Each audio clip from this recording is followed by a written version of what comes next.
All right, we are live right now. Hello. Hello. All right, so let me check. Okay, all right, it's up on YouTube. Just making sure. Hello, legend. Oh, Liger Dokai. Hello, sorry, I almost called you Legendary Doki. I was just like, wait a second. Legendary Doki.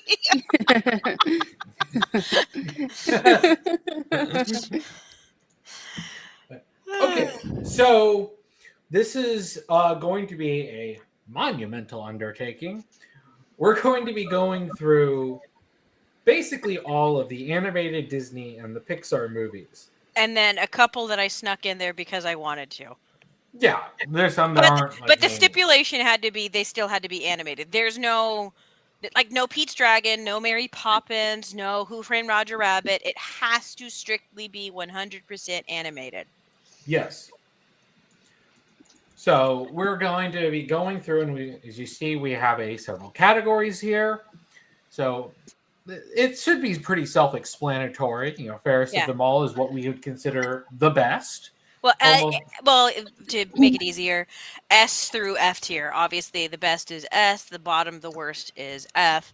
And then you got your A, B, C, D. And D is we've never seen it. Yeah, it's still in the vault as well. If none of us have seen a movie, none of us know much about it at all, we're just going to throw it in there because none of us have any idea about it. So, we're just going to put them in there. So, I think a lot of us have seen most of these movies over the course of our lives. There's going to be a few that even at least once. But there'll be a couple where I'm like, maybe I've seen it, but I genuinely will not remember. But yeah, basically, so the tiers are from top to bottom. Fairest of them all, obviously, Snow White. Almost there, reference to Princess and the Frog. Wish Upon a Star, Pinocchio. And Something Amazing, I guess, from Incredibles. And Still in the Vault, reference to the Disney Vault. And then direct to Disney Plus is the joke on direct to DVDs, as well as Disney Plus shows, because both of them pretty much are same level of quality. Actually, I'd say Disney Plus is worse.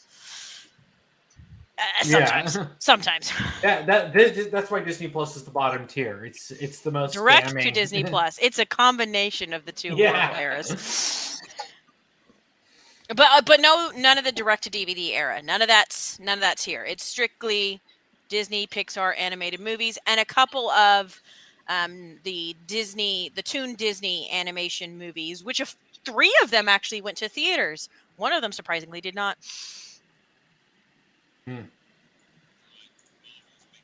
What the? No, I'm not trying to grab a different stream. I'm trying to pull up our stream so I can look at the chat in real time. Hello, Connor. Welcome. Hello, Eric Gillicky. I think that's Million. Oh. That's the same avatar. I know. Sometimes people have different names on Discord and. Yeah, I know. How YouTube. Dare they? It confuses me. My brain isn't that big to comprehend. I have small big brain head and tiny arms, and I don't think this plan was very well thought out. We'll get to that one eventually. Oh, hi, Wolf. The other Wolf. Hi, Wolf. Because I'm sure Tim's Wolf is going to come in here. This is Julie's Wolf. Yeah. One Wolf is a mod. The other is Wolf. We're gonna have Wise Wolf and Wolf, and they're gonna do the Spider-Man pointing meme at each other. Yeah. If Wise Wolf ever comes in here, there are 2 wolves inside this stream. There are 2 wolves inside of a cool man stream. There, inside of the stream there are 2 wolves. Oh boy! All right, so are we ready? Yes. Mm-hmm. Yeah, I think we're ready to get started. Let's go to the first one. So we're going to be doing a lot of this in chronological order as much as we can. Angel was very kind enough to put this all together for us. So we're going to start off with, is that Melody Time? Yeah, Melody Time. A while back after Fantasia, Walt really loved experimenting, doing more of these, basically like Fantasia, these musical shorts and a whole bunch of them and throwing them into a movie. So a lot of them in that era a lot of them are similar to Fantasia in that regard, but they all each have different themes. I have actually not seen this one. I don't know if I've seen this. I actually didn't even know that this existed. So there's a ton of them. There is a ton of these types of like shorts with music that Walt Disney made. Like there's so many. If I have seen it, I didn't know it was a part of this. Like maybe I saw it around in the past. Could somewhere. be. Maybe I did see it, but I don't remember. So But I I'm think it's pretty fair to sure put I've it never in seen still it. in the vault. Yeah, I think it's fair to say still in the vault. Yeah, and so we got 10 people watching. Thank you all for coming. Hello. Please make sure to like the stream, and whenever it's done, Smash that like button. Yeah, and whenever it's done and it's actually posted on my channel as an actual video, as the VOD, please leave a comment. I know it's kind of annoying to ask for that, but YouTube has changed the way their algorithm works. Yeah, it used to be based on views. Now they changed it completely where it's not based on views anymore. It is based on comments and likes. It's based on other engagement. Yeah, so Thanks, please like YouTube. and comment. And also, Coolman's put up a couple of reactions to our recent Nintendo Deck reactions. If you would please like and comment on those videos, we would appreciate it. I also have a short of the Virtua Boy. One of the funniest out of left field reactions we had. Oh, that was a critical hit to my sanity. It was amazing. Okay, so next up we have Cinderella. I think we all have seen this at least one in our life. I love Cinderella. I love Cinderella. Yeah, and it is one of the most important movies. It's what really defined like the Disney princess archetype and that entire Which is funny because she's only the second one. Yeah, I haven't watched Cinderella since I was a kid, but I would give it a solid B. I would give. I would give it an A. I also know that Cinderella is personally Walt's favorite one that he worked on. Mm-hmm. Out of all of them, he loves Cinderella. It's always one of his favorite fairy tales as a kid. Yeah, I love Cinderella a lot, but I agree with the A rank. Yeah, I would say like it's good. It is in a very important movie, but also I do think that if you wanted to be objective, it's just like, okay, like there are certain things you could improve on it. Well, like especially the prince with the prince. is the prince's character. He's a pretty shallow character, but like at the same time, it's a limitation from the time because they were still like struggling how to animate handsome men specifically. That was the same reason with Snow White's prince. Like they struggled with that for whatever reason. That was the one that they struggled with the most. The more cartoony characters were extremely easy. Women was a struggle, but they could get it to work. For whatever reason, men was harder. Yeah, and it's why like it's like Sleeping Beauty has some more, even though Prince Philip isn't like. I know. I guess we'll talk about it when we're there. No, we'll talk about Sleeping Beauty when we get to it. But yeah. It's a good movie. I think Cinderella is a really good movie. And you have Lady Tremaine, who's just a solid Disney villain. And you have the evil stepsisters. You have, of course, like the little animal companions, which I think Cinderella really did codify. Because, yes, Snow White had animal friends, but they weren't really her sidekicks. Really, it was the 7 dwarfs who were her co-stars, really. The animal sidekicks just kind of helped her around the house and stuff like that. It was the Cinderella, because she had multiple animal sidekicks. She had the mice, and then the horse, and then also her dog Bruno, and the birds. Like they all like loved her. She was kind to them, and she's just a solid, good, kind Disney princess. She's underrated. She gets so much bad rap from like modern day people. It actually angers me because she's not my favorite Disney princess. Her and Snow White, but like I do think like they're still good characters, like for the fairy tale archetype. Like there's nothing wrong with them, and it makes me just like immediately, you know, that one meme of the guy with the shield over like the fair lady, where he's like, "I'll protect you, fair baby." Yeah. That's me with Cinderella and Snow White. Cinderella has become my favorite Disney princess over the years. So I whenever I see people hate on her and her story, I'm just like, you just don't know her like I do. Yeah. She's Yeah, wholesome. it's Alexander, man. The original story was definitely darker. Well, depends. Well, I mean, the one that everyone knows about is from the Grimm's Tale, but that's not the only version that exists. Well, that's also not the original.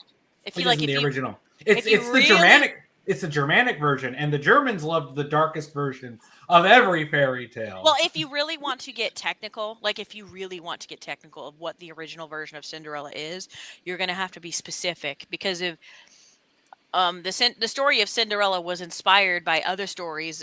What the theme goes the same: fair maiden and a shoe, you know, that's given to her, and then she, like, you know, marries royalty.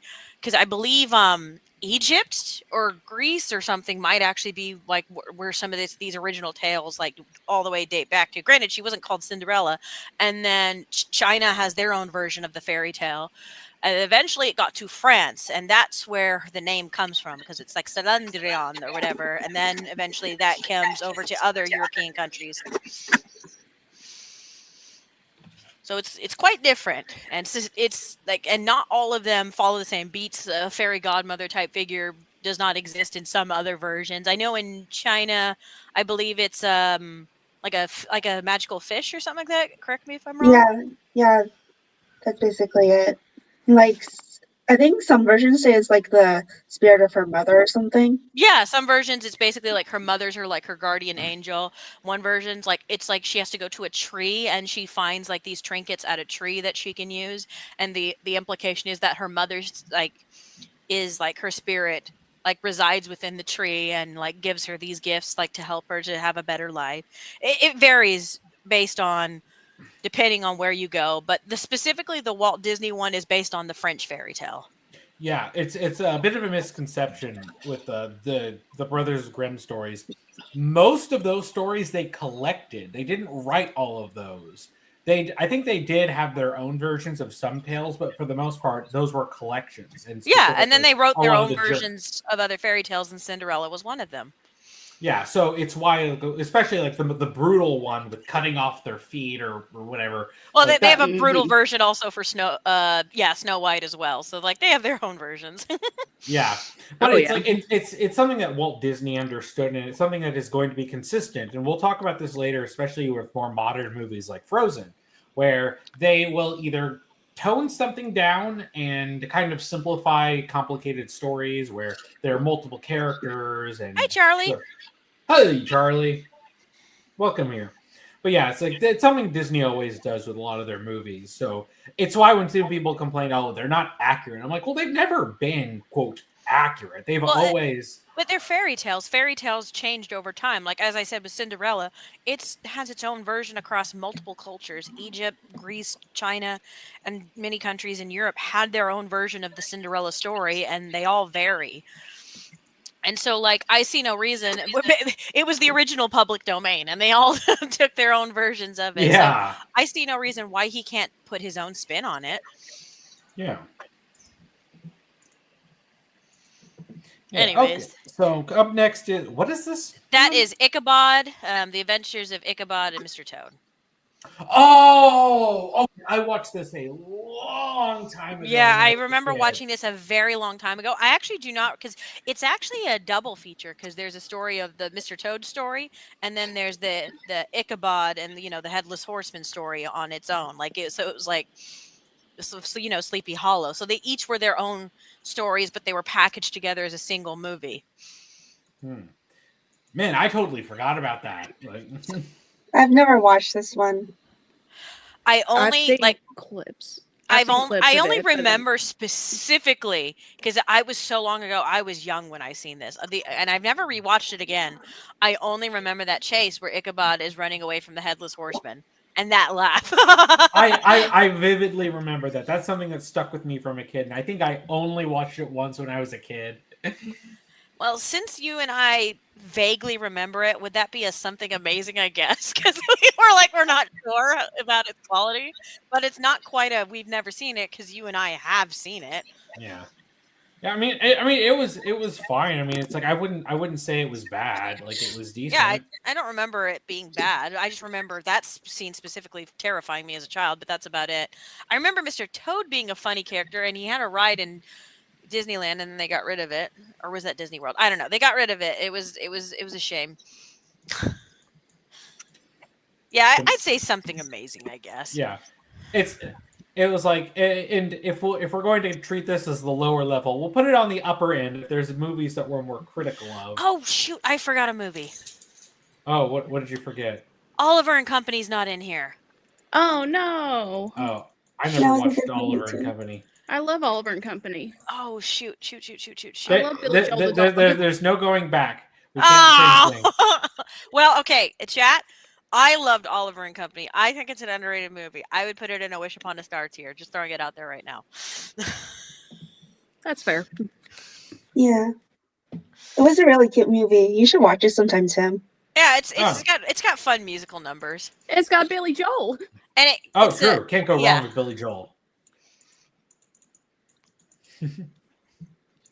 Well, let's move on to Alice in Wonderland. Alice in Wonderland. I know everyone here has seen this. We all watched this as kids. Mm-hmm. We're all a bit mad here. Yeah. I liked Alice in Wonderland, but it wasn't my favorite. Yeah, it was. I mean, in terms of.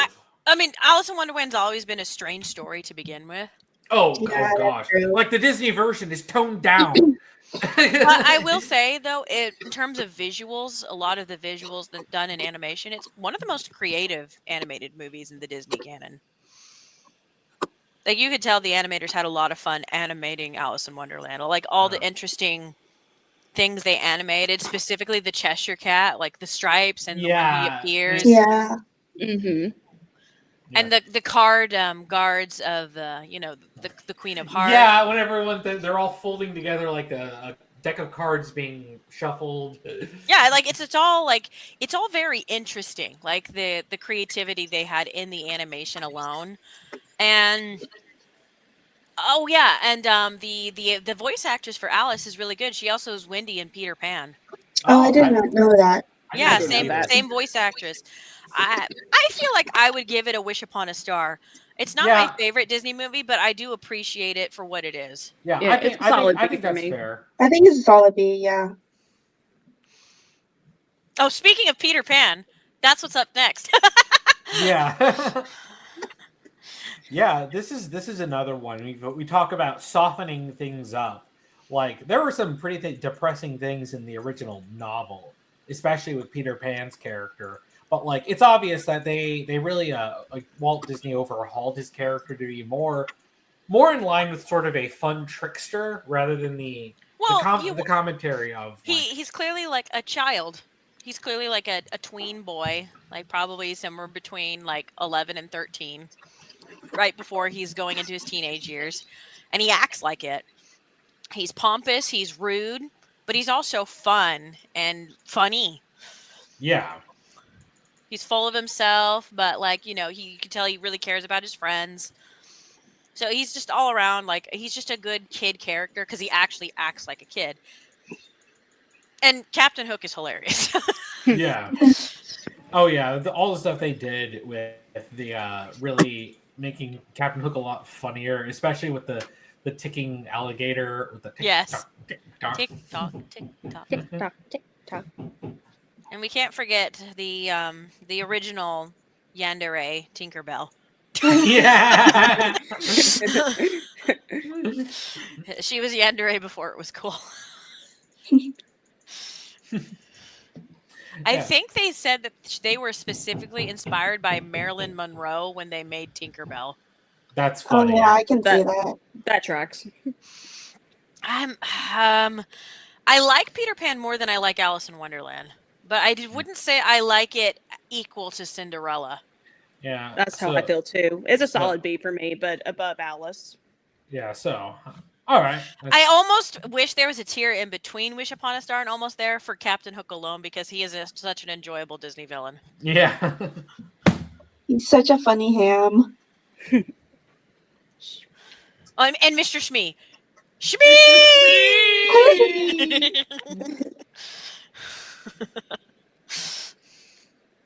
Okay. All right. So the next up is Lady and the Tramp. Okay. Fun. So Tim and I are dating now, guys. Y'all know that.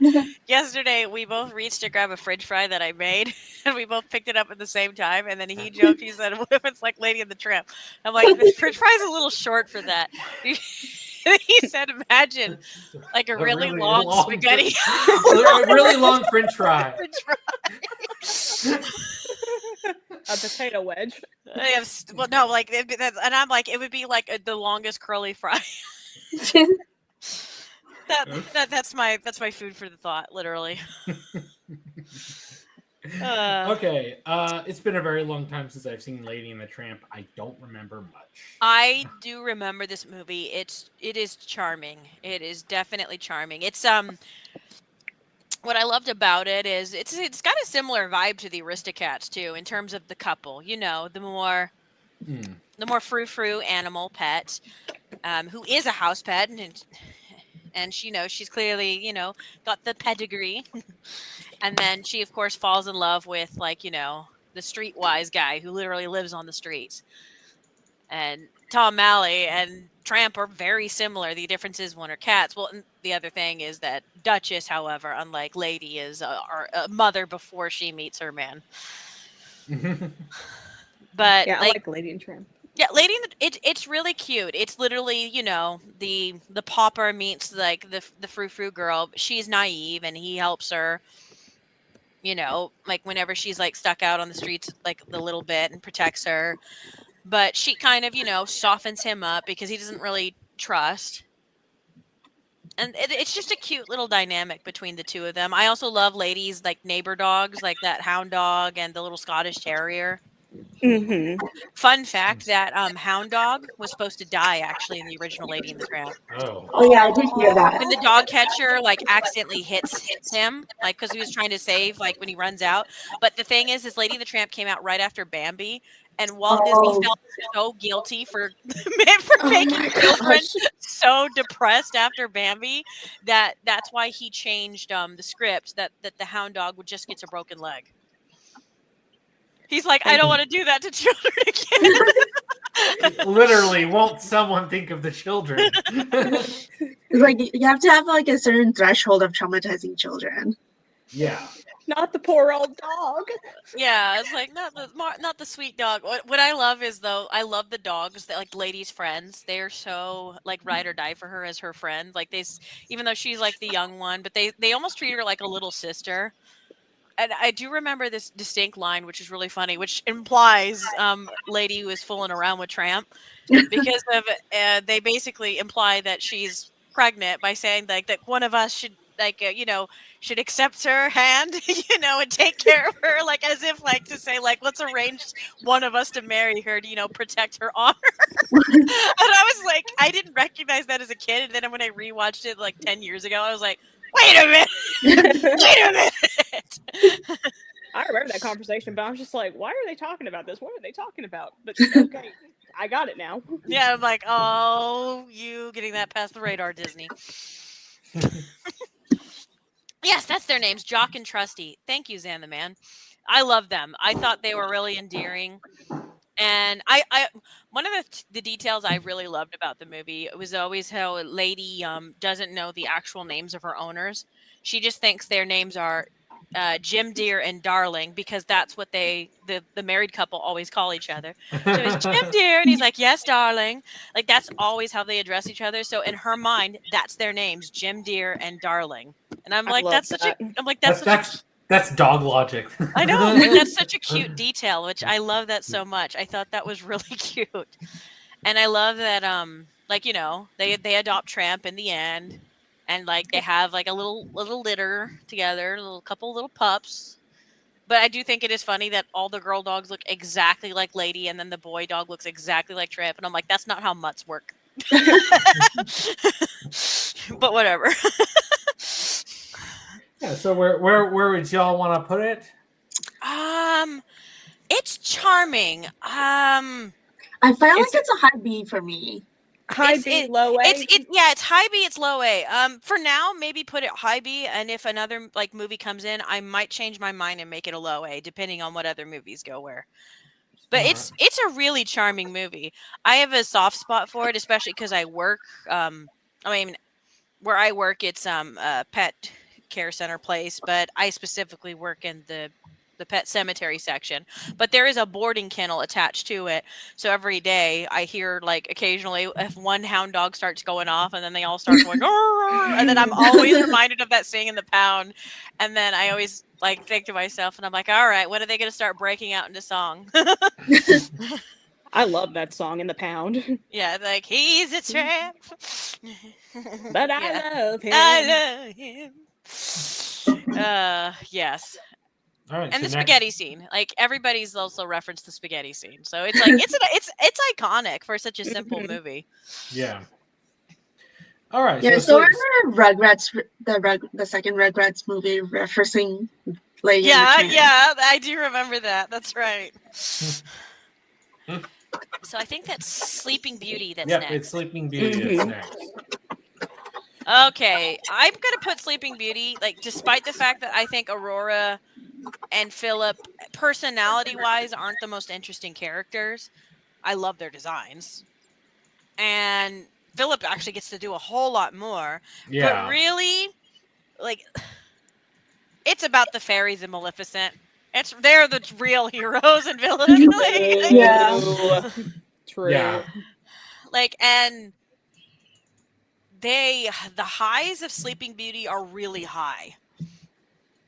Like, for even though Aurora is a pretty one-dimensional character, she's your typical Disney princess, I'd argue she's probably the least interesting to me. Like, I feel like I could, not that she's like, she has no character. Anybody who says that is wrong. She has a character.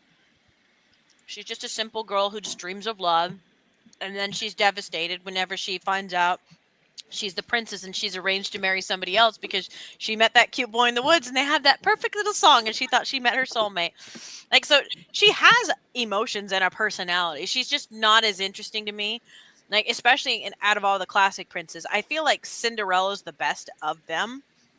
So But- Cinderella has the most to her character and the more. Yeah. But Most Cinderella does also have the most scenes because the fairies, The fairies argue- definitely take the brunt of screen. they have a lot Aurora of. spends a lot of it sleeping. Well, yeah, that's the other. That's problem why she's too. Sleeping Beauty. She sleeps a lot in the movie. The other problem with Philip is like, he's got more lines than any of the other princes before him. But the moment he says goodbye, father, he does not talk for the rest of the entire movie. Yeah, it's like he does. He certainly has more personality than the prince and Cinderella had. Yeah, But but he they barely also- had any screen time. Yeah, but he doesn't really have a whole lot to do. But he physically does stuff. Well, Like, he's- and to his credit, though, he killed Maleficent. Yes, the fairies helped him, but he still killed Maleficent. So he is a G. You got to give him credit for that. That fight scene lives in my Yeah. head rent free. I still think about that scene where Philip is like, "Oh, father, it's the 14th century. It gets with the times already." Get with the times, Dad. It's the 14th century. Wake up and smell the plague. Yeah, Dad, wake up and smell the plague. I still remember that comment when somebody was like, had that gift set. I think it was either on Twitter or it was Tumblr. One of I them think where it's Tumblr. that was a Yeah, Tumblr that was a meme. It was Tumblr. Yeah, it was a Tumblr meme where it's just that whole gift set because the dad's just like, no, you will be arranged to marry to this girl. And he's like, come on, Dad, get with the times. It's the 14th century. And the reply comment was, yeah, Dad, wake up and smell the plague. But it is still a charming movie. Where, like, even with like Aurora and Philip not being the most interesting characters, they're still like they're serviceable enough for because it is a fairy tale at the end of the day. They're not here to be complex characters. They're here to fill their roles. She's the princess who needs to be saved. He's the prince who needs to save her. But really, the showstoppers are Flora, Fauna, and Merryweather. They are amazing. And of course, Maleficent. She's like, I honestly, she's still my favorite Disney villain. She's the coolest. Oh And yeah, she's so elegant and graceful. And it's the original voice actress who also voiced Lady Tremaine from Cinderella. yeah. They knew, they were like, okay, we need someone who's bad. Like, okay, They're like, just break her back. They're like, she's just perfect. And you will deal with me and all the powers of hell. They're like, oh shoot, they said hell in a Disney movie. oh And then, of course, her transformation into the dragon. Well, just the whole scene where Philip and the fairies are storming the castle, and he's like, has to cut through the thorny like path that's like blocking him, and then he has to fight Maleficent. It's just a good movie. I'd arguably like call it one of Walt's best, like when he was alive. Like, dang, did he make an epic fairy tale? yeah. So I think it'd be fair to put it in the same category as Cinderella. I think it would, but I'm struggling to say I might put it above Cinderella. Even though I love Cinderella as a character more as a Disney princess. But it's the thing is it's got the fairies and it's got Maleficent. That's true. It does have one of the most iconic Disney antagonists ever. Yeah. Like, there's a reason why she appeared so much in Kingdom Hearts. Yeah, it's like they're like, nah, she's awesome. She's definitely awesome. I think that's 101 Dalmatians. Yeah. I love 101 Dalmatians. I love it so much. This is definitely a classic. And talking about like iconic villains, Cruella de Vil. Cruella de Vil. If he doesn't scare ya, no evil thing will. She's like a spider that's about to make the kill. Cruella. Imagine like you like recently get married to this guy and he's a songwriter, and like you're like, yeah, this is my old friend from like elementary school. Like, she's coming to visit, and your And he's husband's like, nah, your friend's vibes are stinky. I'm I'm a freestyle a whole song about why she sucks. This is gonna be my call out post. And he's right. Yeah. Well, yeah, and of course there was smoking. At the time, smoking was a lot more culturally Acceptable. and not just acceptable, in a lot of cases expected. Like a lot of times back then, whether it was cigarettes or pipes, a lot of pipes too, that's what you see Roger with. It's like that's what a lot of people did at the time. I think what was really funny though is like Cruella like took it a step too far, because like she's like blowing smoke in people's faces, and then she outright puts like her smoke out like in somebody's cupcake, and then at one point like she like shakes some ashes in like the tea. They're like dang woman. I'm pretty sure that's a capital offense in England to face tea like that. Yeah. But like Cruella is insanely iconic. And the best part about her is like she's just so enjoyably evil. It's just like, who would want to hurt puppies? This psycho woman.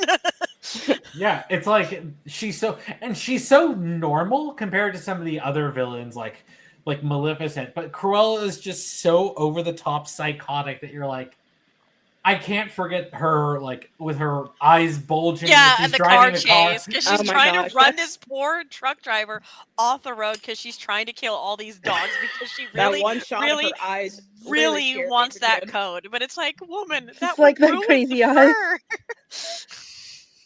And it wasn't just a 15 puppy; she kidnapped a whole slew of them.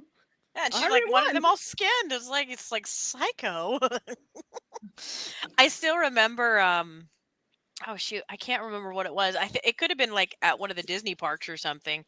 But it was somebody at a show where like all the villains were talking about their evil plans of like what they wanted to do, and Cruella's just like, I'm going to skin puppies, and all the villains are like, hey, whoa now.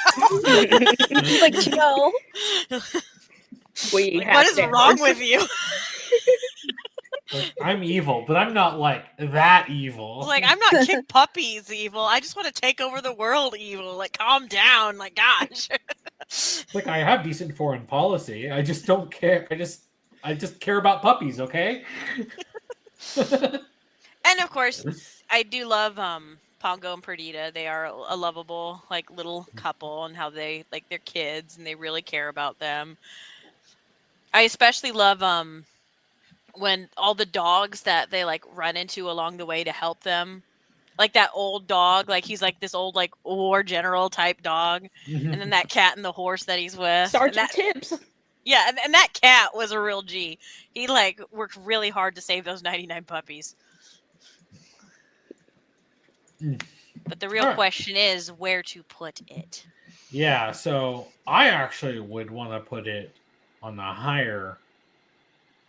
Yeah, I would say like Cruella is No, pretty A? iconic. Yeah, and I will say, like, unlike Sleeping Beauty and Cinderella, I do think that there's a far more balanced screen time that lets you really kind of get to know all of the primary characters, even the henchmen. The henchmen, Yeah, Horace and Jasper.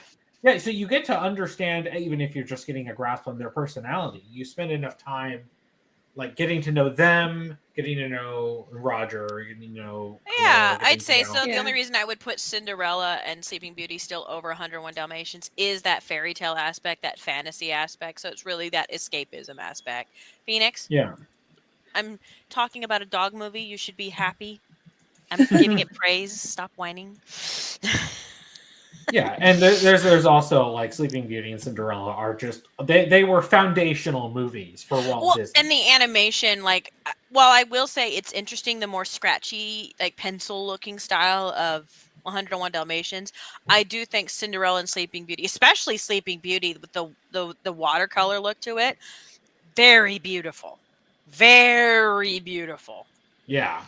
Or But it's I do actually like one how- of my favorite designs for Disney princesses. Yeah. I would, but I will say with 101 Dalmatians, like if you look at a lot of the human characters, like all of them, even like the side bit ones, even the ones that appear on TV, they're drawn so interestingly, like so many geometrical shapes and a lot of like their faces and heads and noses. It is interesting. Yeah. So they had a lot of fun, clearly, like just making these like characters and drawing them. So I did appreciate that. Yeah. So the next one up is Sword in the Stone. Have any of y'all seen Sword in the Stone? I have a long I time have- ago. I haven't, or I was too little to remember it. I vaguely remember that scene where they turn into fish. Yes. Okay, so I actually, because I remember watching it as a kid, a few years ago, I decided to rewatch it. And it's thoroughly okay. Yeah, It's a very okay movie. Well, the biggest problem the movie has is it's not a story. It's basically like they stitch together a bunch of individual shorts. It's like Arthur goes on these random little misadventures. None of them have anything to do with each other up until you get to the end and the witch comes in and then they're like, oh, well, now there's some stakes. But like, I feel like Merlin's the most memorable part, which is why he's in Kingdom Hearts. Yeah. Like if there was a movie I would say would do well with a remake or incorporated into like, say, Kingdom Hearts with its own like Nomura could totally like invent a story with Sword. Oh yeah, because like it's based off of Arthurian legend, but there's very little in the way of actual Arthurian legend that gets referenced. It's just like once he pulls the sword out, CT, it's over. CT, that's right, Madame Mim. Yeah, Merlin and Madame Mim are kind of the most memorable part of the movie, which is a shame when you have Kid King Arthur, who should be a little bit more memorable. Yeah, and it's so funny because in the end when he pulls the sword out of the stone, you're like, I remember not that building up to anything here. I do remember that image though of Arthur drawing the sword. Yeah, like, and it's iconic, but like there's nothing building up. He doesn't go through a real character arc, and that's something that always stuck out with me. I'm like, it's got that same sort of almost scratchy style that 101 Dalmatians had, but it feels like no one really knew what they wanted to do with the movie, so they kind of. Well, it's like once he gets Dokai. Ledger Dokai. No direct-to-DVD movies are in here. You know, we have direct-to-Disney Plus just as It's derogatory. It's a joke title, direct-to-Disney Plus, to say that that's the F tier. So because it's a reference to direct-to-DVD plus Disney Plus shows. Like that's the joke. Yeah. Yeah, and what Ghost is saying is correct. The wizard duel is the actual climax, not Arthur pulling out the sword in the stone, which is what the movie Yeah. is named after. So I'm like, Arthur's almost irrelevant to the entire movie. It's mostly about Merlin. Merlin's the one dragging him on these I would magical adventures. say then put it above Ichabod because of I would actually put it below because Ichabod well, I at was least gonna has a coherent hang on. story. Here's my argument. Why. It at least has something that appeared in Kingdom Hearts. I mean, True. It being Merlin. Okay. True. All right. So in other words, it has a little bit more of a footprint. Yeah. Okay. All right. Fair enough. And Mr. Toad had a footprint. Unfortunately, Disney got rid of its ride at the Disney parks. Okay. Next, we have the original Jungle Book. Oh yes, Jungle Book. Oh yeah, it's like the last movie Walt sadly worked on before he passed away. Oh. Forgot that trivia. Yeah. I think I haven't watched in like 15 years or so. But I remember it's a fun movie. I remember really loving the movie. I loved the whole like the duality. Bagheera knows that Mowgli needs to be with his with humans. Like he's that's where he belongs, and he wants to protect him, especially with Shere Khan prowling in the jungle. And he's just like, it'd be safer for Mowgli. Like they can't protect him from Shere Khan was the fear. But the Blue's just like, nah, I can protect him. And and Mowgli just wants to stay with Baloo, and you just like have all these interesting like parties, and you just see all these different animals. I remember the elephants, especially the little another war general character, that war general elephant guy, and the buzzards. They were so chill. When they were singing to Mowgli, I'm like, these guys seem cool. Like, I could totally be friends with these buzzards. Also, The Bare Necessities is a good song. Yeah. I did enjoy the movie a lot, but it's also one and that King I was Louie. kinda... I want to be like King you. Louie. Ooh. I want to Wanna walk like you. Talk like you. And well, Shere Khan. Yeah. He's just a presence. Although I will admit, though, it took me out whenever I like rewatched that movie like 15 years ago, and then I realized that Ka is Winnie the Pooh's voice actor, and I heard him do that slightly Pooh Bear voice, and I'm just like, ah.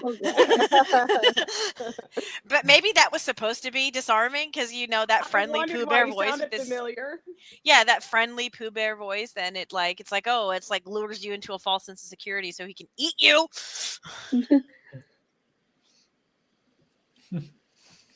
So where are we gonna put this? This is, I think like 101 Dalmatians.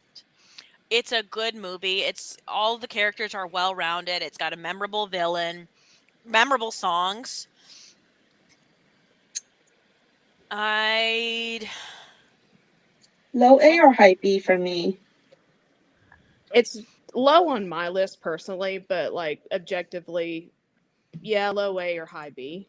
Yeah, I think lower A.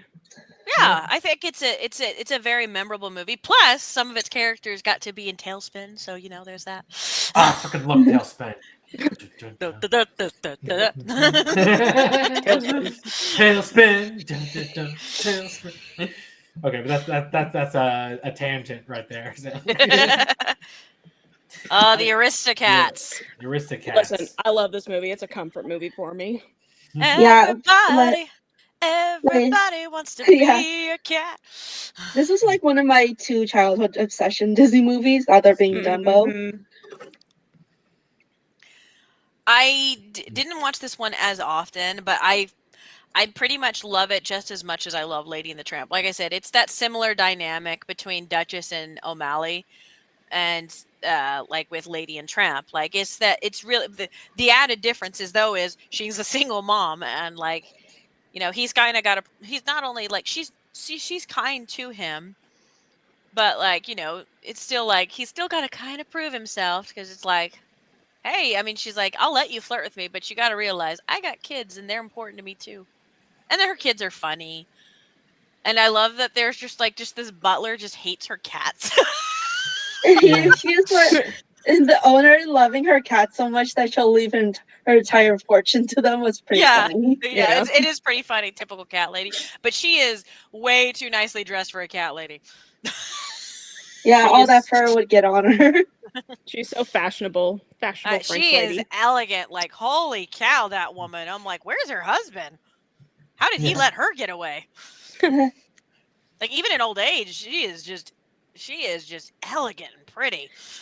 She's got that little old man who visits her sometimes. I always thought they were a thing when I was a kid.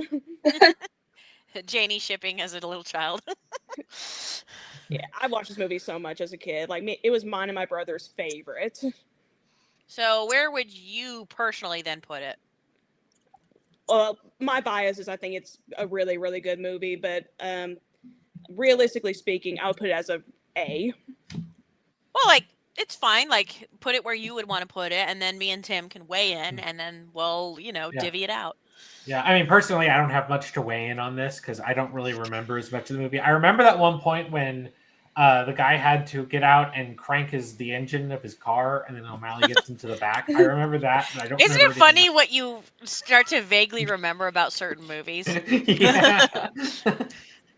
I remember as a kid thinking, "Why is he doing that to his car?" I didn't know what cars were like back then. I would put it as an A for me, too. Yeah. For me, it's a high B. But yeah, I would put it above Lady and the Tramp personally, but like with the other A tiers, it's lower than the other A tiers. Yeah. I would personally put it behind Lady and the Tramp, but that's because I'm a dog person. But I do think the lady is she is a snazzy dresser though. So maybe I gotta bump her up for that. We do see her face, unlike ladies owners. True. So maybe we'll give it an extra point for that. Yeah. All right. Next is Snow White, the movie. The OG, the first movie. I'm going to say something very important. I'm going to say fairest of them all, and not just because Snow White is fairest of them all. I mean, it's the movie that started Disney. If this wasn't a success, none of these other movies would have been made. Not just Disney. Literally the entire animation as a genre, animation in general, changed forever because of this movie. Right, because without the early years of Disney animation, modern, like what we know as anime would not have existed, at least not in the way we know it. CT, we're not talking about that abomination. Shut up. Like Tezuka was highly inspired by Disney, and his specifically Bambi. He said Bambi and Snow White. Those were his two major inspirations. So anime, and Tezuka's the creator of Astro Boy. Without Tezuka, we would not have anime. But other animators also cite Disney as their inspiration. But think about it.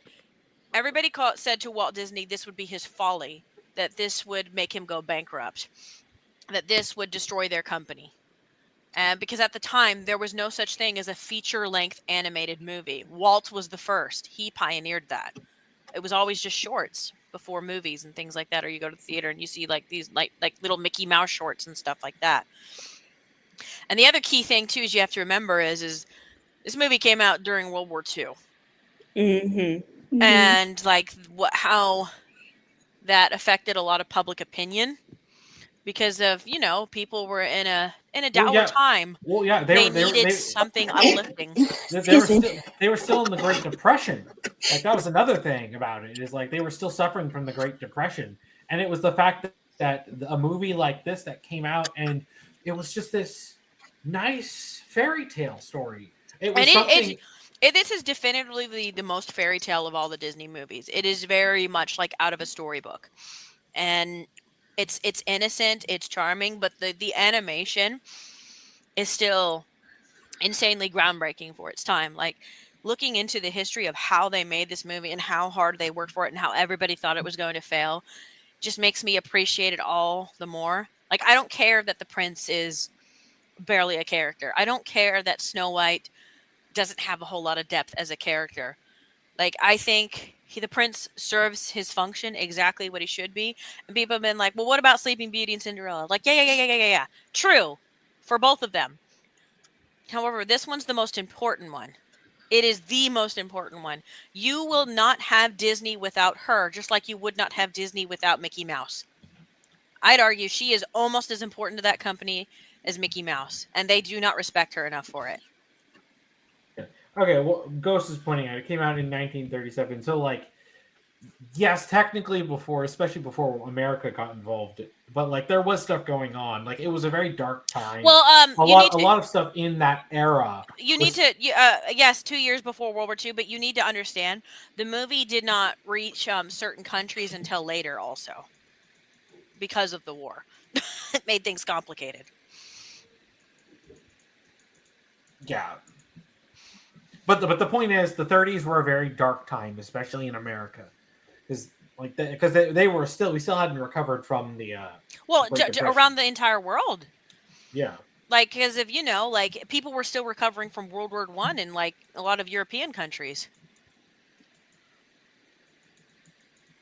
So here's this little movie that comes along, proves everybody that a feature-length animated movie is possible, and it's just this simple fairy tale. It's just this simple story of that. Yes. Like, people are like, oh, well, what did Snow White ever do? Like, she doesn't need to go out there and slay the dragon herself. It's to show people that, like, yes, you are a good person. You do work hard. You try your best. And in the end, you would get rewarded for it. Like, yes, it's a very Christian philosophy, but this is a 1937 American movie written by a man who is part of that culture. So it's that type of philosophy of be kind, work hard, and in the end, you will get your happily ever after. And people have been like, well, but that's not true to reality. I'm like, that doesn't matter. That's what people needed to hear at that time. Not everything needs to be a depressing, everything sucks realism. Like, it's what they need to hear, because of it's pure escapism. It's what in the 30s they needed to escape to hear. Just to get a little, and that's what this movie was. And on top of that, it still is incredible to look at. Like, you watch it and you think to yourself, holy cow, they made this 1937? Really? Wow. Also, the queen was also pretty iconic as a villain. I always think about the scene where she makes the cursed apple. Yes. Mm-hmm. And the apple, when she dips it into the poison, takes it out, it makes that skull face. I always remember when she there's that skeleton in the dungeon, and she's like, oh, thirsty, have a drink, and she kicks that bucket to the skeleton. I'm just like, jeez, woman, calm down. Oh, and she wanted Snow White's heart to be cut out and presented to her.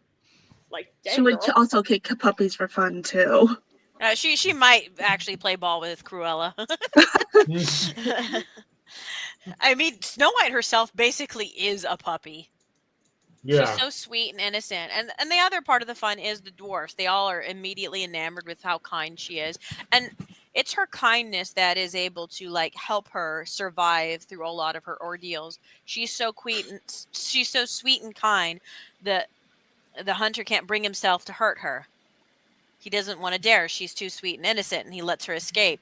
He's like a cinnamon roll, too sweet and pure for this world. Yeah, and she's so sweet and kind and caring that the animals, like she immediately apologizes to the animals after that insanely frightening moment where she's like lost in the woods. And then she apologizes to all the animals, like, did I frighten you? I'm sorry. She's like, I've just lost and don't know my own way. Like, what a sweet, kind person. Like, that she immediately instead apologizes to them. She doesn't think of herself. And because if she was nice to them, they help her and lead her to the dwarf's cottage. And then she decides to clean up the place, thinking it's like, oh, it's just a bunch of little children who, need somebody to help, tidy up after them. And because she works hard and she's kind, but she's, working. Cleaning is work. She doesn't it's not like, oh, she's just handed her happily ever after. She just sits there and does nothing. Like some people act like she does. No, she's not that passive. And it's just, things aren't just handed to her. It's through her kindness and her actions and how she treats people. And that's why she's constantly rewarded. That's why the dwarfs they take her in and they're nice to her. That's why the prince falls in love with her. That's why the hunter and the animals, like, take pity on her and want to help her escape this horrible situation. It's like it's all her actions, and that's why she's the fairest of them all. It's not because of her looks, it's because of her heart. That was the whole moral of the movie, just saying. Sorry for getting on my soapbox. Like, I actually think she's really underappreciated.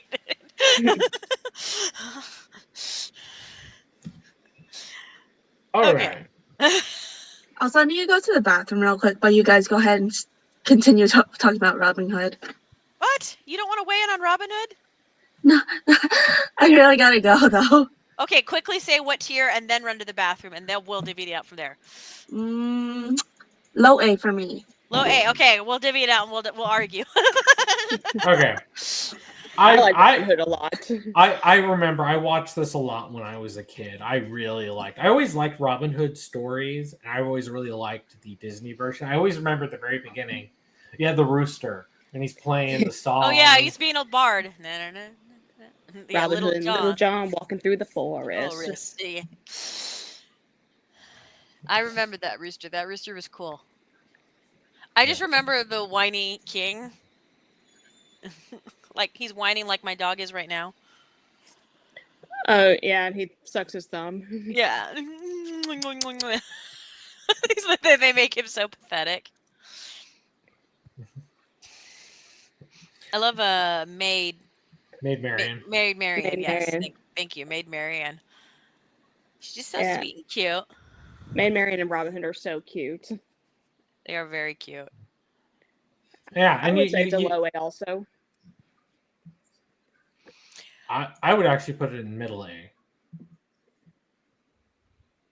I really grew up liking this movie, so I guess that's a bit of a personal bias for me. I would agree with that. I think it's got just plenty of enjoyable action set pieces in the movie that make me put it above a couple of the others. But I think it's enjoyable and charming enough that it is, and it's got well-rounded characters. They did Robin Hood and Little John pretty well. Yeah. I love the meme that people said that that Robin Hood is the ancestor to Nick Wilde from Zootopia. Yeah. I forgot about that. I really like it. I like that a lot. Love is an open door. We're not there yet. We're almost there, though. I see what you did there. So yeah, we like Robin Hood. So Robin Hood's a good movie. Yeah. So next up, Winnie the Pooh. I admit I have not watched much Winnie the Pooh. Okay, this is the love 70s Winnie the Pooh. I do remember watching it. It was a long time ago because I loved all the characters of the 100 Acre Woods, and I remember also watching the cartoon because they had a show. Mm-hmm. I own the VHS of this one, and I watched it a lot growing up. But for me, I'd say I don't love it more than Lady and the Tramp. I don't love it more than Peter Pan. I do love it, but I don't love it more than those. I'd probably put it above Alice in Wonderland, though, because the characters are just that charming. Yeah, I agree. Spot for the 100 Acre Wood characters. They're all just so endearing in their own little ways. They're a perfect little family, and they're goofy, and I love how exasperated Rabbit is, and how excitable Tigger is, and then you got Kanga and her son Roo, and then you have the owl and Gopher. Eeyore. And yes, Eeyore, Peter Cullen. Eeyore. My favorite is that movie, though. Well, yeah, my favorite though with Peter Cullen voicing Eeyore though is he was at a con and he talks about people said basically voice your characters interacting with another character you voiced, and he talked about how as a joke, so it's what if somebody else voices Eeyore, and then he's Eeyore's all sad, and it's supposed to be Optimus, and Eeyore reacted to this, and he's like, oh, Optimus, I just found out I'm not gonna be me anymore, and then he has his Optimus voice, and he's like, Eeyore, whose butt do I have to kick? Freedom is the right of all sentient beings, if you say so. Like they're all lovable, and not to keep constantly bringing things back to Kingdom Hearts, but I do love all the mini games of in Winnie the Pooh levels of Kingdom Hearts. Yeah. All right, guys, transform and roll out. All right, we're crossing the streams a little bit too much. I would put it. My opinion is to put it above Alice in Wonderland. Right here? Yeah. That's fair. Yeah, I can agree with that. And the next one is The Rescuers. I like the Rescuers. I do too. I have only watched it for the first time really recently. I made him. She made me watch it. Because originally I wanted to watch Rescuers Down Under, and then I found out he actually hadn't watched the original Rescuers, and I'm like, no, we're watching the original Rescuers. We're doing that first. And fun fact, because the real reason we watched it too is I started to show him a couple of Don Bluth movies because he's only like maybe watched like one or two in his entire life. Yeah, I watched like the Troll in Central Park and Anastasia. Those are the ones I really remember. And I'm like, no, you've seen Land Before Time. So you've watched 3. Right, yeah. But I was like, you made me watch Land Before Time. oh wait, you hadn't seen Land Before Time? Are you serious? I thought you said you had seen that. I mean, I knew about it, but I hadn't actually Oh watched my the whole gosh. Tim, you need to watch more movies. Oh my heck. So you Okay. didn't get traumatized as a child when Littlefoot's mother died? No, I Yeah, wasn't. that was the 80s kids Bambi moment. Mm-hmm. But yeah, it was I was like, okay, I'm like, I need to show you some more Don Bluth stuff because he used to work for Disney, and I'm like, this is an important like movie that Don Bluth worked on before he left Disney. It was like he was a very key important animator there, and I was like, the other reason I said we got to watch it is you can tell by looking at a lot of the way characters are drawn in the Rescuers. You'll see that that's like, oh, that's a Don Bluth trait because of that'll carry over in a lot of his movies, especially the way he draws villain characters. You'll look at the way he draws certain villains. They have this very demonic eyes, almost in a way. Like their eyes like have this very evil. That's how I can only describe their eyes as evil. Like look at any villain that Don Bluth has ever drawn and you look into their eyes and you're like, yeah, evil. You're just evil. You're just an evil person. I can tell by looking at you. And I was like, we gotta watch this movie. I'm like, because also you need to see Rescuers Down Under, so we gotta see the first one. And it's just a fun, charming little movie. The Little Mice That Could. I love that the albatrosses like are Orville and Wilbur. Yeah. Because you have the one in the one movie and the one in the other movie. I Yeah, also voiced love by the Penny, I believe. Phoenix. Stop. I'm trying to do a thing. Do you want to leave? Because you're just gonna go whine and come like claw at my door to come back in. That's what I thought.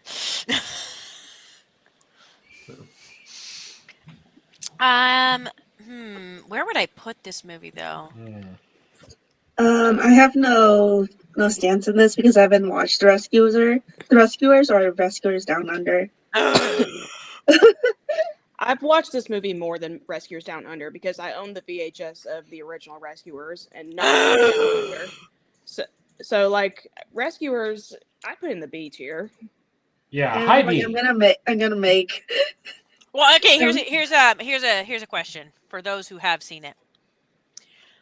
Look at the lineup of In Wish Upon a Star: Lady and the Tramp, Peter Pan, Winnie the Pooh, and Alice in Wonderland.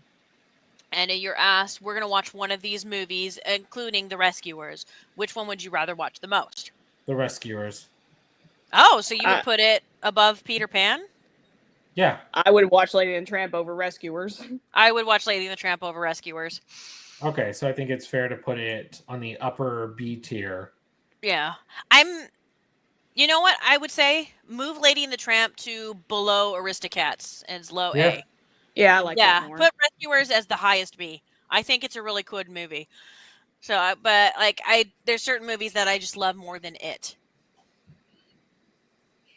All right, that sounds good. That's fair. The next one, The Fox and the Hound. I love this movie. I love it too. I love this movie. I have never seen it. I love this movie. It always makes me sad. It's Yeah. such a sad story. it's one of those movies it was literally handcrafted in a lab to make women cry. I didn't cry, but I did get sad. I don't think I cried think about. I think Don Bluth worked on this one too. Let me double check. Oh, really? It's got that. It's got. I know, I've seen clips. I know the animation style definitely reminds me of that era. Let me double check to be sure, because I'm pretty sure he was involved in the production of it. I thought so, because it also feels like a very Don Bluthy type of movie. It's a very simple story, you know. An old lady adopts a little fox, a little orphan fox, and then her neighbor, he's a hunter, and he's already got an old hunting dog, and then he's got a new little puppy hunting dog, a little basset hound. And then the fox meets up with the hound, and it's almost a Romeo and Juliet, but for friendship. Yeah. Because of like the hunter forbids his dog from being friends with basically something that he would hunt, and things escalate, and eventually the fox has to leave, and that's the sad part. But then eventually, the hunter gets in trouble. At some point, there's a bear, very scary bear scene, and the fox and the hound have to work together one last time before they have to say goodbye forever. Because the fox has to stay living in the forest because he's got a mate now. You gotta pull him in for one last job. Yeah, but it's a very the scene that always sticks with me is when the hunter is like still going to like shoot the fox after everything, because he's a hunter, and then Copper, the hound, he just slowly stands in the way, and he tells him to get out of the way, and just to make a point, he steps over his fox friend, like, no, if you're gonna shoot him, you're gonna shoot me. And then the hunter just gives up. He's like, all right, let's just go home, because he's just like, all right, my dog's made his point, I'm not gonna do it. But it doesn't end on a like, oh, okay, the hunter's gonna stop being like prejudiced against like other animals that are not normally pet animals. It just ends with him being like, fine, I'm going to give up the beef. It's a surprisingly more realistic-ish, I guess you would call it, outcome for a Disney movie. Yeah.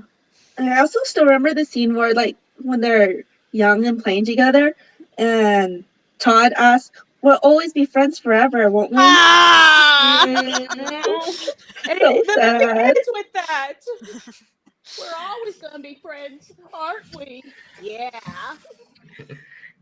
I'm a fox. I'm a hound dog. And I'm crying. I'm a fox. I'm a hound dog. I'm crying.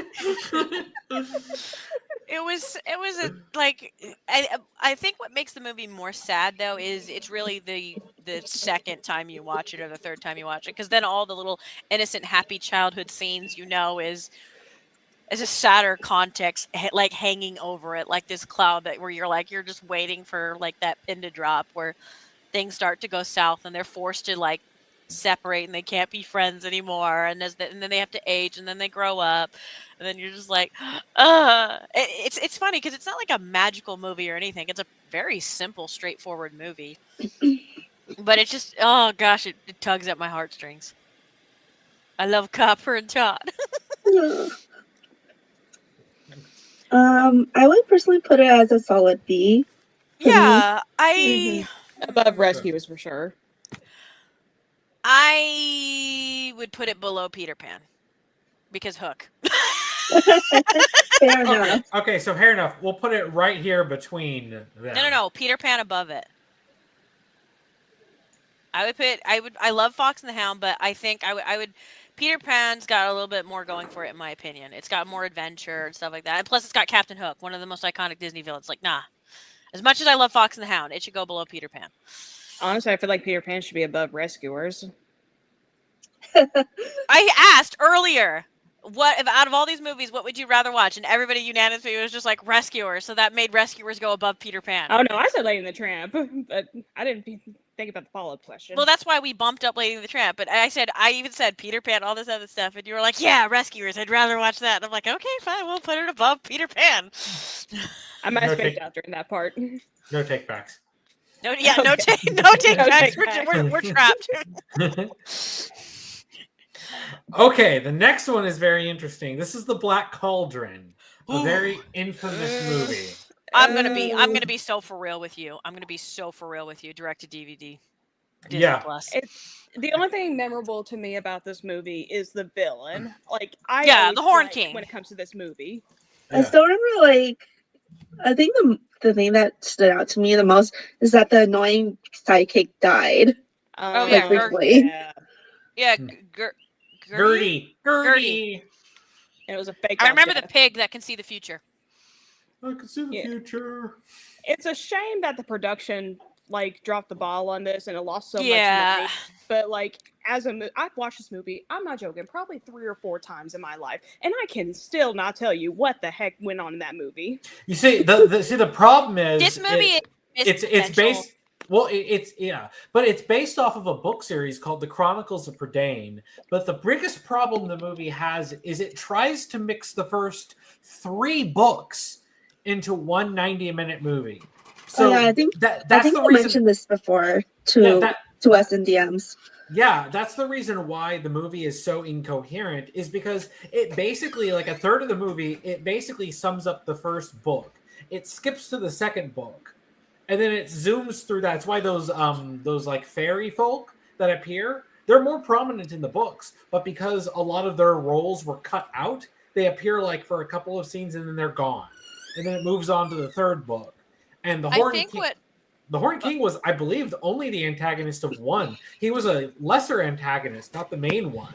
He certainly got a very memorable, traumatizing death. I'll tell you that much. Yeah. So, but Yep. that's the problem. Is that I remember I was looking at a lot of people who were actually, because I bought the books. I do intend to read them at some point, but like I know a lot of people who have compared the books to the movie. Is like it basically only grabs a couple things from each movie and it throws them together, but like none of these things mesh because they're not a part of the same individual story.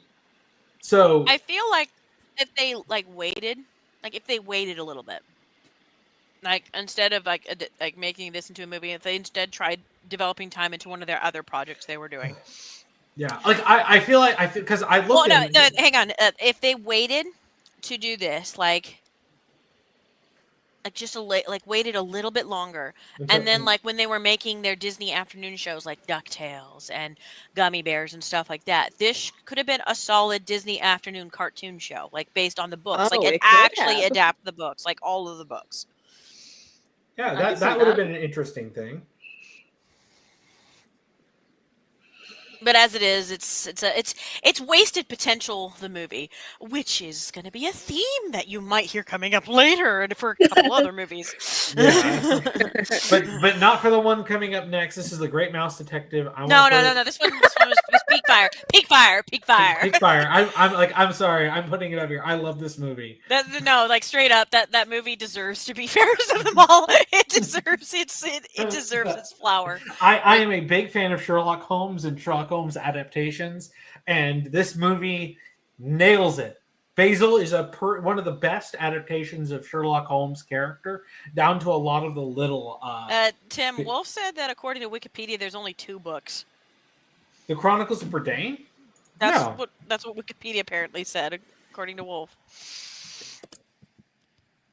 Well, Wikipedia. No, it's 5 books. Literally, look it up. You can check out the Wikipedia page. I own the collection. It's 5 books. Wikipedia is also known to be wrong. People could just jump in and edit anytime they want.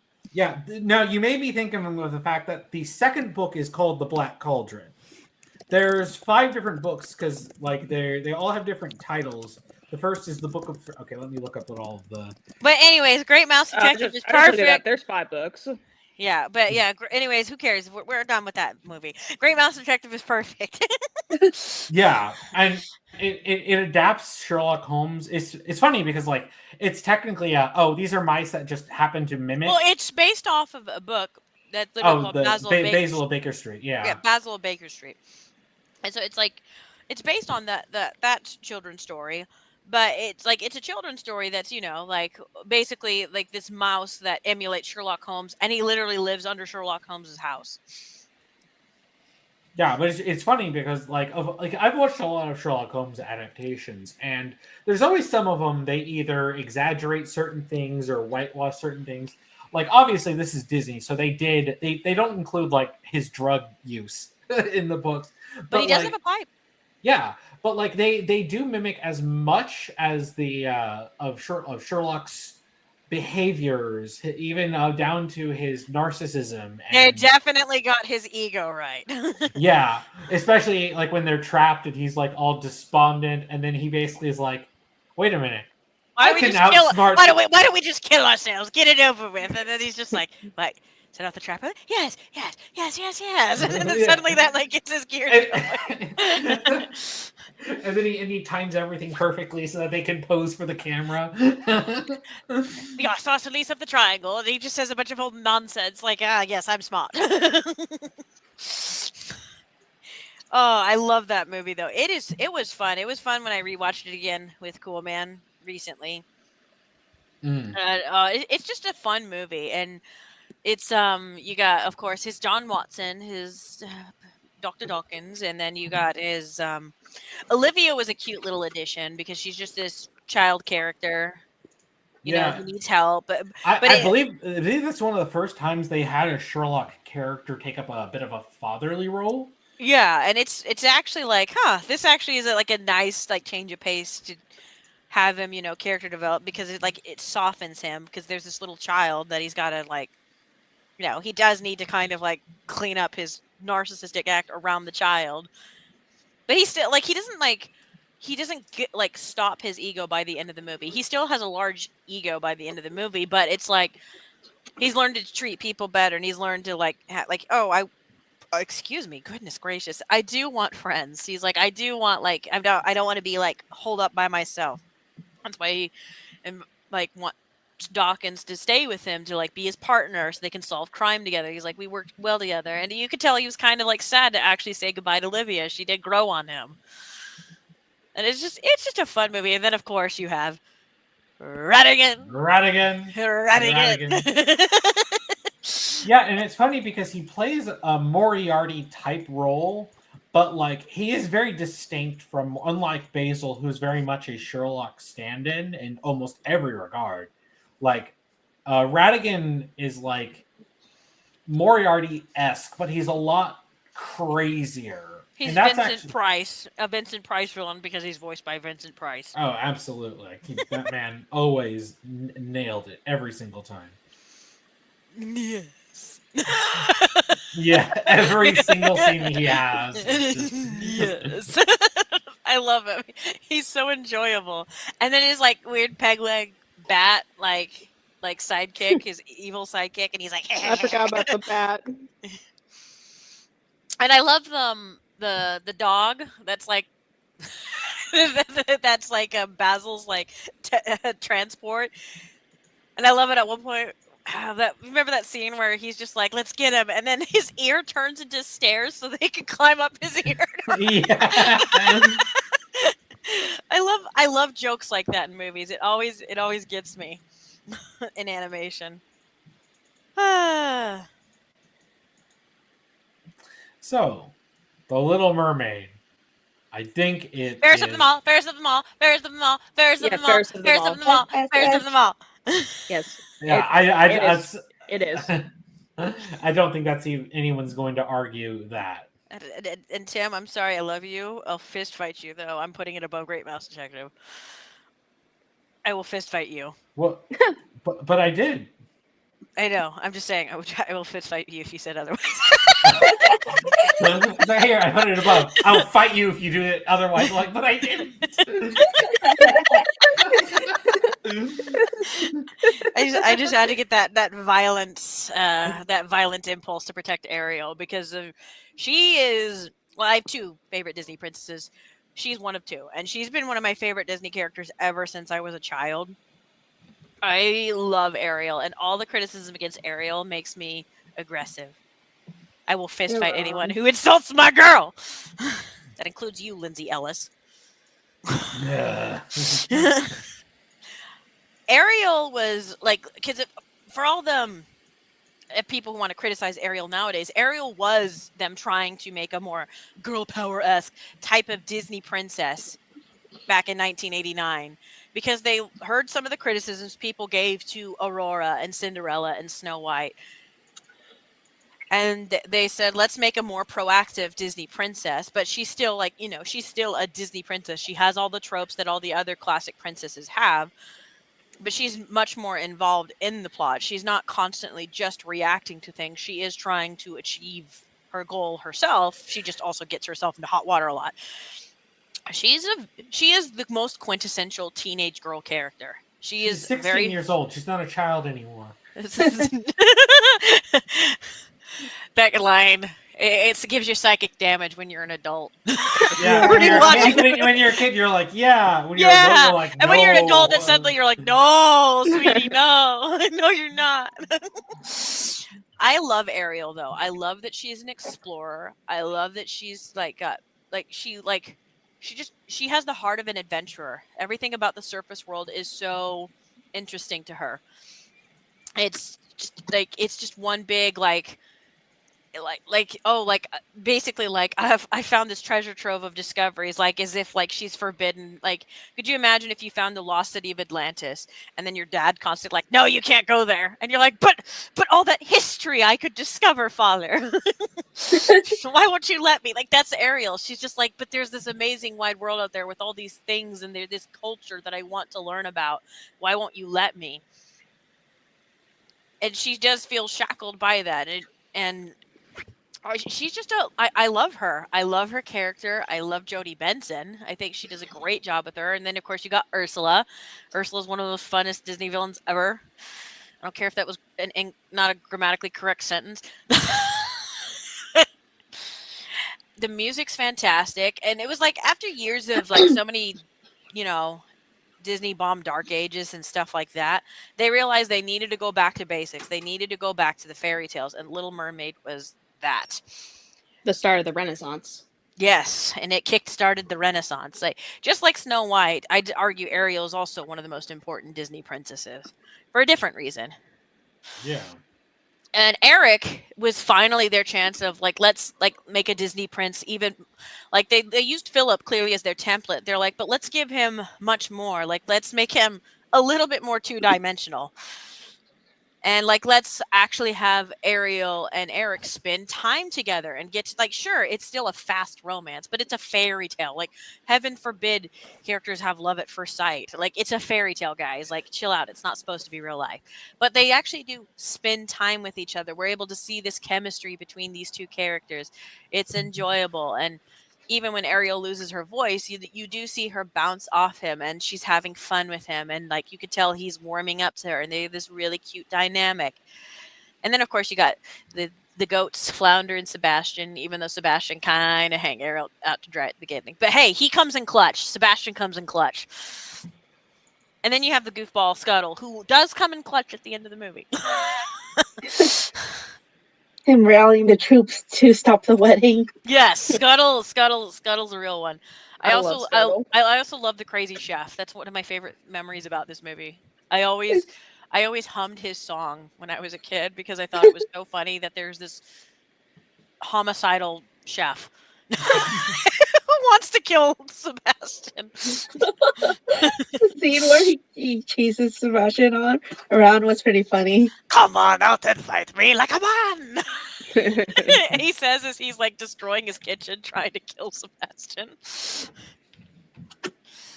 I love that movie. The thing about that I love this movie the most, though, is I have a very distinct memory of this movie. Is I rewatched it, like, because I always loved it as a kid, and then I hadn't watched it for years, like, and then I watched it again, and when I was in college, actually, and it was particularly at a time when I was really homesick. And I was just enjoying the stuff. The animation's beautiful. I'm just like, oh, I love these songs and blah, blah, blah. And then it gets to the end, her wedding, and then she hugs Triton and she says, I love you, Daddy. And then I started crying. And then I'm just like, I miss my dad. And then I immediately called him up after the movie was over, telling him how I missed him. And I Aw. couldn't wait for the next like spring break so I could go home and see him. Aww. Like I think what I like about this movie that people don't understand. I hate the remake so much. The whole point of Triton is that he goes through character development too. And that's why there are certain actions Ariel has to do and Eric has to do in order for Triton's character development to make sense. And if you replace certain scenes that Eric was supposed to do instead with Ariel, because we're insecure for some reason about Eric having to save Ariel like once, even though she saved his life twice in the original movie, Triton has to see Eric go above and beyond for his daughter in order to be like, oh shoot, maybe I shouldn't be racist against humans. Maybe they aren't bad. Maybe I should be okay with my daughter falling in love with this guy. He seems like a real one.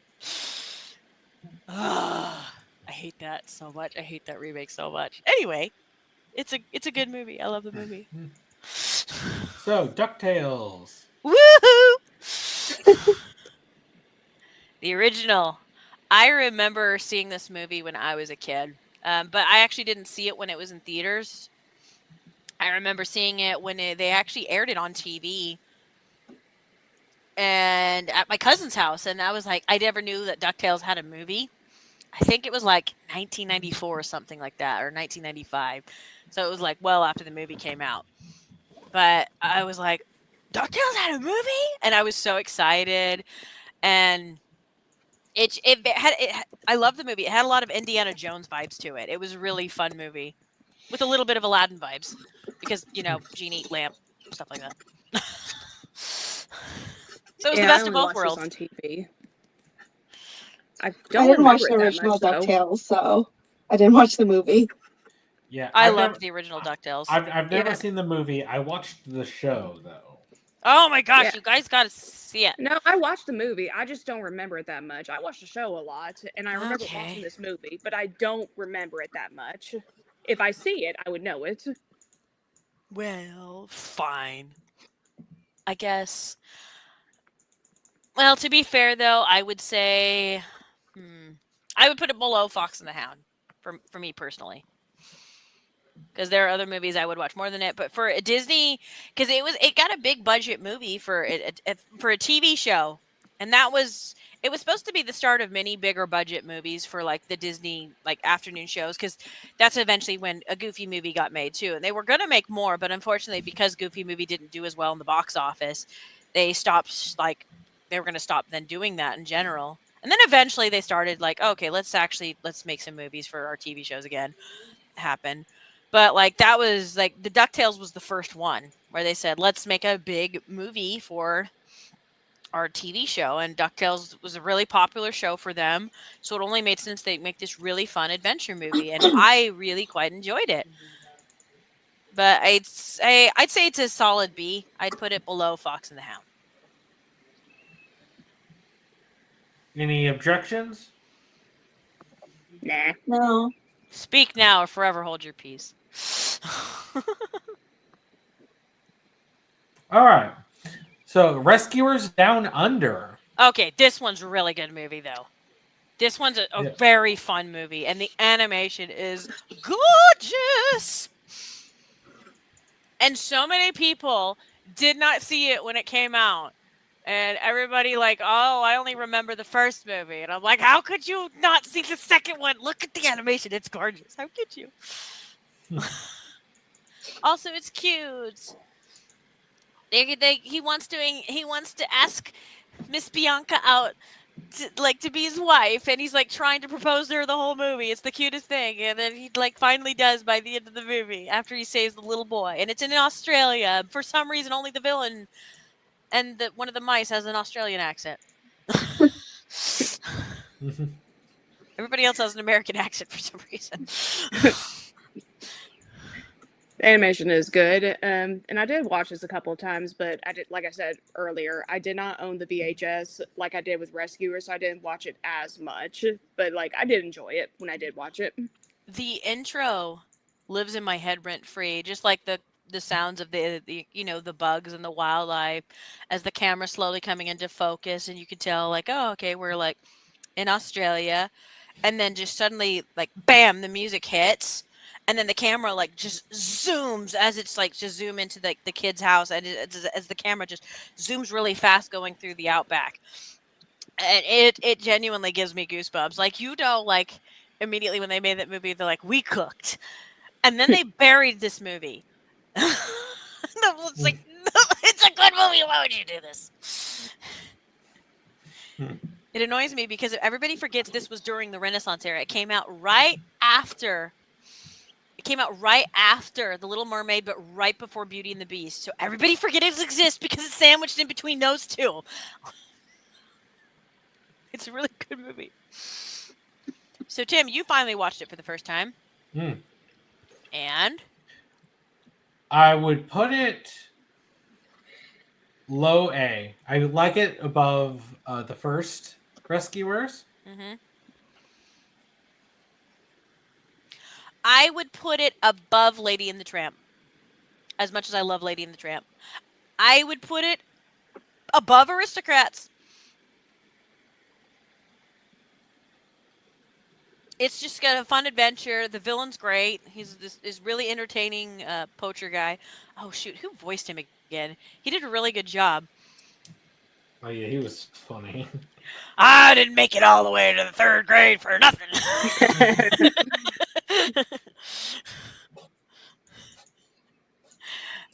He was so funny. This is gonna bother me. Rescuers Down Under. Voice actor. Who was it?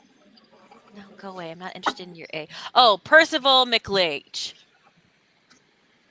is the name of the villain. Oh, George C. Scott.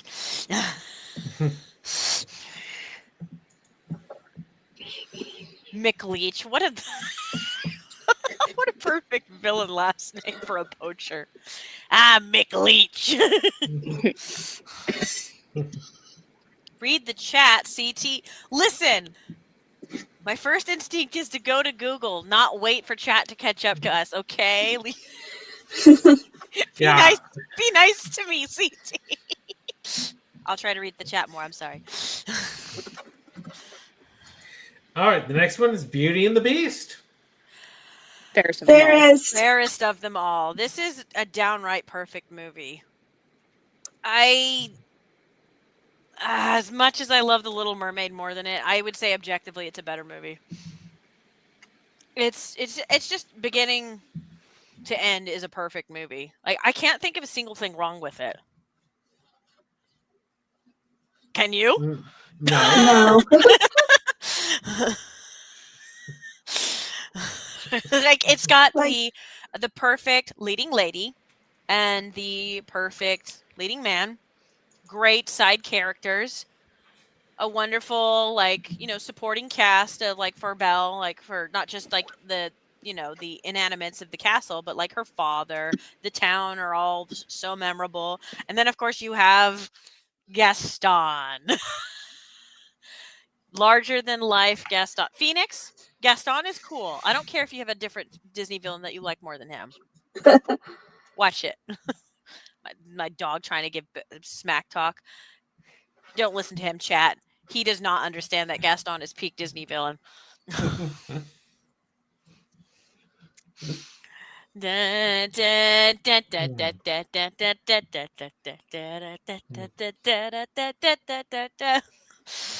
love that his villain song is literally just everybody in the town just gassing him up, being like, don't be depressed, you're the coolest thing on planet Earth. And he's like, you know what, you're right, I am the greatest thing since sliced bread. Good point. He's larger than life ego makes him such a fun villain. And he's not just larger than life, he's roughly the size of a barge. That's true. He is roughly the size of a barge. He's such a good villain. Gaston is literally just people are like, how do you write an egotistical character where they're entertaining? Gaston is the perfect example of how you do it for a villain, where Basil's the perfect example of how you do it for a hero. he's just fun. Like he's just fun. Everything he says, everything that comes out of his mouth, even though it's like deplorable, it's just I laugh at him. He's a big ham. He's so funny. I think also what makes it great is he looks like a more of a heroic character when you first see him, but his personality comes out and you see like what a like awful person he is.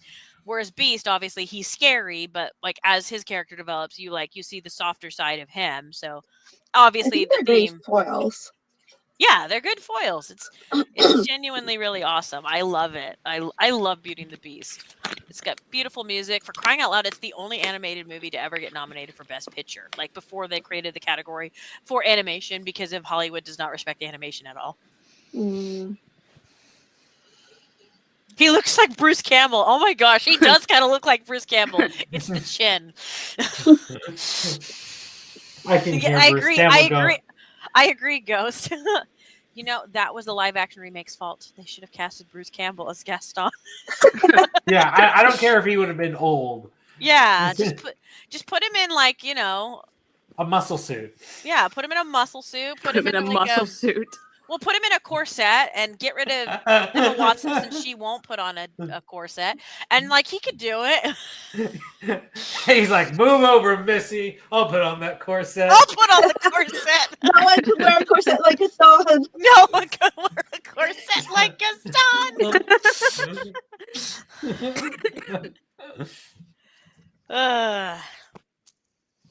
Okay, that was fun. That movie was awesome. All right, cool. So I think Pinocchio's next. Yep, Pinocchio is next. That was that was like the second movie I think Walt made. Yeah, it was very early. I don't remember. Yeah. I think it was 1940. It's not my favorite. I think it has its own charm to it. It's charming. It's a good movie for kids. Sorry, I'm eating. Especially because Pinocchio goes through a lot of ordeals to kind of teach him, like all the important lessons that kids need to hear. It's very annoying how the remake misunderstood it, how it sanded down a whole lot of things because it's like I forgot they did a remake. Yeah, they did a really horrible remake. Yeah, they completely changed Pleasure Island and they were like, no, it's like root beer and they're not smoking because that's bad. And be like, that was the point. That was the point. That was the point. Island. That was the literal point because of like Pinocchio's looking at like all the things and he's disgusted by the cigars and all this other stuff and it's like it teaches him like how to be a better kid. And then of course you got like the whole thing with Monstro. Gosh. But of course it gave that Monstro scene scared me as a kid. Oh yes, scared me so much as a kid. Terrified me. And this made me go, is this what Jonah saw in the Bible? When he got swallowed up? Like this, or is this what Captain Ahab saw? Is this why he hated whales? And I'm like, that's like what I thought as a kid when I saw that movie. But also this movie is very important because it gave like literally basically Disney's motif, their theme song basically. Oh yeah, when you wish upon a star. It started that whole phrase, like wishing upon a star and your dreams will come true. And then, of course, you got Jiminy Cricket and Pinocchio. They're just cute, charming characters. It's not my favorite Disney movie, but I would say it's an important movie. So, I'd say high B then. Yeah, I would put it below Peter Pan because it doesn't have Captain Hook. Below Peter Pan. Yeah, I agree with that. Yeah.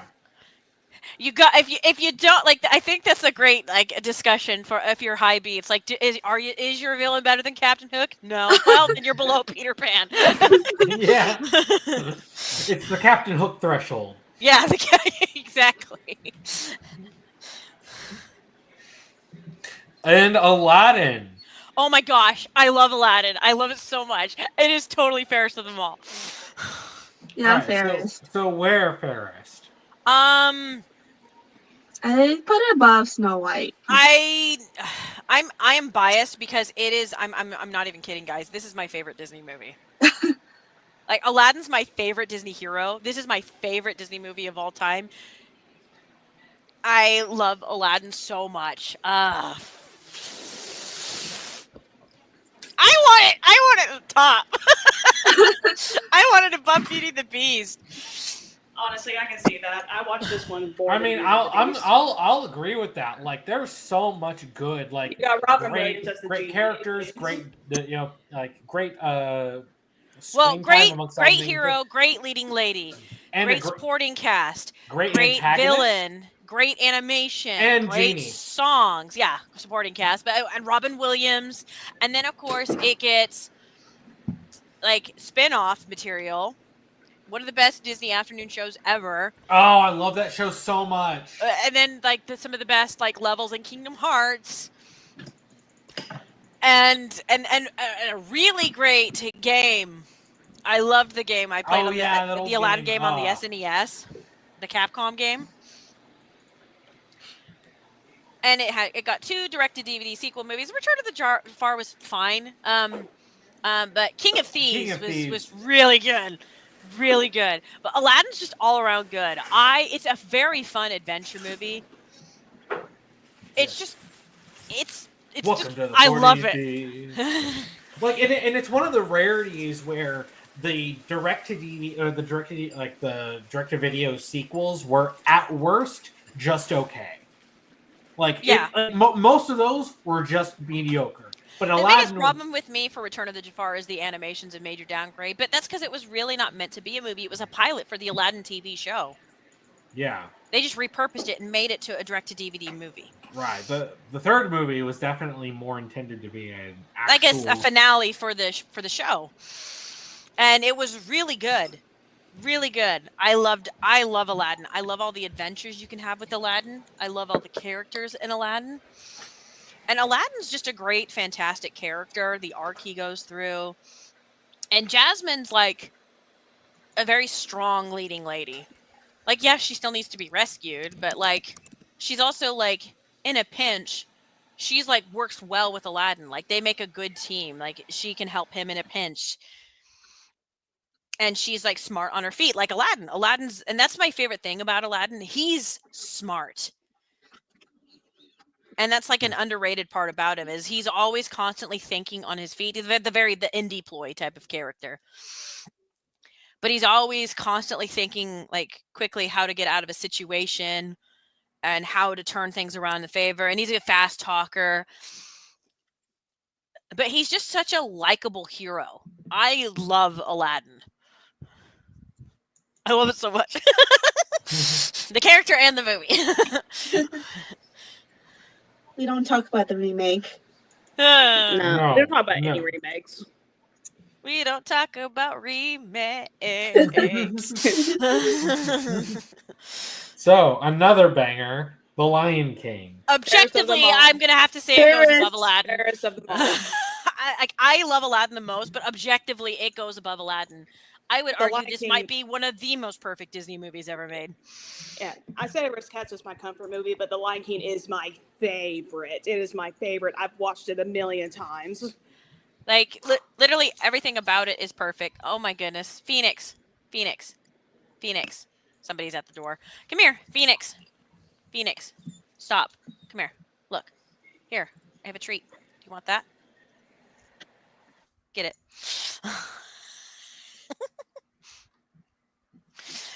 Okay, yeah. Lion King's perfect. It's just straight up a perfect movie. I like everything about it, like across the board, is perfect.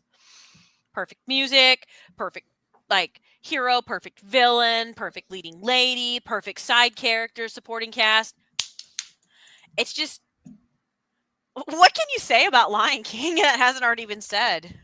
Yeah, really. And I don't think I've ever seen like someone dunk on The Lion King. Well, Coolman and I have a friend who actually says the direct-to-DVD movie is better than Lion King, and I still say, Anomaly, you should be beaten and tarred and feathered for that. This is the same guy.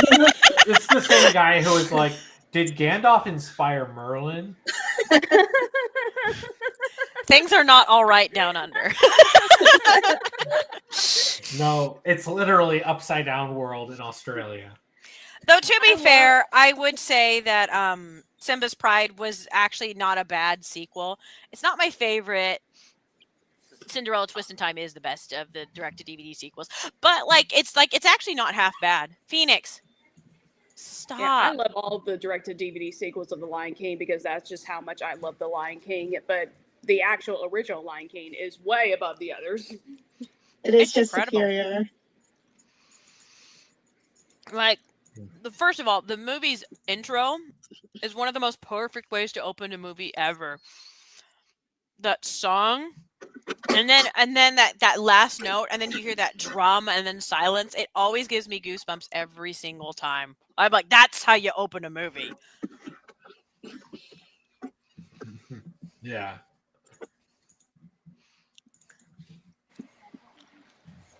What's next? Pocahontas. Next is I think? Pocahontas. Chat, is it bad that I say that I love this movie?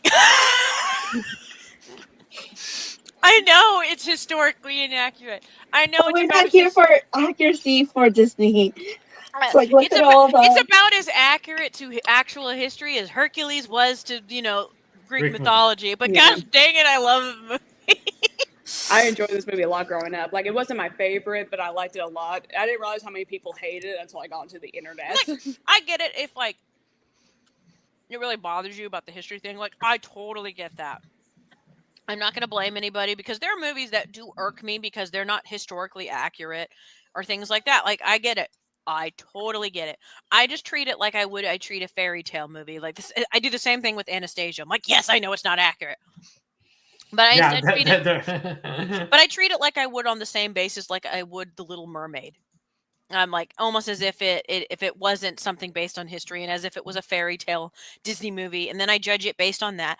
And I like the characters all in it. I like the music. I love the art style. It's so much more almost. It's much less exaggerated in terms of cartoon proportions for the humans compared to some of the other characters in other Disney movies. It's so interesting the way they're all drawn.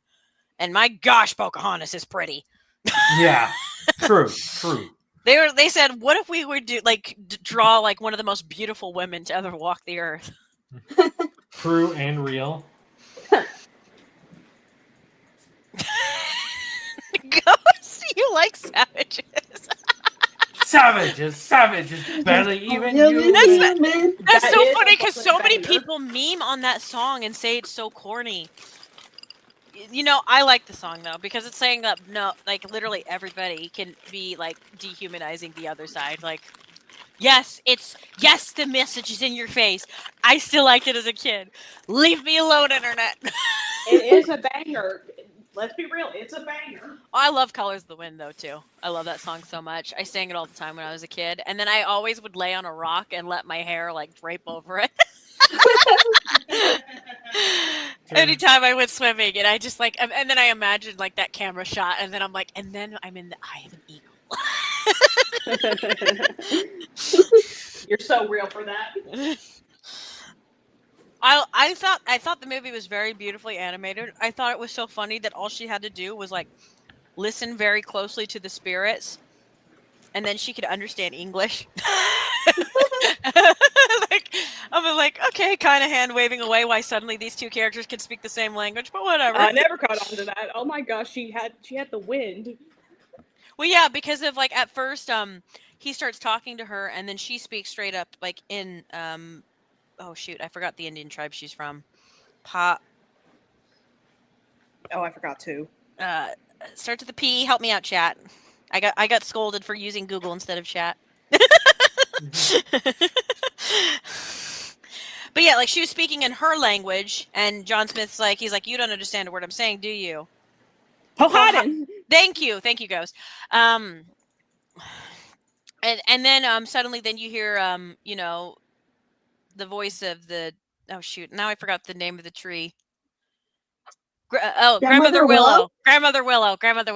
Then you hear Grandmother Willow singing the "Listen with your heart, you will understand." And the wind flows around her and John Smith's hand as he helps her out of the boat, and she's closing her eyes, and the spirits are like whispering to her in the wind, like at that same part. And then as soon as she opens her eyes, she goes, "My name is Pocahontas." And like literally her animal companions' jaw drop because they're like, which implies that she's suddenly speaking English. Because they're just like, what the? She's speaking in tongues.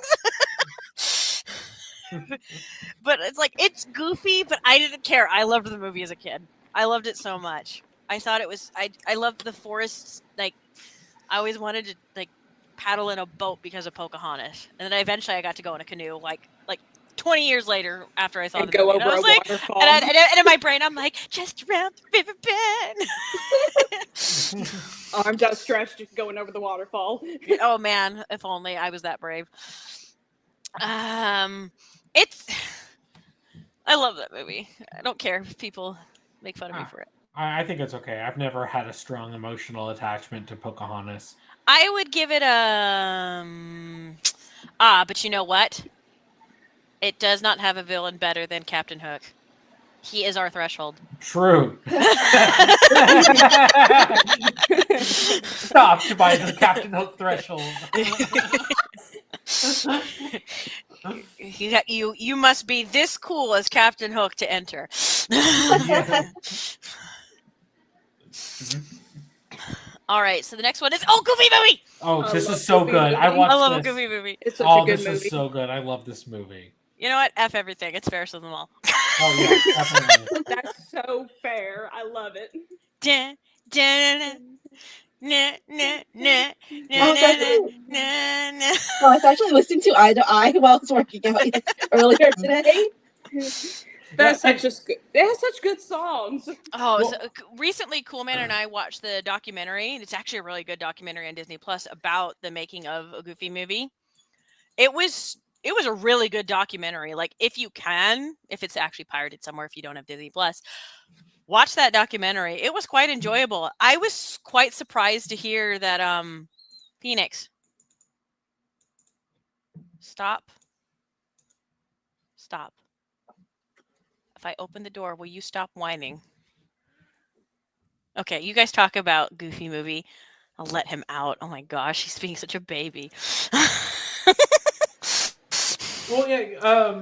The documentary is really fascinating because the guys who are making it, they had to go through so much to get this because I believe Jeffrey Katzenberg was the guy, their boss at the time, and like there was so much going through it. Like they almost did. They almost didn't Bill even Farmer. have They almost didn't get Bill Farmer. Right. I was just about to say that they almost didn't have him, and then when they did get him, they were like, make him do his regular voice. Don't make him do the Goofy voice. And then the animators and Bill Farmer were like, but he's Goofy. Bill Farmer had an outright meltdown, could not sleep. He's just like laying in his bed, eyes open. He's just like, But I'm he's- Goofy. But I'm Goofy. He should do Goofy voice. What do you mean? Do my normal Like, voice. please don't ask me to do the voice. I'm It's like just like, Donald Duck talking in a regular voice. like this man went through an existential crisis for a whole 24 hours. Yeah, Didn't which he call the guy they eventually convinced which Jeffrey Katzenberg. executive was it? Was it It was, Katzenberg? yeah, it was Katzenberg. Yeah, remember because they animated him like the boss from Incredibles. He was this short little dude who was like 2 feet tall in the little animated sequences. That's right. But it's weird that Jeffrey Katzenberg was like one of the things that was protecting this movie. Yeah, it's funny because for all of his reputation, he was critical of the movie when they brought it to him. But once he saw what they were, But he genuinely believed in him once they convinced him that it could work. And so he kept like helping them and accommodating them throughout certain intervals. And it was like once he left the Disney company because there was the huge rift that happened between him and Michael Eisner, and then he went and made DreamWorks because he was very bitter about what happened with the fallout between him and Disney. And then that support that they had for making the Goofy movie, it evaporated, and they like nobody in the executive board really cared about them, and they had to kind of trudge on their own. And they realized Jeffrey was the only one that believed in us. He was the only one that was like kind of shielding them from the rest of the board of directors and like helping them get that movie made. And I'm just like, I can't believe the unsung hero of this story is Jeffrey Katzenberg. Yeah, and it's so funny because of his like the reputation he has, and it was like this is that moment where he was like, actually, I'm a jerk with a heart of gold. Yeah. But I love a Goofy movie. I think one of the coolest things about it is also there's no villain. Yeah. It's just a story of a father and a son because they're from two different generations and they're just disconnected. And the father just wants to reconnect with his son again. And the son just wants to be independent. It's such a simple but heartfelt story. And everybody like loves it. Literally everybody, like of our generation, millennials and Gen Z, like we all love this movie. Mm-hmm. And the documentary talked about that. Like they didn't realize how much because of the movie, played a lot like on TV after it bombed in the box office, and so they didn't realize there was a younger audience for it that genuinely loved it and appreciated it. And it wasn't until years later where eventually like when they wanted to do like a panel like, oh, it's like the anniversary, I guess we could like do a thing for it, why not? And they didn't expect like to see such love for the movie when they looked to online and being like, oh my gosh, so many people love a Goofy movie. And like I talked about how like surprised and like happy they were to find that out. And I was like, oh, so it wasn't all for nothing. And I was like, no, guys, it wasn't. You did a good job. Aw. But it's funny because they were like, let's make a movie. Like, let's do a distant sequel to a Goof Troop. Just a simple show because Max is a teenager now. But it was a good movie. Right, and it's something that I noticed about it because it's a movie that's so perfect for if you're younger, you're gonna totally get Max. You're gonna totally be on his side whenever he's like, man, I just want to live. There's this girl I want to impress. I want to do this stuff, and then my dad is just dragging me. But then when you're older and you're watching it, you're like, you understand where Goofy is coming from here. You're like, I kind of. Even though I don't have any kids, it's just like I kind of. Well, you have this merged perspective because then you can see both sides of the story, and you can understand where both Max and Goofy are coming from. Yeah, it's like the thing is like they both had to learn their lessons because both of them were being wrong. Because the biggest problem in the movie is that neither of them were truly communicating with each other. Like Goofy was making a lot of assumptions about Max and about him because he's like, oh, it's going to be just like with me and my dad. So if I do the same things we did, then we're going to be able to bond. Especially because Pete was in his ear whispering all these like bad things of like, oh, he's going to be in trouble. He's going to fall into the wrong crowd. And of course, because Max got in trouble, Goofy's freaking out. He's like, I got to slap my son. He's going to be in the electric chair. He's going to get the electric chair. It's like, stop putting these ideas in poor innocent little Goofy's head. He takes you literally. But I think what I love about this movie, and I think the reason it hits us all equally, even though like we're all different ages, is it is a de facto 90s movie for 90s kids. It's set in the 90s. It's about Max, who is a 90s kid teenager. The music's all for 90s kids.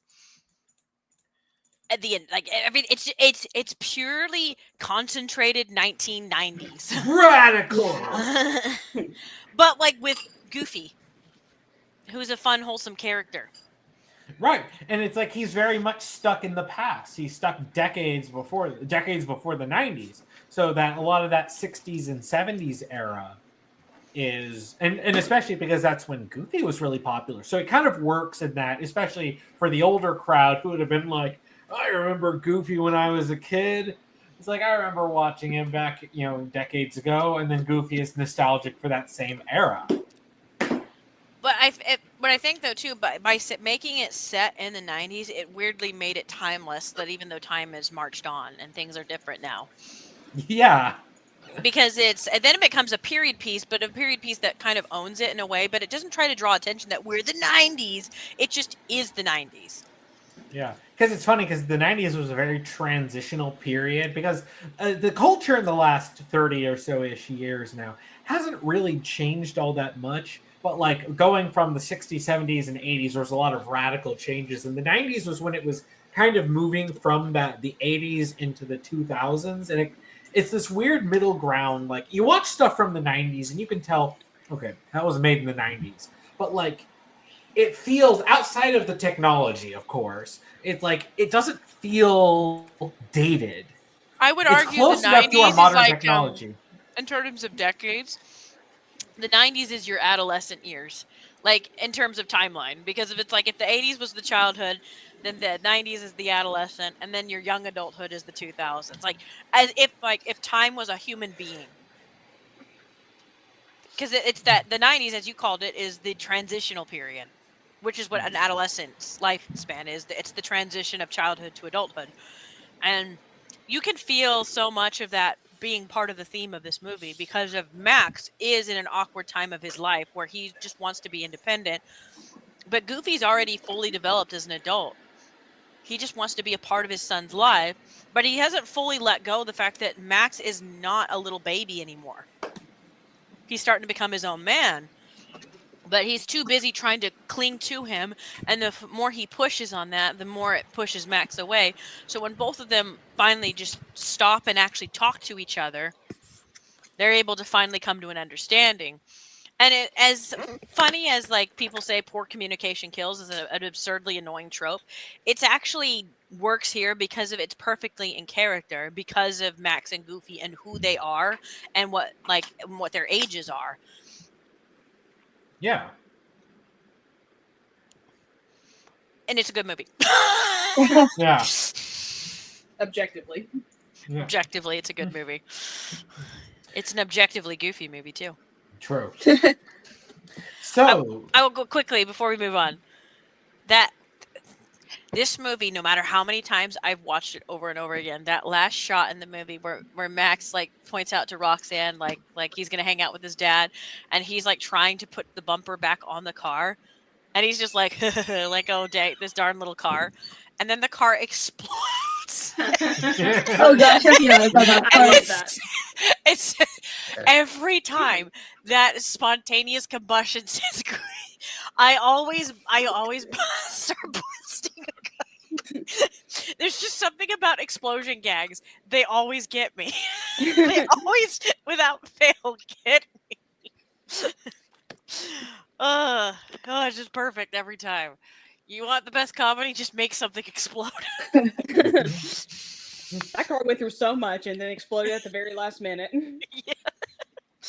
It's perfect. alright, so the okay. next up is The Hunchback of Notre Dame. Holy cow. I would put that as fairest. Fairest. I would. The problem is the movie does have a tonal problem. The gargoyles are the one thing in that movie that And feels it's not- out of place. I like the No, gargoyles. hang on. It's not that the gargoyles are terribly written. They're actually fine as side supporting characters. Everything they do is fine. The problem is their gags are at war with the super serious dark tone of the other scenes in the movie. Compare it to Mulan, which I think juggles comedy and the darkness a lot better with Mushu versus the Huns. Like, because if they're at a war. But like with the gargoyles, it's actually not so bad at first, up until when Frollo starts burning down Paris, and then the gargoyles are just like, the city of lights. Oh, look, Paris is on fire. And then they just go to have this song being like, Quasimodo, you're totally getting Esmeralda. She's totally in love with you. And it's like, Oh. Paris is on fire. Why are we having this musical number? It felt like, oh shoot, that hellfire scene was pretty dark, and oh shoot, we're burning down Paris. This is pretty dark. We might be traumatizing children. Let's put in a quick happy song number just to perk up the kids quickly before we go back into the dark again. Which is so funny because there was nothing in that movie that made me like really scared when I was a kid. It's weird, of all the movies, it's like it just I felt like there was a lot of overcompensating. And don't get me wrong, I love this movie personally. I think it's the fairest of them all. But there is a tonal problem. Like in terms of it doesn't balance its tone. It's not quite a perfect movie. It doesn't balance the dark with the comedy well enough. And for that, I got to put it at the top, almost there. So you can say it's almost there. It's almost there. But this movie genuinely does so many things right. It's a very good movie. And its opening, holy cow. Oh yeah, the bells of Notre Dame. Oh my gosh. Na na na. Na na na. Na na na na na na. And then I could go even go higher. The The mic isn't even picking you up. You're going too high. I thought you stepped back from the mic. Like, what? No, I stepped back from the mic because I didn't want to blow the mic out. I was like, it was barely even picking you up because you were going so high. No, I stepped away because I knew if I start belting out that high notes, I'm going to hurt people's ears with the headsets. And I'm like, I'm not doing that to chat. I'm not doing that to chat. I wouldn't do that to you, chat. I like you too much. So there was that one time in the Nintendo Direct stream, YouTube blew up my ears. I was like, oh, that's loud. Listen, I was not prepared for Virtual Boy, all right? That caught me off guard. That wasn't my fault. But okay, Notre Dame is genuinely a really good movie, and it's impressive they managed to Disney-fy such a dark story. Oh my gosh, it's the original book is so dark. And it was still turned out to be one of their darkest movies they've ever done. Might even be the darkest movie they've ever done. Yeah, I would say it's the darkest. Because, Well, I mean, because crying of out loud, Hellfire. the intro alone is just like, oh my gosh. It takes a few rewatches to kind of understand just how mature this movie is. But it's a beautiful movie, like not just the animation and the music, but just the story. It's very heartfelt, and I appreciate because of so many stories, like whether it's like it doesn't matter whether it's Western or Eastern culture. Every time like there's a character that falls in love with another character, and it's like, oh well, they have to return their feelings to them because they fell in love with them. And annoyingly, yes, you're like, yes, that character has to like return their feelings because of oh, well, you were nice to me once, and like I had a sad life, and like. Because I like you because you were nice to me. You have like, I love Quasimodo. He's such a sweet cinnamon roll, but he is not entitled to Esmeralda's feelings just because of he had a sucky life. And like, she's her own person. She's allowed to fall in love with whoever she wants to fall in love with. And people are like, oh, but isn't that sending a message that if you're ugly, you don't deserve love? That's not what the movie's saying. Like, it's saying that he only fell in love with her just because she was nice to him. It was the idea of her. He didn't actually. Like he had pure adoration for her, whereas Frollo was the opposite. It was pure lust. None of them saw her for who she truly was, except Phoebus. That was the point. Heck, that's why they had Quasimodo sing the song and call her Heaven's Light, and then you had Frollo sing his really dark song Hellfire, Judapucks against each other. It was saying that both Quasi and Frollo were seeing her like they were putting her on a different type of pedestal. One was like putting her basically below. The other was putting her above. They weren't treating her as an equal. And like Quasi's a good person, and the whole point is like in the end, what he wanted to just simply do was just belong and be a part of the town and be a part of like them, all of them, not just be isolated up in the tower. And that's where the movie ends, where he's accepted in Paris society. And they all celebrate him as their hero. Like, that's what he needed. He just needed friends and people to accept him. And it's beautiful. I love it so much. And Esmeralda's gorgeous. Yes, absolutely. I was transitioning. I was transitioning because I knew Cool Man wanted to talk about his crush. Oh yeah, unironically, one of the most beautiful women Disney has ever animated. She is very pretty. Her green eyes, like, man, they're captivating. I'm not gonna lie.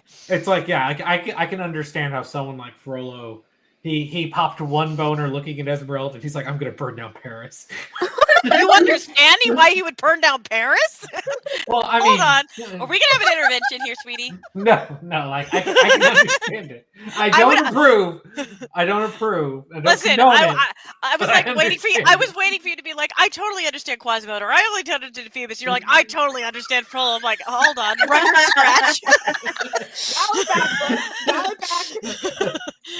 back. It's like, what?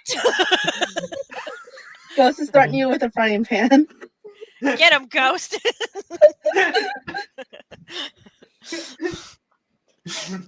Bad cool man. Sprint, sprint. Do not burn down Paris for one pretty lady. Cool man sports ones. I never said I would do it. Bad cool man. Do not support burning down Paris. Leave Notre Dame alone. They just built it. They just reopened Notre Dame too. Yeah, leave it alone, man. It's already been through enough. Yeah, I get she's pretty, but it's not worth it, man. Yeah. All right, okay. All I right, think next we is had our Her- fun. Next is Hercules. Ferris. I love Hercules. I love Hercules. I think fairest of them all is a fair. Yeah. I would say there's a new threshold. Is your villain funnier than Hades? Yes.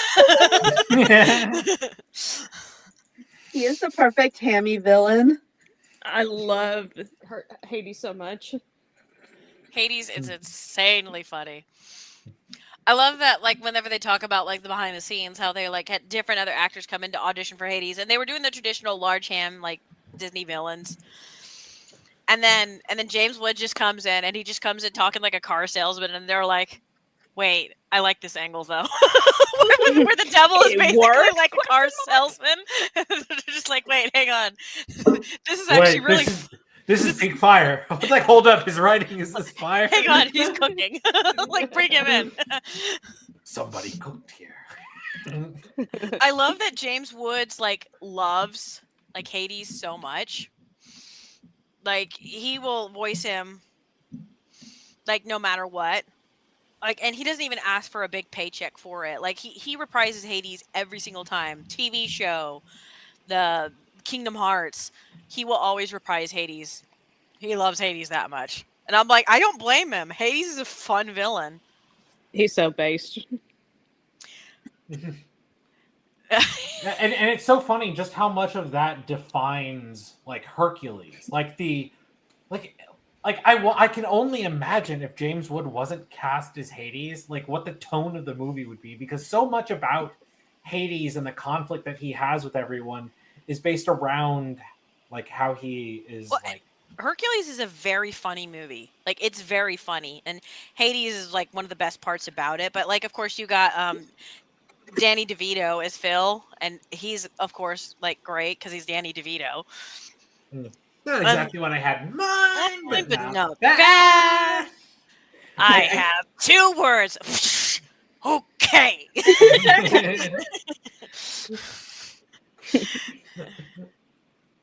But yeah, Don't make eye I love the base Greek mythology. It was like my special interest in, like, elementary school. But I don't care. Hercules is a super fun movie. I love the cast, the music. Yes, I love all the designs though. Like, for all the Greek gods, though, I think it's very creative. So I think it's funny when people complain, like, how they made Zeus a family man and Hades is the evil villain. I'm like, it's not deep. Well, it's a Disney movie, but at the same time, Zeus is like keep a better eye on your kid, man. He's kind of a doofus. So, like, they're like, well, he's kind of dumb. How about that? How's that for the trade-off? He's a himbo. Yeah, it's like to be honest, he's a himbo. Like, you couldn't make anything kid friendly about Greek mythology. You really can't. The gods are all terrible. They're all bad to each other, and they're all backstabbing each other and killing mortals. And then there's incest right and left. Yeah, so it's like, it's very clear why Disney was like, look, okay, guys. look, we have to go the fanfic route. Leave us alone. Hear us out. And people are like, then why'd you adapt Greek mythology? And I'm like, well, why not? Greek mythology's got really cool, like stories that you could, like, then have fun with. The other thing I love about it is it's pretty much like Greek mythology meets Superman. Because it pretty much is Superman. Yeah. The way they do Hercules' backstory is very clearly inspired by Superman's story. Like, the kindly elderly couple that finds him, and they're farmers, and they take him in. And he's kind of, like, starts to discover his powers as a teenager, which in the Superman comics, it's like that's when he becomes Superboy, So it's like it's all It's all kind of like follows similarly, like some of those story beats, and then even Megara's personality is straight up Lois Lane. Yeah, That the fun sassy, no nonsense, like, and she even calls him Wonder Boy. Like she has her own little nickname for him, like how Lois Lane always calls him Smallville. Like so, it's like it's very Superman and Lois Lane. They are Clark and Lois. Like they pretty much are. It's Disney's closest they've ever come to adapting Superman, basically. Yeah. And they are a cute couple. The more naive, very like gentle, friendly, but super strong guy, and then you have this cynical, no nonsense gal who's insanely gorgeous.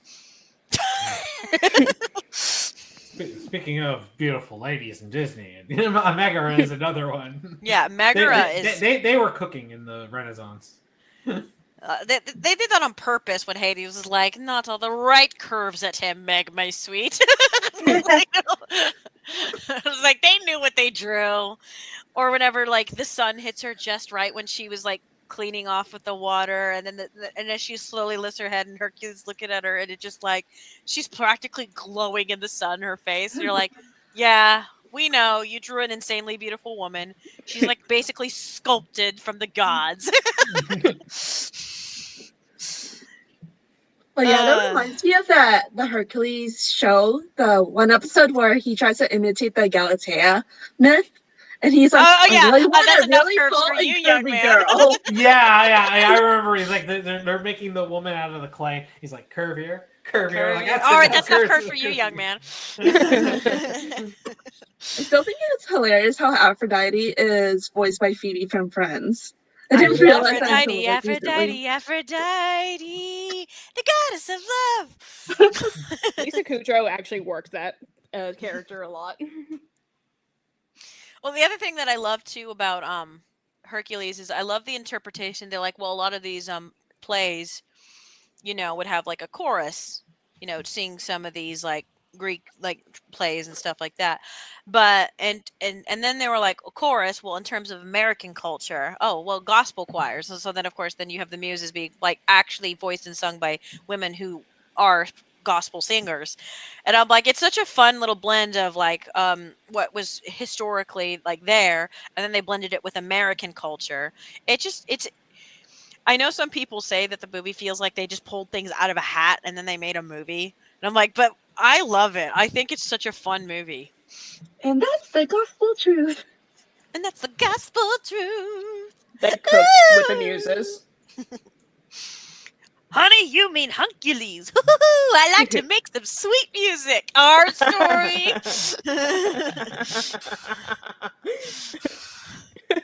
Honestly, those girls were a vibe. I'm just like, I agree. Here, muses. All right, so the next one. Mulan. Fairest. Fairest of them all. She is fairest of them all. True. Yeah, right above Aladdin, but right below Lion King. I think that's fair to say. Yeah, It's I might love Aladdin the most, but Mulan is also one of those movies where I think it's a downright perfect movie. It's such a fun movie. It's so good. And like what I was saying about Aladdin too also applies to Mulan, but for a different reason, because they're kind of like they do have similar beats where they're very insecure, but for different reasons, and because they're completely different societies of where they were upbringing. And for one thing, Mulan has her entire family actually alive, which is a rarity for a Disney princess. Yeah. No sad backstory here. or a Disney character in general. like Also, her dang. grandma is so funny. Yeah, her grandma's the funniest character, like one of the funniest Disney Would characters you like ever. to stay here forever? Dinner's She goes into traffic with a cricket. How Look at lucky her- can they be? They're dead. But yeah, like Mulan's similar to Aladdin in the regard of like, yeah, it's like she has these insecurities that she has to overcome. But what makes her so stand out is that she's actually a lot smarter than people give her credit for. Like Aladdin, she's quick on her feet. She's quick to think things through, and she's always developing plans on the fly. And she's got a fantastic supporting cast that, like, you know, she can help like maneuver around to help her save the day. Shang's a different type of love interest compared to Jasmine, but a great love interest nonetheless. And I love that suddenly, like, Shang suddenly changes into Donny Osmond when he sings. It's great. You know, when you get down to business, you just become Donny Osmond. You just become, yeah. I was once a war hero. Now, I'm the most famous of the Osmond kids. Let's get down to business. To defeat the Huns. One of the best There's songs so many ever. iconic songs. Yes. That song, it's so funny because it's all about like how awesome like and manly we need to be. But every time I hear that song, it makes me want to like freaking conquer a mountain or something. I don't know. It's just like I want to eat the entire box of Frosted Flakes and conquer a mountain when I hear that song. Because I'm gonna be great. It's a good song, but I love Mulan. It's such a good movie. The comedic timing is genuinely perfect, and as much as I love Hunchback, Mulan, I think, like I said, it does a much better job of balancing the comedy with the darkness. Because like a freaking war's going on, man. People are dying right and left. And it even has like that happy little song that abruptly gets cut, and then you see, oh, an entire village was burnt down. And one could argue, well, isn't that a tonal whiplash like within Hunchback? Well, no, because in Hunchback, it was the darkness. Hey, let's have our happy song.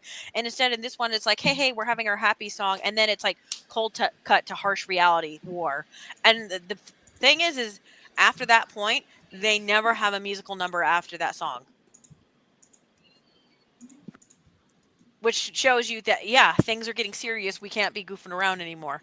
It's like, oh, I'm like tonally, that makes sense. That like actually services the story. Mulan's really good. Yeah. She's one of their best characters ever. And then I hate We that do remake. not speak of it. No. We sorry. don't talk about remakes. The only solace love I'll take Mushu. is that movie lost so much money. Good. Justice. Suffer. It is that remake is not a girl worth fighting for. No. But the original is. 100%. Oh, it's such a good movie. And what's else there is to say? It's just good. Everything's good. It had a fantastic level in Kingdom Hearts 2. Honestly, I think Mulan's my favorite Disney movie. Understandable. It's a really good movie. It was the first movie I watched in theaters that I remember. I remember I think Finding Nemo was mine.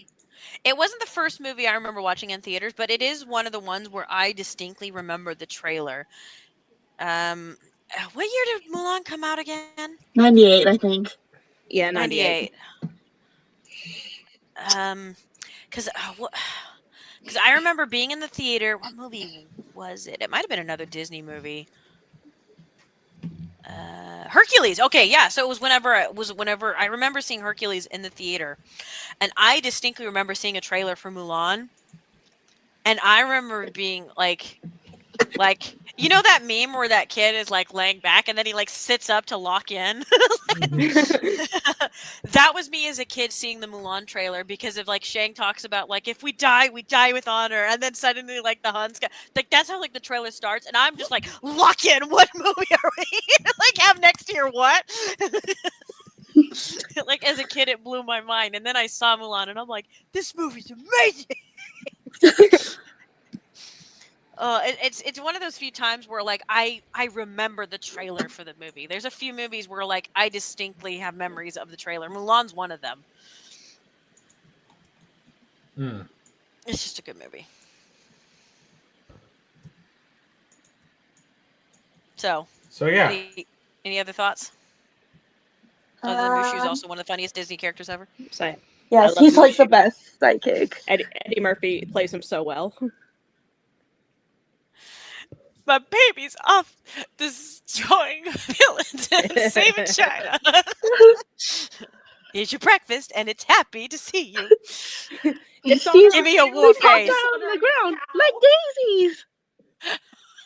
What's the matter? Ain't you ever seen a black and white before?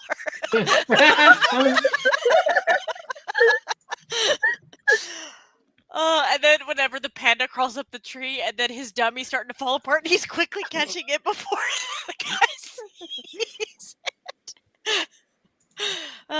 Background comedy is always the best comedy. I love it. Mulan's a good movie. Okay, I just had to talk about Mushu quickly since they axed him stupidly in the remake. So, Justice for Mushu. Exactly, justice for Mushu. All right, next one we have is Tarzan.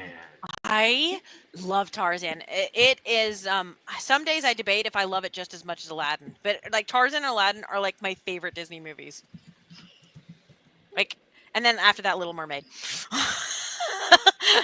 Of course, I love the men whose shirts don't exist. Huh. I wonder if there's a reason for that. Huh. The world may never know. I love Tarzan. Much like Aladdin, it also has a great spin-off cartoon. Fantastic cartoon. That also is underappreciated and buried by Disney because they won't put it on Disney Plus. Which is why I'll never get Disney Plus. Well, one of many reasons. But like, if you're not gonna like have good like original shows, you could at least put shows on there that were worthwhile. And sure, you have some, but you don't have all. Where's Buzz Lightyear, Star Command? I'm gonna get into that later. I love Tarzan. I love Tarzan. I love it a lot. Oh shoot! But we have the Hades threshold. Oh no! Oh no, Clayton! I don't know, Clayton. If you're just not funnier than Hades, unfortunately. Sorry. He But does have he has a pretty heavy death scene though. I was like, oh, when I realized. That is true. That is true. We might be able to bypass the Hades threshold with the fact that he's got one of the most memorable Disney deaths ever. Yeah, that was a pretty brutal death. That is a pretty brutal death and quite scary. And it's got a very good soundtrack. It does have it. Phil Collins. It's got all right. We have the Phil Collins threshold. Wait, hang on. It's got Phil Collins. Then it beats the Little Mermaid threshold. Sorry, Alan Menken.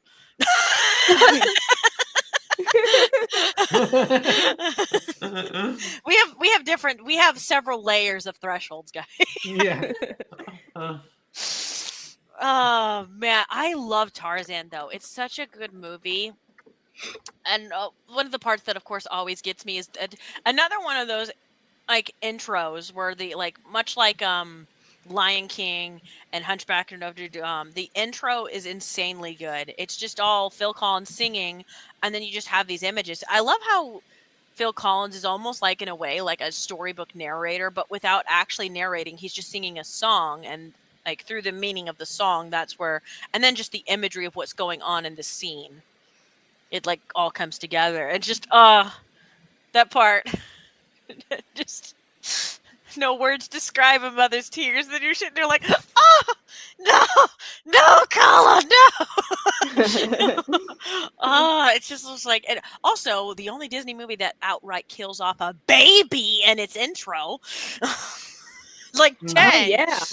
Oh yeah. I forgot. Yeah, because they kill off her Kerchak's child. It's just like, jeez. And then not Hercules. Sorry. Then Tarzan's parents get killed off after. It's like, yowza. That leopard went 3 for 3.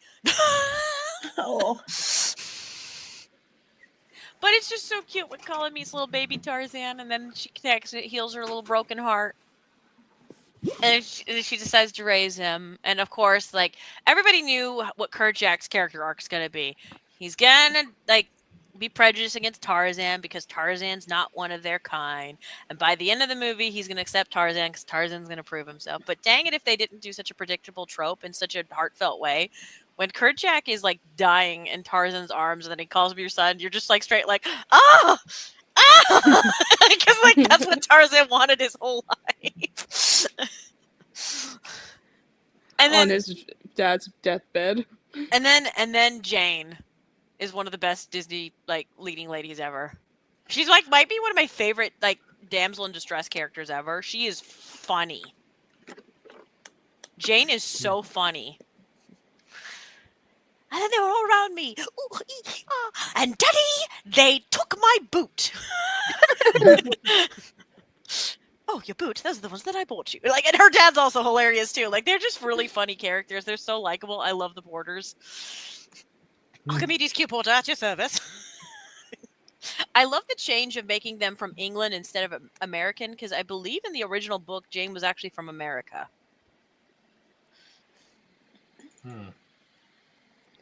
But I believe so. Like, obviously they had to change some things from the books, but like overall, like there's been so many Tarzan adaptions, like everywhere, constantly. Did George of the Jungle inspire Tarzan? You guys don't know about that. That's another great Anomaly Inc. moment. Oh, not his best. Not his best moment on stream. Wait, he really thought that? Yeah, I remember Aaron telling me that. It's one of those moments like when he said the Merlin and Gandalf thing. He had like a moment where he just asked like, did that come after that or what came first? And like all of us, our group of friends were like, are you serious? Tarzan was written in the early 1900s. And he was like, oh. George of the Jungle is a parody of Tarzan. And then he was like, well, I didn't know when the books came out. I'm sorry. I just watched George of the Jungle growing up. I thought that's where it all came from. They're just like I love him, but he'll have these moments, like he'll have these moments, man, sometimes where I'm just like, why'd you do that, man?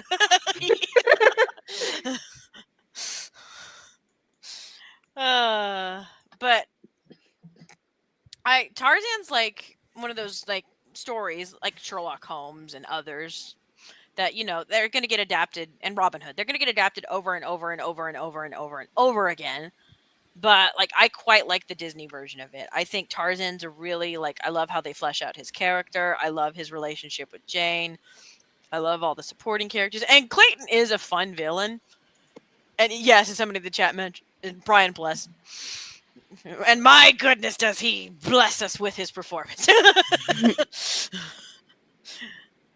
and Minnie Driver, she's so great as Jane. I love her.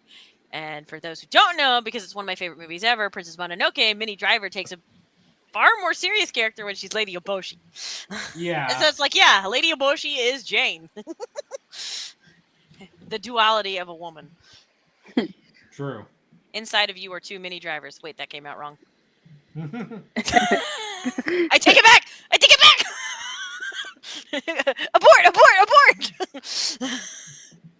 Next one. Yeah. No, I was just thinking it was funny because when I was a little boy growing up, I saw Jane. I was like, that was my first fictional crush. She is pretty. I looked at her and I was just like, oh. She is cute. So Fantasia 2000, is that what that is? Yes, Fantasia 2000 is. They decided let's do another Fantasia movie again, and I quite liked it. I thought some of the shorts were really good. My favorite one is the Donald one was pretty funny too. But there's what was that suite called? I can't remember the music, but it's the forest one with Dang it! Now I can't remember what that suite was called.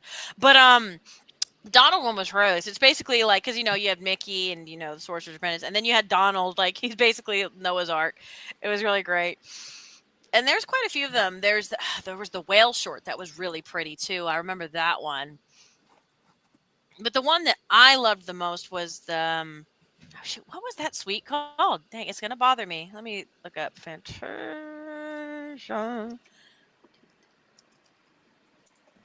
What was that suite called?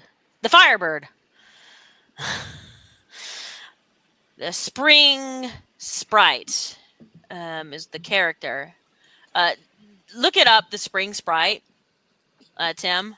Like, her design is really cool. Oh. Like, she's just straight up just spring.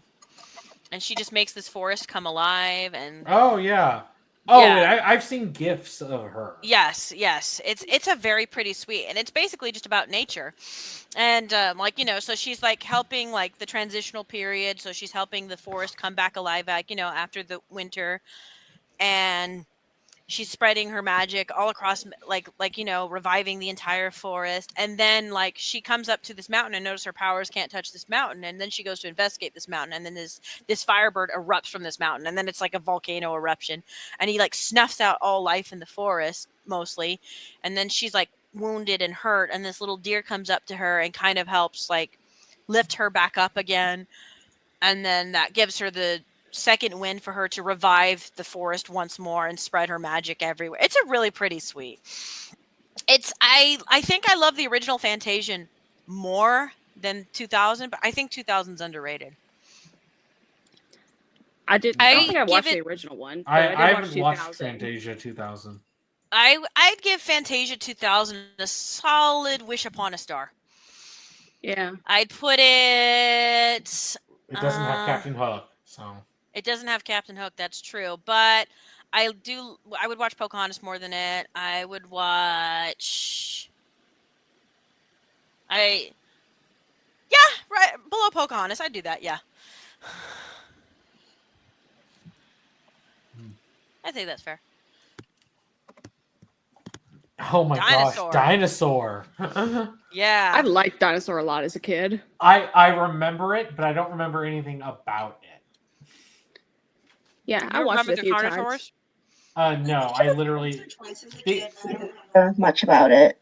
the only thing I remember about it was a PlayStation 1 tie-in game. Oh. Tim, in another window, type in Dinosaur 2000 Carnosaurs. They're pretty scary, cool designs for a carnivorous dinosaur. Oh, yeah. It definitely looks mean. Yep. It's a pretty cool design. What I remember the most is when the trailer came out for the first for this movie is they straight up just played the opening like first 5 minutes of the movie. That was the trailer, or like the first 3 minutes or something like that. Mm-hmm. That's how they advertised it. Like literally just the intro, how the movie opens. That was the trailer. And the music's really pretty. It's like this beautiful orchestra, and this choir comes in. It's like da da da da da da da da. It's just like, whoa! Why are we going so hard? What's going on? And it's just the story of this egg that's getting stolen, and then it's like everything keeps trying to like destroy this egg or eat it. And then eventually it like falls into the hands of these small like little mammals that are like, hiding from all the bigger dinosaurs. And basically they raise this little allosaur. And then these little monkey, like these ancient prehistoric monkeys, they basically raise this little this dinosaur, and then he becomes big, and then a meteorite starts to fall down, but not the meteorite, mind you. And they have to leave their home, and so then they have to herd for a better land, and that's the movie basically. It's a simple movie, but I think it's underrated. Yeah, I need to revisit it, but I do remember watching it a few times as a kid and just like enjoying it. I just liked it a lot. Well, you want to know the funniest thing that I remember the most about this movie? What? Does anybody remember the McDonald's Happy Meal toys where it was literally Yes! just a dinosaur Oh my head? We God. had- Yeah. Yes. Or his little puppet, like the little puppet heads. I remember those so much and playing with them constantly. And I did to one of my dog, and I did. I came to mouth closed, and then I opened it, and the dog was just like, "Rrr." Yeah, I remember that. I remember I would do that because my family had cats, so I would just pet them and they liked it because the dinosaur teeth were like. Oh wait, no, sorry, it wasn't my dog. It was my best friend's dog. I forgot that movie came out after Dottie Sue passed away. My first family dog. Yeah, because it was in 2000. Because that was before Steffi, but after Dottie Sue. The era of family dogs. It was in the limbo period. So I instead had to play games instead with my friend's dog. And she often was always like little Bichon. She was always just like bah anytime I opened the mouth, and then to play games acting as if I'd play bite with her, and then she'd play bite it. I remember those puppets so much.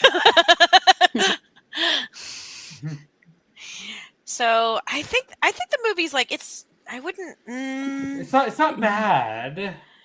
I put it as a Um, low B personally. It's a I- very average movie. I'm gonna be honest. I remember more from Alice in Wonderland than I did from Dinosaur. I mean, I'm not As much mad as I about feel it. like it gets too dogged on by some people, I think it's still like a. It's like no, it's not.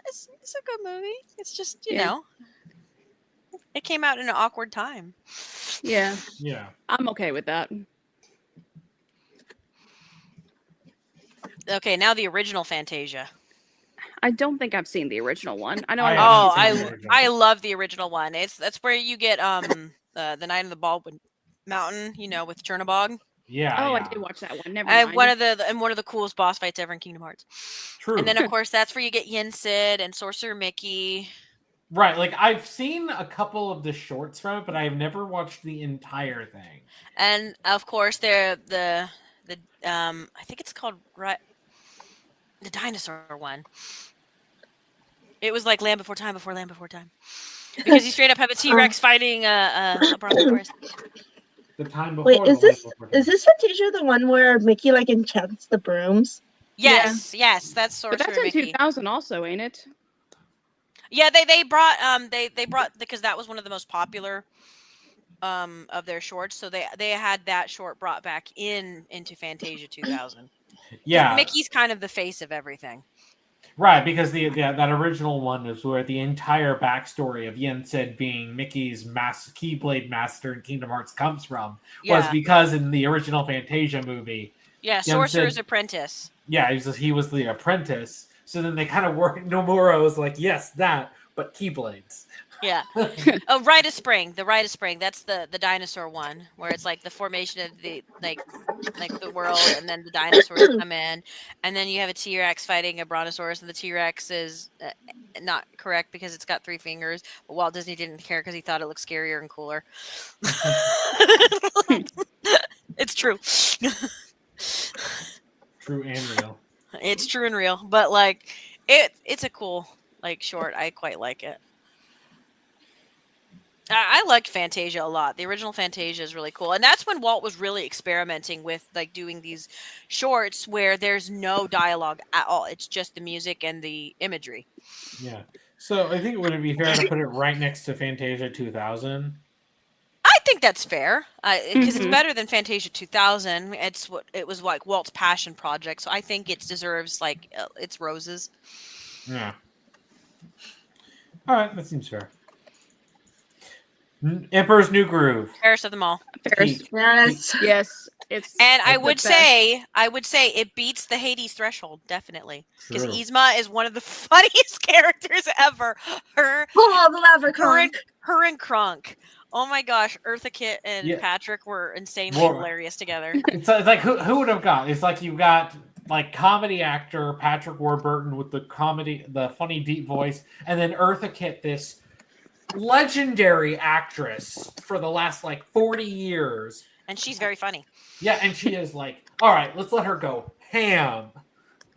I'll turn him into a flea. A Harmless harmless little flea. flea. And then I'll put that flea in a box, and then I'll put that box in another box, and then I'll mail that box to myself, and when it arrives, I'll smash it with a hammer. Brilliant, brilliant, brilliant, I tell you. Genius, I say. Or to save on postage, I'll just poison him with this.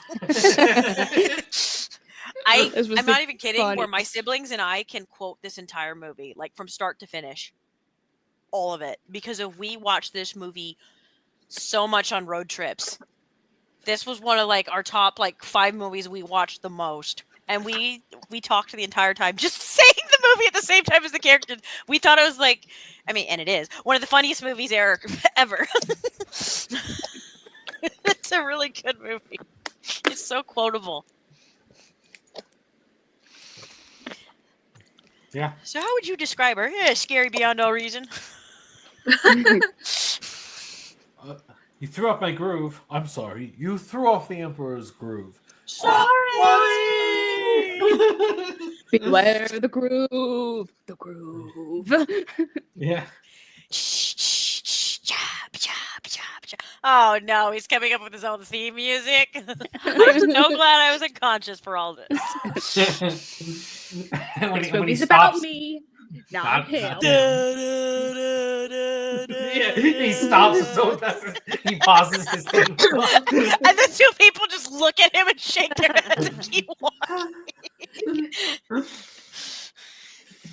How did you get here before us? I don't know. You got me. By all accounts, it doesn't make sense. One of the funniest and most quoted lines, especially when you watch something really badly written, and you're like, "How did this happen?" I don't know. By all accounts, it doesn't make sense. I never liked your spinach pot. Never. All right, that's it. She's going down. I love that his pitchfork makes the gun cock sound.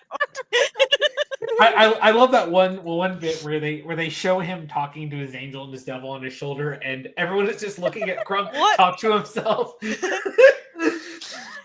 even Pacha and Cusco are like, I don't know. Rule number 1.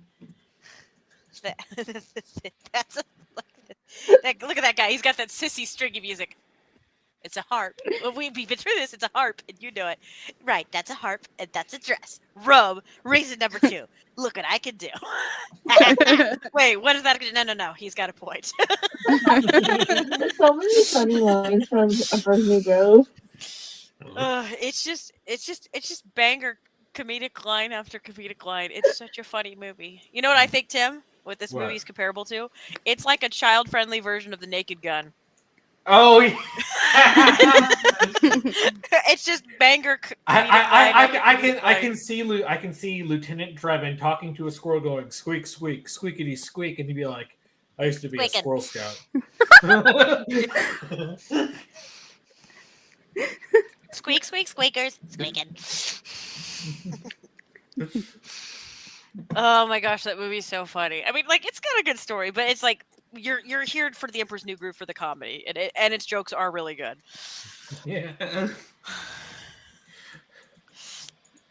I think we've already settled that it's a funny movie. Yeah.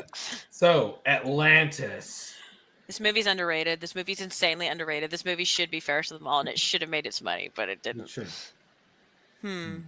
It does not beat the Hades threshold, I'm afraid. No. Rorik is cool, but he's not Hades. Yeah.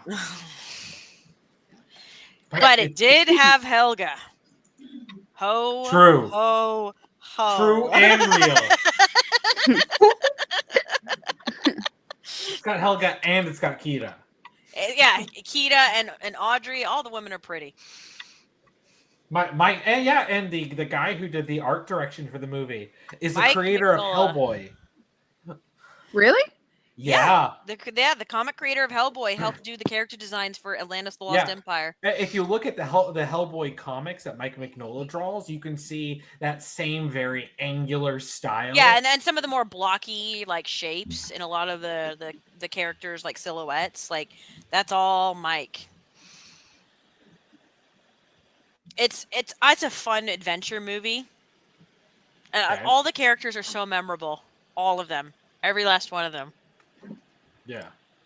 Well, yeah, it's like, and how many, you can quote like every single character. You don't want to know. Audrey, don't tell him. You told me. You shouldn't have. But you did. And I'm telling you, you don't want to know. And he took the suitcase? Honey, I don't think he's coming back. Packard! All right, I gotta go. No, I'll call you. Who wrote this? She's saying this as like their sub is sinking because they're being attacked by the Kraken.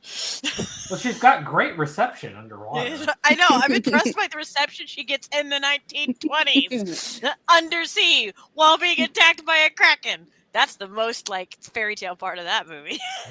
Atlantis existing? No, I can believe that. Packard's great. She'd take her cigarette out and she'd like put it out in like Sauron's eye. She did not give a single F. This pillar, it must have taken thousands of years to carve. Maybe 10,000 years.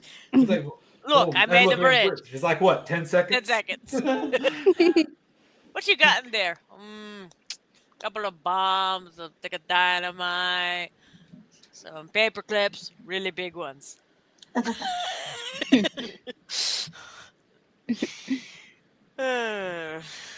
Cookie. The men need the 5 basic food groups. I got your 5 basic food groups: beans, whiskey, lard, beer. It's just a fun movie. It's such a good adventure movie, and like casting Marty McFly as your character, like your main character, was great. Like the second, like I remember like watching Atlantis for the first time. I even remember because I was in middle school, and I remember going, "Is that Michael J. Fox?" Like, soon as I heard him talk, I'm like, "That's Michael J. Fox, Marty McFly." All right, I'm gonna like this movie. McFly.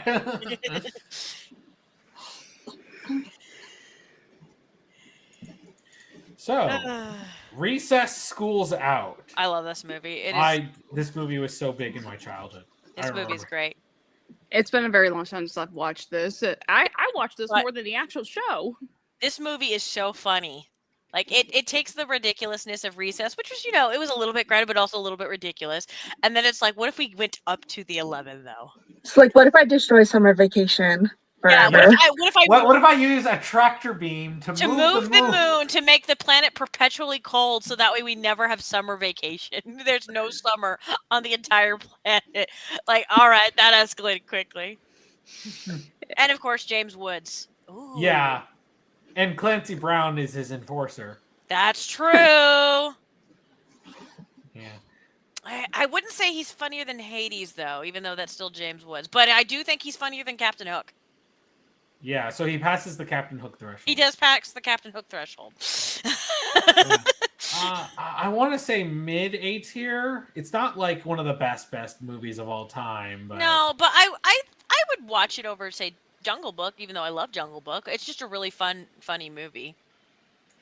Yeah. But I think Cruella is a little bit too memorable for it to go past Cruella. Yeah, I can agree with that. It doesn't pass the Cruella threshold. Yeah, we can't Just hit the Cruella. We have all these thresholds. There are layers here, man. Like onions, this has layers. Hey, this isn't a DreamWorks tier list. Can't be making Shrek jokes. True. Blasphemy. All right, Lilo and Stitch. Oh my gosh, fairest of them all. All right, so. I'd put it pretty high. It's a good movie. That's the problem is once you get fairest of them all, it's like, where do you put it? All right, does it beat the Hades threshold? Well, I wouldn't say Gantu's funnier. However, it's definitely got a lot more going for it. Yeah, as a story. I want to put it above Little Mermaid, though. Yeah. I would, even though Little Mermaid's my favorite.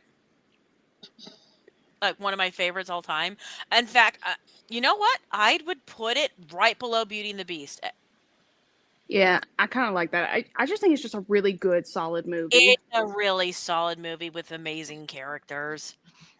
It's so heartfelt, and the wound is still fresh. We don't talk about No. They ruined Nani and their. The wound is just so fresh. And chat, I'm gonna just for all you. The wound is just too real.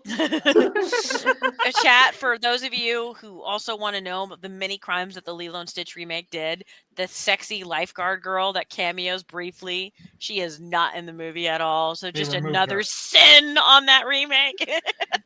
Ohana means family, and family means abandon your little sister to go to college. No. Lilo and Stitch is a really good, heartfelt movie, and I love like just everything about it. The sci-fi elements and the down to earth like Hawaiian story of this broken family trying to repair itself, like somehow perfectly. Like it seems like this A plot and this B plot should not mix, but they make it mix. It all comes together just so perfectly. It's a really good movie. We've recently rewatched it, and it's just like You already hit gold. Leave it alone. I would love a Lilo and Stitch level in Kingdom Hearts, like straight up. Well, we need a Well, technically, we continuation. did. No, we had Stitch as a summon, and Well, Birth by Sleep. Birth by Sleep. Yeah, Birth by at the Sleep. very beginning, but Just it didn't only have the anything. beginning. I think we need to get to Hawaii. Like, Yeah. Wait, well, Sora needs to like go to Hawaii, and then like he can hang out with Stitch, and they can and he can reminisce about Destiny Island. I need it. This is Maybe the it can be like- Disney, Pixar, and also kind of Kingdom Hearts stream. Apparently, we bring it up a lot. Yeah. So, Treasure Planet. Oh my gosh, another movie that did not get its due. Okay, I have a Atlantis. confession to make. I never watched Treasure Island. Okay, but this is Treasure Planet. Treasure Planet. I'm sorry, I'm still a little tired. Oh my gosh, what? Neither of you did? There was gonna Do make I us need to watch stop it. this stream and make you two watch it? I know it. Hang on, chat. We're pulling the car over and turning this ship around. Okay. All right, that's your homework to watch Yeah. Treasure Planet. Hey, cool man. Mm-hmm. Next movie night. Yes, Treasure Planet. Treasure Planet. After Julie gets back from her trip, she said she gets back after the end of September, so maybe beginning of October. Yeah, let's make plans for that. Let's make plans for that. Yeah. All right, chat. If you're in the Discord, movie night, Treasure Planet. We gotta educate. Get yourselves. Okay, so now, Tim, we can't talk about Treasure Planet because I want these two to experience it raw for the first time. It's just a really good movie. How about that? True, but it's fairest of them all. It is fairest of them all. How fairest of them all would you say? I put it right next to Atlantis. I think I like Atlantis a little bit more. I do like Atlantis a little bit more. The problem is, Silver, I think, bumps it a lot.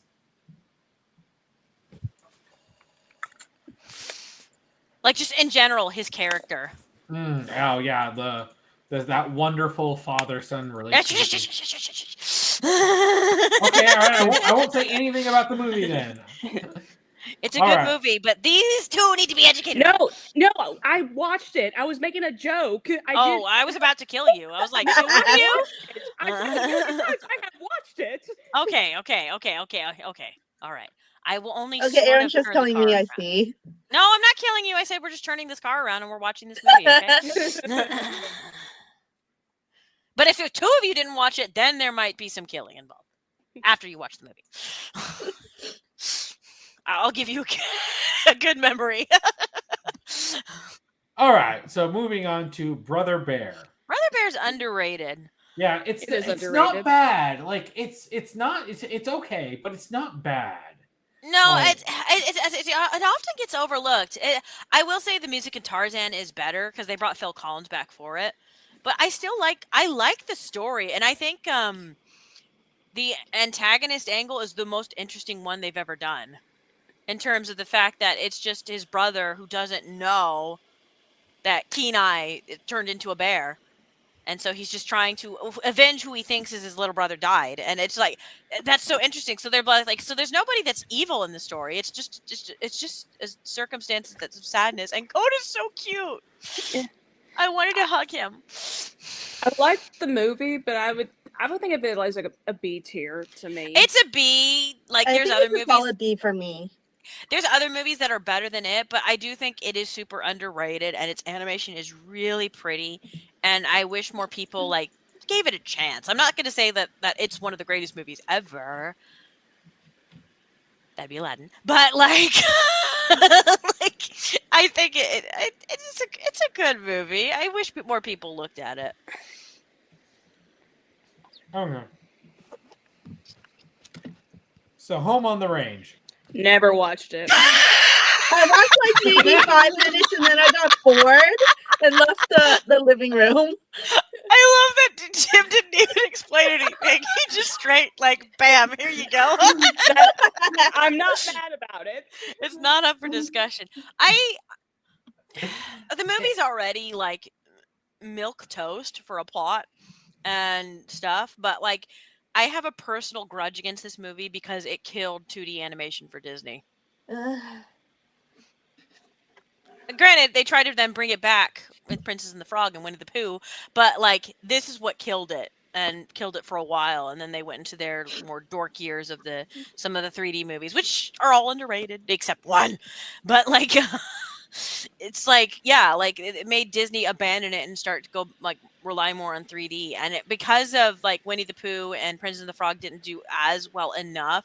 I still put the blame on Home on the Range because it gave Disney that idea, like, see, Home on the Range was right. Nobody wants to see 2D anymore. No, you just made a mediocre at best movie. Yeah. Well, it's like, and the thing about it is the main characters are forgettable. The main antagonist is incredibly dull. It's like it's just a forgettable, boring movie. And for a Right. Disney movie, like at least if you're gonna be memorable, you need to be memorably bad with like at least some like cool elements, like the Horn King. It didn't have the Horn King, but here we go, Horn King threshold. yeah, it's a bad movie. Do you have something as cool as the Horn King? If No, not- you're behind the Black Cauldron. Oh man, you really effed up and you're worse than the Black Cauldron. Yeah, like who's their villain? This guy who yodels to hypnotize cows. I'm. He's an evil landowner, and he wants to buy up the land because he's an evil bad And I'm guy. gonna yodel to hypnotize cows. It's like, okay. Well, and like the big twist in the movie was that the specific part of land that he hadn't gotten yet was covered by his henchman's head because he always sat in one spot in front of the map. And I'm like, oh, It's so that's dumb. stupid. It's not even funny. That's the thing. This movie's not even funny. Yeah, like you couldn't even be funny. Like at least Emperor's New Groove was hilarious nonsense. It's Yeah, got tell me my whole cast doesn't make sense. Yeah. Moving on. Kim Possible, so the drama. Ferris of the Mall. Embarrassed. I like it a lot. Ferris. Oh my gosh, I love it. Hang on. Here's a question. It's an extremely important question because Draken and Shigo are insanely iconic. Are they funnier than Hades? Does it beat the Hades threshold? Because Draken and Shigo are insanely funny and iconic. And Draken is voiced by John DiMaggio, so And he's yep. And then you got Nicole Sullivan, and they're pretty dang good. And then of course it's the movie that made the OTP canon. But does it beat the Hades threshold? That's a hard threshold. I don't 'Cause- know. Hades is iconic. He's pretty iconic and funny, but Kim Possible in general is an insanely like funny IP. This was one of the other ones that I had to cheat because I really love Kim Possible. Like I shamelessly love Kim Possible. based. I wanted to sneak that one in here. Like there's other Disney animated movies I could have snuck in here, but this was like one of those cheat ones. This is the last cheat one that I inserted in here. Oh, I don't know. I really love Kim Possible. It's hard. I'm like, Kim Possible's funny, but Hades is really funny. Oh no. Oh no! Oh. Ugh. Awfully. It's hard. It's really hard, guys. Can we just say it's tied? Oh, wait, hang on. Hercules does have one extra element, though. It's got Danny DeVito. True. True. Yeah. True. Okay, all right. We cannot get past the Hades and Danny DeVito No, threshold. you go past him, and then he starts blasting.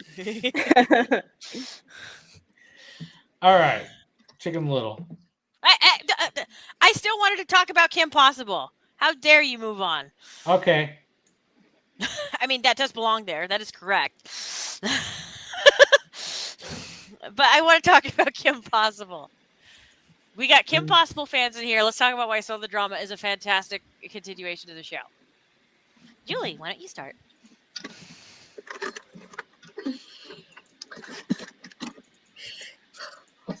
Well, I love that it kind of addresses like Ron and Kim's relationship. It's building up of 3 seasons of them slow burning their friendship to something more. I also like the emotional sickness episode really teased them, and I think that's the biggest like Ron thinking about it until this movie. All right, Janie, what do you got to add? Like, what this movie, like, like did for Kim Possible as a show, because it's the big movie for Kim Possible. Yeah. So this is actually perfect timing because a friend of mine is rewatching Kim Possible and she's like dragging me back into it. So I've been thinking about this movie recently, and I remember I watched Kim Possible like as it aired, and I remember being okay with Kim and Ron not being together. And then this movie, well, Emotion Sickness kind of kickstarted that idea, but I still didn't really mind that they weren't together. And then this movie happens, and like you see the like all the payoff and the buildup of them like realizing, oh, there is something there between us, and we just need to get it together. And they kiss at the end, and I'm over here like, oh dang, I ship Kim and Ron. They're perfect. So They are. They really complete each other. What I want to talk about, because I am obsessed. I was obsessed with Kim Possible back when it came out. It's an insanely funny show. It literally was Buffy meets Alias, but it also satirizes like comic books and sci-fi and James Bond, other stuff like that, all the time. It did it all the time. But Kim and Ron, actually, they've been, as Julie said, they've been slowly building it up over time. The lightest amount of ship tease was in season 1. Am I echoing? you are. You're echoing too. I am. Somebody's mic is making me echo and it's distracting me. I don't know what happened.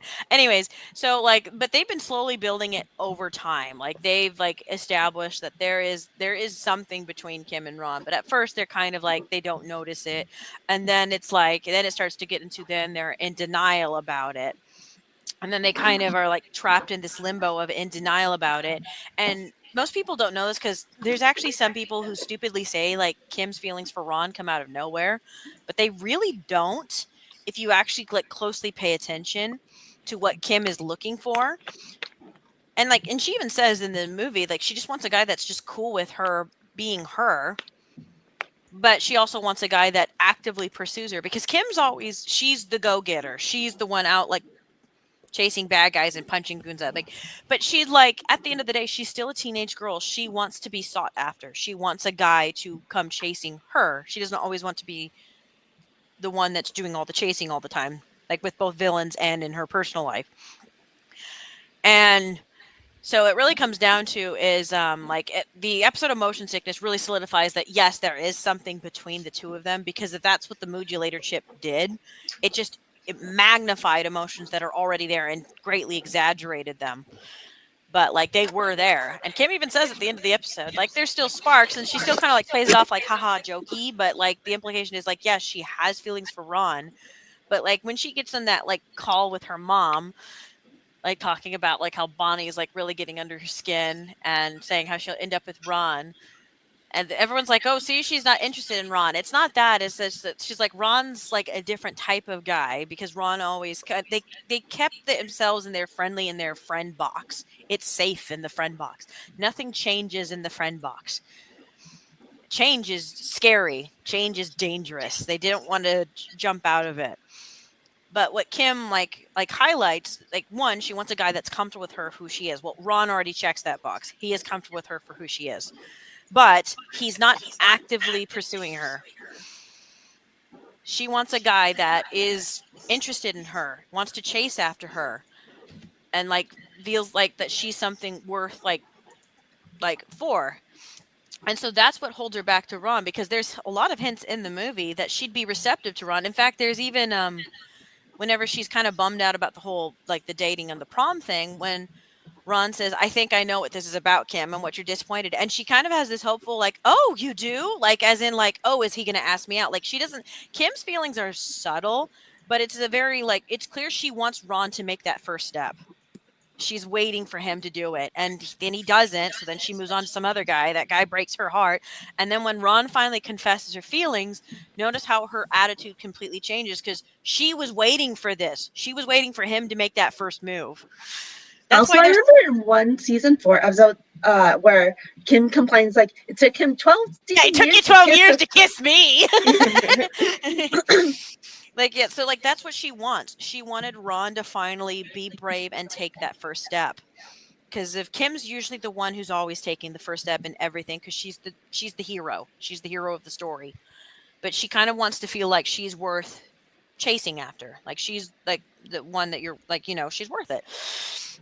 And Ron had to kind of like sort through all his messed, like his confused feelings and realize that, yeah, he does like her. And yeah, he doesn't like, things are going to change between them, whether he wants it to or not. Either Kim's going to get a boyfriend and their friendship will change permanently because the boyfriend's going to become the priority, or he's going to have to fess up and then become her boyfriend. And then their dynamic would permanently change. Like no matter what, that box, that their safe little box, is going to disappear forever. And that's why Ron has to step up. They can't stay in their box forever. They both have to learn to accept change. And so you already got that metaphor in the movie on top of all the fun action and like Dragon and Chico just being Dragon and Chico, and they're great. And the Bueno Nacho stuff and Ron being very like distraught over losing Bueno Nacho and Kim in one fell swoop. It's like the two things he cares about the most. I ever cared about. It's very funny and dramatic. But I also loved it, like, just quickly before we move on, I loved the intro where they do the theme song for Kim Possible, but they do it in a James Bond style, like the doesn't matter where, and like the silhouettes like coming across the screen. It's so great, and I'm like, oh yeah, I appreciate this. This is fun. It's a really good Disney Channel movie, and it was just a really good animated movie, and it's just a good continuation of Kim Possible. I loved it a lot. Anyway, okay, Chicken Little sucks. Yeah. Yeah, and it's also crazy because I was watching a video a couple of weeks ago about the original script before the Disney executives hacked it to pieces. Of course. Oh my gosh. And it was actually going to be a lot more heartfelt. The dad was going to be really like dynamic, and he was going to have a lot of He's like growth. the worst part of the movie. Yeah, and apparently, like, they kept hacking it because originally Chicken Little was going to be a girl, based off of one of the various versions of the tale, and her love interest, the ugly duckling, was going to be this dude who's looked funky, funky looking duck dude, and it was like, yeah, there was a lot more stuff about, like, a lot more like heartfelt stuff about Chicken Little's family, and all of that got cut out by the executives, and it's like, oh. Congratulations. Like, you're sitting here like trying to hack it to be like, we want to make it appealing, and these scenes are too emotional. Kids don't like that. So cut all of that out. So then, of course, they end up with the absolute slop movie that we ended up getting. Black Cluck is awful. He's one of the worst, like, fictional father characters ever. Does not believe in his son at all. Constantly hangs him out to dry. And it's just like, yeah, my son, like, sucks, but what about it? Oh my gosh. I did watch this movie a whole lot growing up, though. I was like, most of my disdain for this movie comes from Buck. Like, it frustrates me so much, like, how much he sucks as a dad. There is one thing I do really like about this movie, though. It's like one of the songs that they put in the movie. The End of the World as We Know It? No, One Little Slip. It's a banger. It gets 1 point. It gets 1 point. But it does not break the Horn King threshold, so no. All right. And it's not as prettily animated as Home on the Range. That's the 1 point Home on the Range gets. True. Yeah, okay, put it at the bottom, very last. It's good. I'm just saying that one song, I do like it a lot.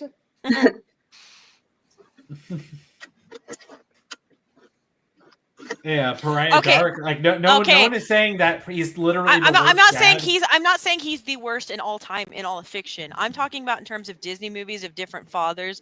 Like a lot of them, like like most of them are usually pretty good dads, or they're dads that had to learn a lesson and but they come around, or they're like Triton or Kerchak, but they're actually, even in those moments, they're still likable characters. But Cluck is just. I just want to punch him. He's just so stupid. He just frustrates me. And there's so many moments where you think, oh, for sure he'll have his son back now, like his back now, right? No, he doesn't. It just doesn't take him until like the literal last moment where he finally comes around. And it's just like, he's just not likable. there's a difference between like, where they say sometimes a character who's like really super annoying gets more hated than characters who are like downright evil. But you can understand a downright evil character because if they're not real life, they're just they're a villain you're there to overcome. It's why people hate like Dolores Umbridge way more than they would Voldemort. Yeah. Because like Voldemort's a fantastical evil. We're never going to encounter a Voldemort in our life, but we do encounter Dolores Umbridges. Same with like, yeah, there's other horrible, evil, like psychopaths like in these movies, but we're not going to encounter a Hades or a Jafar or a Captain Hook, but we might encounter a Buck Cluck, and that makes me want to punch him. Yeah. I'm just saying. F Buck Cluck. All my homies hate Buck Cluck. All right, moving on. All right, to a better movie, Meet the Robinsons. Oh I my love this gosh. movie. One so where we were much. quoting earlier with the dinosaur. Yes, that movie was really. It's a I shame think that it's so good. got overlooked. It's really heartfelt. I really Yeah. like it a lot, especially the ending. Like just like when everything comes together, Yeah. and then you realize the whole theme of the movie moved forward. They took that from a quote from Walt Disney from one of his philosophies, and it was just like, oh, that gets me in the heart every time. Yeah, it's got a good moral about how it's okay to fail. Yeah, I like the movie, but I wouldn't say I love it more than Great Mouse Detective. So below Green Mouse Detective, but Ferris still. Still, Yeah. definitely Ferris. Absolutely. It's a banger movie with very likable characters. The whole family's so fun and the moral is great. Like, just like how celebrating failure. It's really good. And the villain's so quotable. Yeah. Goop. Yeah, Goop. Uh, They all it- hated me. Yeah. Hey, Goop, want to hang out? Hey, you want to check out my binder? They all hated me. That's another good moral where like you Don't can't let it go. yeah.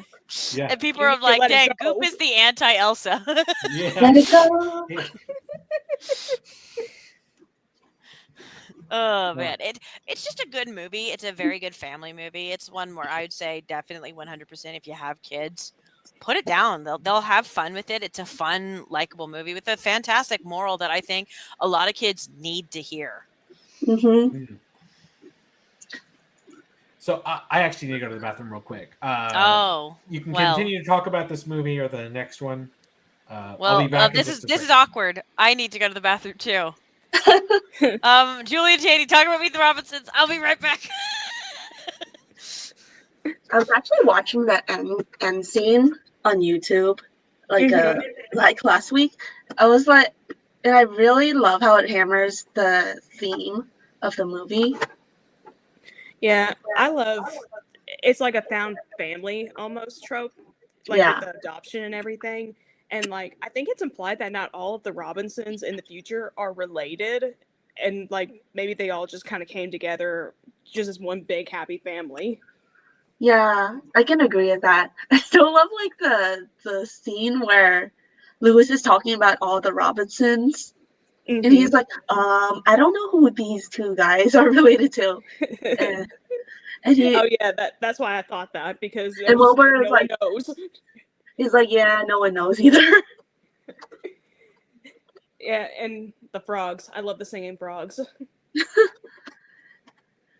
That was like so caught back when the mom was I realized the mom's voice actress was She Goes.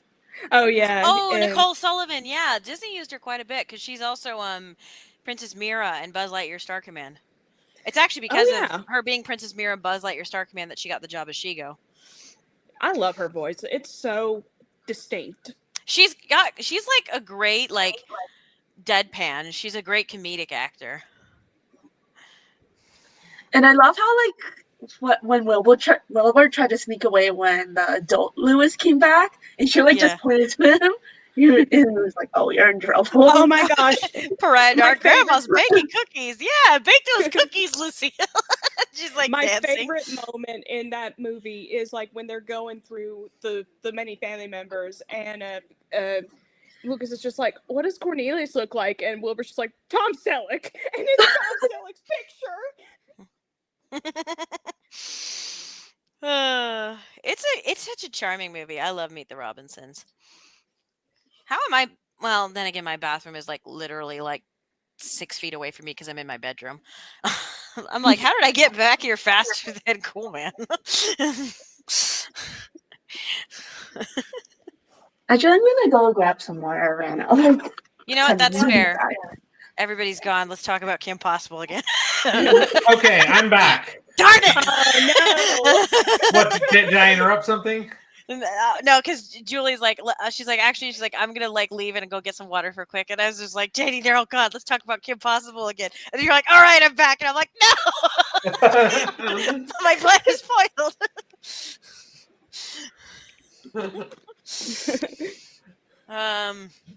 Oh shoot. Well, because I don't want to move on just yet. And wait, what movie is that next? Dumbo. Dumbo. Okay, Oh, yeah. Dumbo. Yeah, Julie did mention she watched Dumbo a lot. No, let's not move on yet without her. Yeah. And Dumbo is not one of those movies that I've seen a whole lot, I will admit. Well, I'd I'd want to talk about it when she's back. Yeah, since, I got she it. Sure. did say that she watched it a lot as a kid. Yeah, I mean, I guess I can talk a little bit more about Meet the Robinsons since y'all got to go on that. I mean, it's one of those movies where, like, as a kid, like, it was a good movie and all, but like I didn't really absorb it as much. And then watching it as an adult, the actual like themes and message of the movie was a lot more impactful to me now that I'm older than it did when I was a kid. I'm like, You know, it's funny because this movie had a similar effect on me as an adult that another movie did. Granted, I saw that movie as an adult, so I don't know if it counts. But like, its message hit me in a very similar way as another movie, specifically a Pixar movie. So it's a really good message. I think a lot of kids just need to hear that message. Now, granted, even if they don't internalize it, like it's a movie where I'd say watch it as a kid and then maybe watch it again 10 years later. See how it hits you as a teenager and adult and with a new perspective. And then that message might like, be what you need to hear sometimes. Sometimes it's like, man, I needed to hear that. yeah. Oh, man. So anyways, Kim Possible. I'm just kidding. You need to just have a Kim Possible stream for Aaron. Oh, yay, Julie's back. Okay, I was trying to stall until you came back because Dumbo's the next one. But yeah, Dumbo was my second childhood obsession.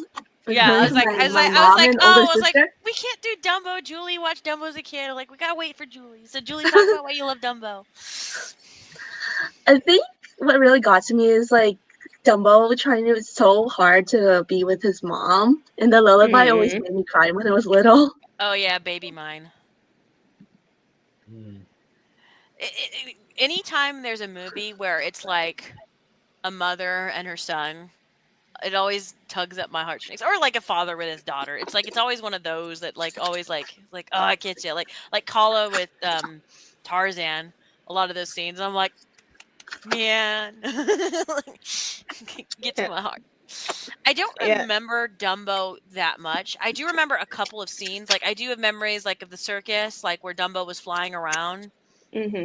And I remember him flying into his to his mother, and they reunite and they like embrace like the train. Like there's a couple of scenes where I do have some memories of Dumbo, but like I haven't seen Dumbo in a while. I think the last time I saw it was when I was a kid.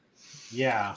It's not my favorite movie, but visually I do. There's a lot of things I do remember about it. Like he's got a clown face on, and there's fire everywhere. I remember. Oh, and they're being so mean to him. Yeah, they're like, leave him alone. He's a baby. Like leave him alone. And the other elephants kept like pulling at him, and I think the reason why his mom got put away was because she went all mama bear on him because she was defending him, and they were like, "Oh, she's violent." Yeah, because she was like beating on the children that was making fun of her son. Yeah. Like, an animal that starts like smacking around children. It's like, oh, that's bad luck PR for our circus. But at the same time, I'm like, nah, those little craps deserved it. Like, they were bullying poor little Dumbo. And then there's the pink elephants. Oh yeah, the pink elephant parades. Yeah.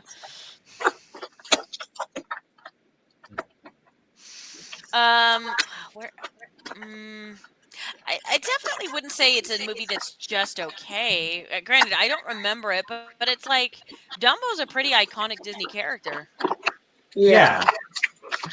And apparently, when I was a toddler, I would demand to watch it every day. Aw. Aww. Maybe above Alice in Wonderland or right tied with Alice in Wonderland? Yeah, I can agree with that, even though it was my childhood movie. Like, I wish I remembered more of it. I just haven't seen it in a long time. Yeah.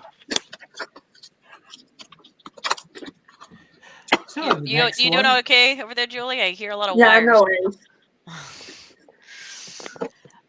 Yeah, next one. Princess Next and the Frog. I love this movie so much. Oh my gosh, I love this movie so much. It's like right up there. Tiana, I set this up earlier.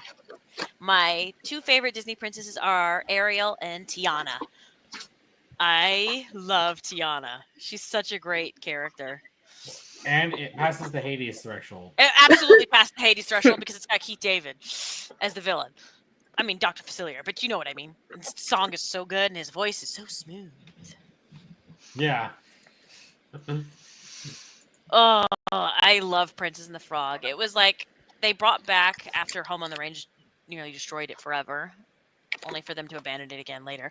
But it brought back 2D animation. It's a gorgeous movie. You look at any 5 seconds of this movie and holy cow, it's gorgeous. It's so beautiful. And the songs are great. Randy Newman cooked. Oh, and the love story between Tiana and Naveen, it's not like it's exactly groundbreaking, but it's an enjoyable one. You know, where the workaholic versus the lazy playboy, and like, you know, they both work on each other. He helps her to stop and smell the roses and teaches her how to dance, and she teaches him to be like a little bit more responsible and teaches him how to mince food. It's just like it's a really cute little love story. And then you got like Ray the Firefly, and you got Louis the Gator, who just dreams of like being in a band and playing his trumpet. It has one of the best Gilligan cuts I've ever seen in a movie that always makes me laugh all the time. I think it's What a is Gilligan that one? cut. I think it's called I could be getting the trope wrong. Maybe it's not No, Gilligan it's right. cut. It's a right trope, but what is the scene you're thinking of? Oh, where they were just like, he's just like, oh, Louis loved to be jamming with the big boys. Oh, why don't you? And then it cuts to him trying to like jump on the ferry and then play with the band. It cuts to him jumping in the river and they all shoot at him. There's like, I remember that. it didn't end well. I'm like, oh, that joke gets me every time. It's so funny. Oh man, and I love the movie. And also, I think Tiana and Naveen have the record for being the Disney prince and princess that kiss the most. like 3 times, like after their first kiss. Oh, okay. And I can't talk about Princess and the Frog we have to bring up like the best character ever. You all know who I'm thinking of. Lottie. Lottie. Lottie. Tia. I love Lottie. And it's so funny because her archetype, you would imagine, is typically someone who's like jealous and stuff, but like no, she's actually just a good friend to Tiana. Yeah, she's just an airhead. That's all. They could have went the easy route, but they made her a really good person. Yeah, and it's that pivotal scene at the party where Tiana like falls into the beignets and everything's ruined, because that's the reason Lottie brought her there, to make those beignets, to like try to the man catching beignets. And instead she's just like, what happened? And she doesn't even wait for Tiana to finish her explanation. She's just like, oh, you poor thing, and then immediately picks her up, takes her back to her room, like waves off her date, like the date that she was obsessed with because he's a prince. And she's just like, no, my friend needs my help right now. And so she's just like, I got a dress for you that like will change you, we'll clean you up, we'll get you like all nice. What is that sound? Is everything okay? It sounded like somebody was playing with paper, like, you know, whenever you like flip around decks of cards. Oh, that might be my sister's cat. She's like wandering around here. That makes sense. The kitty wants to join the stream. This is Oh, why I closed the door of my room. Oh, chat, I have a sad thing because considering the last time a cat was on the stream. The cat that I normally cat sit, Salem sadly passed away. Oh, Yeah, Salem is no longer with us, unfortunately. He is over the Rainbow Bridge. Yeah, sorry to be Rest in dour on this peace, stream, Salem. but everybody, please, I loved that cat. He was a brat, but I love that cat. Ask in the chat for Salem for me, please. Yeah. we love you, Salem. Yeah, he was a funny guy. Always meowing at me and Tim. He just wanted love. And it's so much attention. No, just F Ronan. I don't need the G meme from my server. Just the F. Just the F for Salem. But I digress. Sorry for that hard topic, but just the topic of the cat made me remember. Oh no, because the last time Coolman and I did a stream, Salem kept interrupting it. So people have been like, ah, like the last time. I'm like, no, unfortunately not. Real quick, I gotta step out for a minute. You guys can keep talking. Okay. Okay. Let's switch gears about Lottie. Tim, talk about Lottie. She's good. She's the best character. She's funny. Yeah. You're more passionate about her than I am. Okay, but like a guy's perspective on her, like as a female character. And Tiana. You know what? A guy's perspective on Lottie and Tiana as female characters. Because they're two different types of female characters. Well, with Tiana, she really kind of epitomizes the whole concept of all work, no play, especially when she's literally working jobs back to back and she barely sleeps, where she just has absolutely, like, she basically does it to her own detriment. Lottie is the rich girl. She literally, anything she wants, her dad buys. So she's like the spoiled sweet trope. She's someone who, even though she is spoiled, she isn't a brat. She doesn't take things Her dad's for granted. what seals it is her dad at the end of it, even if he spoils Lottie, he is a good man. Yeah. And he is a kind man. Like he's very kind to like that little boy, like where like at the beginning of the movie where Dr. Facilier is very angry whenever he sees like he gives the paper boy that huge wad of cash, but he's very giving. So it's obvious where Lottie gets that kindness from, despite being a bit of an airhead and super spoiled. Like she gets that from her dad. Her dad's a nice guy, even if he too is kind of a bit clueless to the world around him, but he is a nice guy. And of course, he's voiced by John Goodman. Yeah, true. John Goodman shows up a lot in those movies because he was Pacha. Yeah, he's Pacha. He's always this big, giant, like just nice, big guy. And he was Sully in Monsters Inc. That's true. Oh my gosh, I forgot he was Sully. Wow, he really is that archetype of just the big, nice dude. Super big, nice dude. Okay, I'm back. I had to talk to my mom. Oh, okay, fair enough. Okay, no worries. I think we can move on to Tangled. Yes, and Tangled is fairest great. of them all. Yeah, and I like Tangled a lot. It's really good.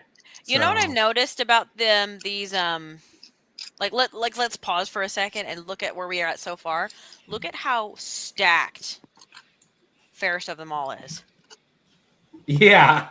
That's because Disney made good movies when they cared. And then compared to like A and B tier, like also like, and then put everything below it to just like it's fine, and then we never seen it before, and then like the worst of the worst. Like Disney used to be really good. Yeah. Unfortunately, we're about to cross. There might be some catching up in some of the lower tiers. I was say, I'm looking at the rest of our roster, and I'm just like, well, that won't last.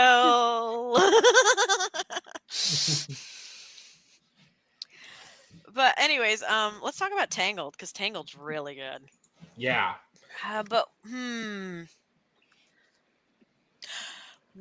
I would put Tangled above Emperor's New Groove, even though Emperor's New Groove is insanely funny. I do love Tangled a lot more. But the question is, would I put Tangled above Lilo and Stitch? I don't know. That's hard to say. Because I they're don't both think really I good at would, what they but- do for different reasons. Yeah. They're both good movies. I don't know if I would put it above Lilo and Stitch, though.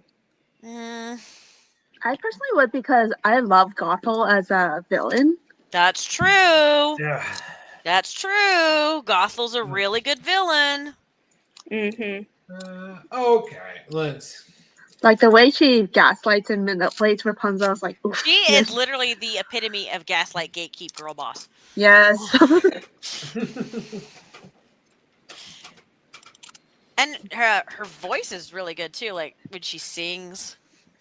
Like Mothers Know Best. Knows best. Oh, it's really funny. I heard the Tangle soundtrack before I saw the movie. So when I listened to Mothers Know Best, the reprise, I was seriously like, how much are they going to be faithful to the story of Rapunzel? Because whenever she says, do not even imagine the crown. Just listen to the lyrics out of context. Give him this. This is why he's here. Don't let him deceive you. Give it to him. Watch, you'll see. Trust me, my dear. That's how fast he'll leave you. I won't say I told you so. And then you remember the story of Rapunzel, where she did Gets get pregnant. pregnant. And then I sat there listening to the lyrics before the movie came out, and then I literally was like that boy meme, and I'm like, how faithful are we being to the fairy tale? Hang on, Disney. Okay. And then I saw the movie, and I'm like, oh, okay, she's talking about a crown. That's Okay, really so good lyrics, though. So this is wild. I hadn't actually looked up Mother Gothel's actress. She's Otto Octavius's wife from Spider-Man 2. Oh. Oh. I could have sworn she's also been in some Broadway. Oh yeah, she's done a lot of Broadway. Which I'm pretty sure that's why they got her. Yeah, but I was just funny. I was just looking it up, and I was just like, wait a minute, like Rosalie Octavius. What? Rosie! I was like, no. But Tangled's a really good story. It's I'm gonna say it. It's everything Wish should be. yes. Yeah, honestly. It feels But like we'll get into that when we hit Wish. we'll get into that when we get into that. But it feels like a better celebration of everything that is Disney in a movie. It's the classic fairy tale. It's got all these like it's just everything. It feels like it's a combination of the more like the Renaissance style of a Disney princess movie with the classic era movies all rolled into one. The humor is very spot on and good. The character development is wonderful. The music is lovely. And Flynn is dang hot. I like how they literally created a committee of women. They were like, Yeah, okay, the committee you have of it all in like all of the office of like all of the animators, and Like- they asked them what they find attractive in a man's face and different actors, and they were like, it is literally the $1 million man. They're like, we can build him. they literally scientifically created the most handsome man for the movie. Like, we have the technology. We can have build. women. He's fun and a personality. And he's just funny. And a great actor for it too. And they got Mandy Moore, who pretty much sounds like a Disney princess, to voice Rapunzel. Yeah. I mean, she voiced Aerith. She was the best Aerith, ironically. So Yeah. so she's perfect for Rapunzel. Truth. Aerith is the princess of heart in my eyes for Square Enix. Yeah, Tangled's just a really good movie. I don't know what else to say other than it's top tier. Yeah. And it really was like the first time when Disney made one of their 3D animated movies that they really did it well. Like all the other ones before, like they were decent. They weren't bad. Or there were good. Yeah. Like Meet the Robinsons is really good. I think what also helps it too is the animation style is very much. It looks like if they made Little Mermaid in 3D. Yeah. It echoes their art style of their 2D like princess movies, specifically in the 90s, but they did it in 3D. Heck, if you look at a lot of the pencil tests, it straight up is just like drawn like all those old movies, and then they just made that 3D.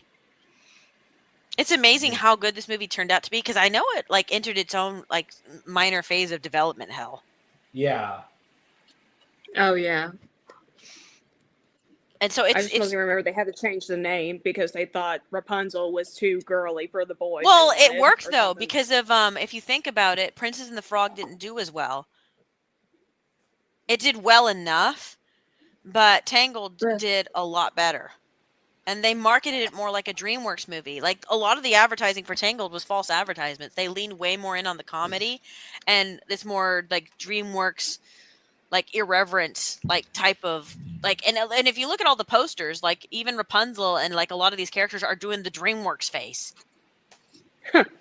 They marketed it like a DreamWorks movie. Everybody showed up to the movie, and then they're like, "Oh, this is a good, nice, classic Disney movie." And then everybody went home happy and telling everybody go see this movie. It's like a classic Disney movie. Their marketing actually worked. It's one of the few times where the marketing lied and nobody was pissed off at it. Yeah. Because they're like, "Oh, that's actually better than what I thought it was going to be."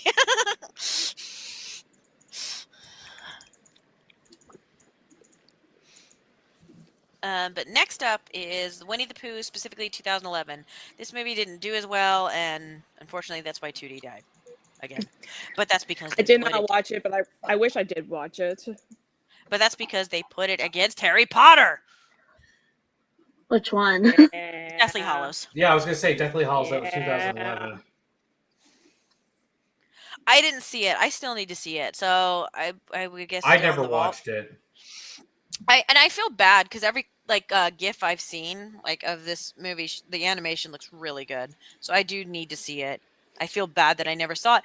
I was so busy at college at the time that I never like had the time to go to the movie theaters. I didn't even see Deathly Hallows back when I was in my Harry Potter phase. I didn't see it until like it came like to DVD, and one of my roommates rented it and then brought it back to the dorms, and I watched it there. But like that whole summer, because if I went to school during the summer, that was my summer break was actually in the fall / winter, and then I went to school from like January to August. That was my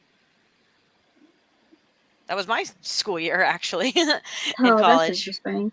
Yeah, that was what the semesters I took, because of it was easier to get jobs for the seasonal period, much easier, especially like when school starts up, and for a lot of the high school kids, because of all the high school kids would be going back to school, so a lot of the places would need to hire.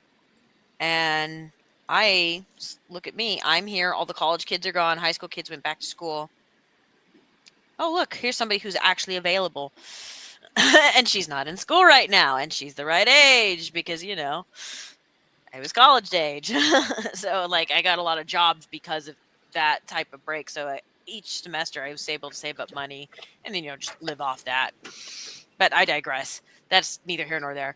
Yeah, so because I was in college, I didn't have because that was right around my midterm. So I didn't have time to go see Winnie the Pooh. And I wanted to. And I know that's funny to say. I was in college, I want to see Winnie the Pooh, but I like animated movies. And I didn't give it enough time. And I'm sorry, Pooh Bear. I apologize. So the next one, and this one is Frozen. Now, I'll be objective.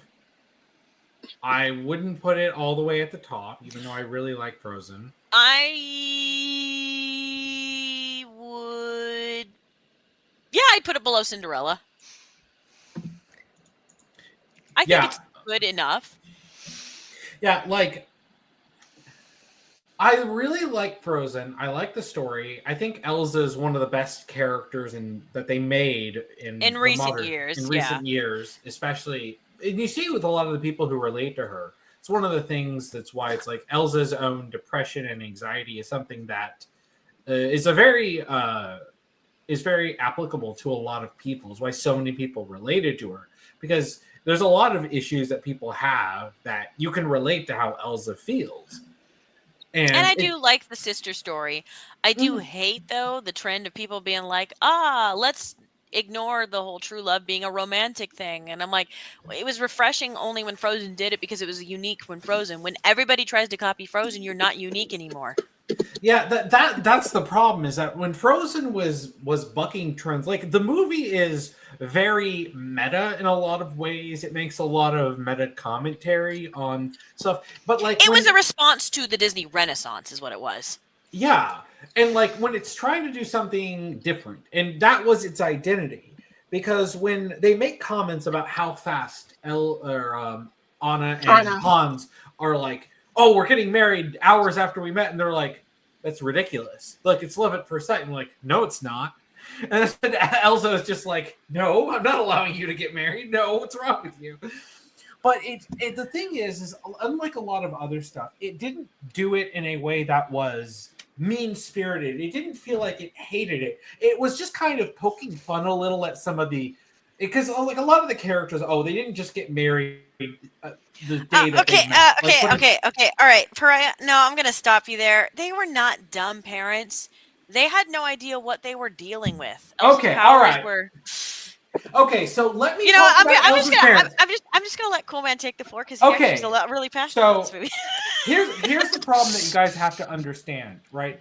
What we as the audience will understand, especially when we understand tropes, the characters in the world do not understand, because we see in the beginning of the movie, Elsa has her powers. Haha, it's funny times. Anna almost dies because they messed up and Elsa hit her. So they take her to the trolls, and the troll, the elder troll, gives a very, very fear-mongering speech about Elsa's powers. He's technically not wrong, because as we see in the movie, if Elsa gets out of control, she can plunge the world. He probably could have clarified things a little bit better. But the problem is that with him giving that warning, it terrified their parents, and you can see it in their faces. And it terrified Elsa. Yeah, it's like it terrified, and because she nearly killed her own sister, and the only way to save Anna's life was to make her completely forget. So now, like, she doesn't even know it, and this is what led to Elsa isolating herself. With her parents, it's like have to understand. It got worse when the parents died. Well, no, but before that, a lot of people blame the parents for her isolation. Their parents did not isolate her. She isolated herself out of her own fear. It's why you see there's one scene during the beginning point of the movie where they try to hug her, and she backs away. She's like, no, don't get close to me. Her parents tried to respect that. It's why you see whenever they leave on the boat, it's why they hug Anna, but Elsa's staying away, because Elsa, no, don't touch me like that. The biggest problem with this is they didn't know, and like her father tried to come up with stuff that's like, oh, here's gloves. He's trying to do stuff that, because he has no idea help how her make her works. comfortable. It's more like a parent's dealing with a child, like with like a, like anxiety or some type of like learning disability, but they're not quite sure, and there's no real resources to help them deal with it. Because this is the mid 1800s. It's not like they know about mental health. Yeah, and Elsa's is a magical allegory for it. So it's like you have to add the magical context of her anxiety could literally kill her sister. Yeah, and the thing is like they were trying their best, and they technically didn't do anything wrong. They were trying to respect Elsa's wishes to be left alone, but they clearly had a connection with her. They were out of their element, no pun intended. Yes. And it's after they died, that's when Elsa things got worse. Is she went from being like keeping to herself to completely isolating herself. And that's what you see with Do You Want to Build a Snowman? You see this progression of Elsa, like all the way up to when they die, when their parents die, she completely locks herself away. So, like, yes, her parents did not handle it the best that they could have, but in terms of the story, there's no way that they could have actually like known what to do, and they didn't really do all the worst things, because if they had lived, Elsa would have grown up and been like still like very much a loner, but she wouldn't have been nearly as hyper isolated as Like, she yeah, was she still after would have they been died. scared, but then it would be more like Anna and her parents probably trying to rush to save Elsa when she runs off. If that happened, I'm pretty sure the Hans thing also wouldn't have, like, probably wouldn't have jumped at the chance to marry Hans if the parents were still alive too. Because No, that's the other thing. It also deeply affected Anna too, because if she was lonely, but it made her severely extroverted because she was just desperate for literally any type of human contact, whereas Elsa was the opposite. She pulled like away deeper and deeper, like her little hermit Yeah. shell, and didn't want it at all. And she became extremely introverted to the point where it was to a detriment. Yeah, and it's the fact that Hans was this handsome, nice prince who he seemingly gets her. It's like he has the same type of humor. So of course she immediately falls in love when he announces, "Oh, I want to marry you." She's like, "Yes." Oh. And that's the more bigger flaw of the movie. They could have done a little bit better to set up Hans. I don't mind Hans being a villain. That's the big flaw of the movie, is that Hans's actual like turn to villainy. It's like you could have fit, because there is a little bit of foreshadowing. It's too subtle, but there is foreshadowing there. Yeah. But it's too subtle. Yeah, like it feels like to me that because I've read the script itself, I feel like they got to the end and they realized that the Duke of Wesselton was an incredibly weak antagonist. So then they came up with the twist with Hans, but then they were like, now we gotta animate certain moments to add in subtle hints. Yeah, so that's why, like, when they're in the ice castle and he accidentally pushes the crossbow up and it happens to shoot at the chandelier above Elsa, or like when he's passing out the blankets and he gets really possessive, like, "Hey, I'm in charge," and you're like, "Whoa." Those are the only two moments or one throwaway line in the song of like, "I've always dreamed to have a place of my own," like in their little duet song.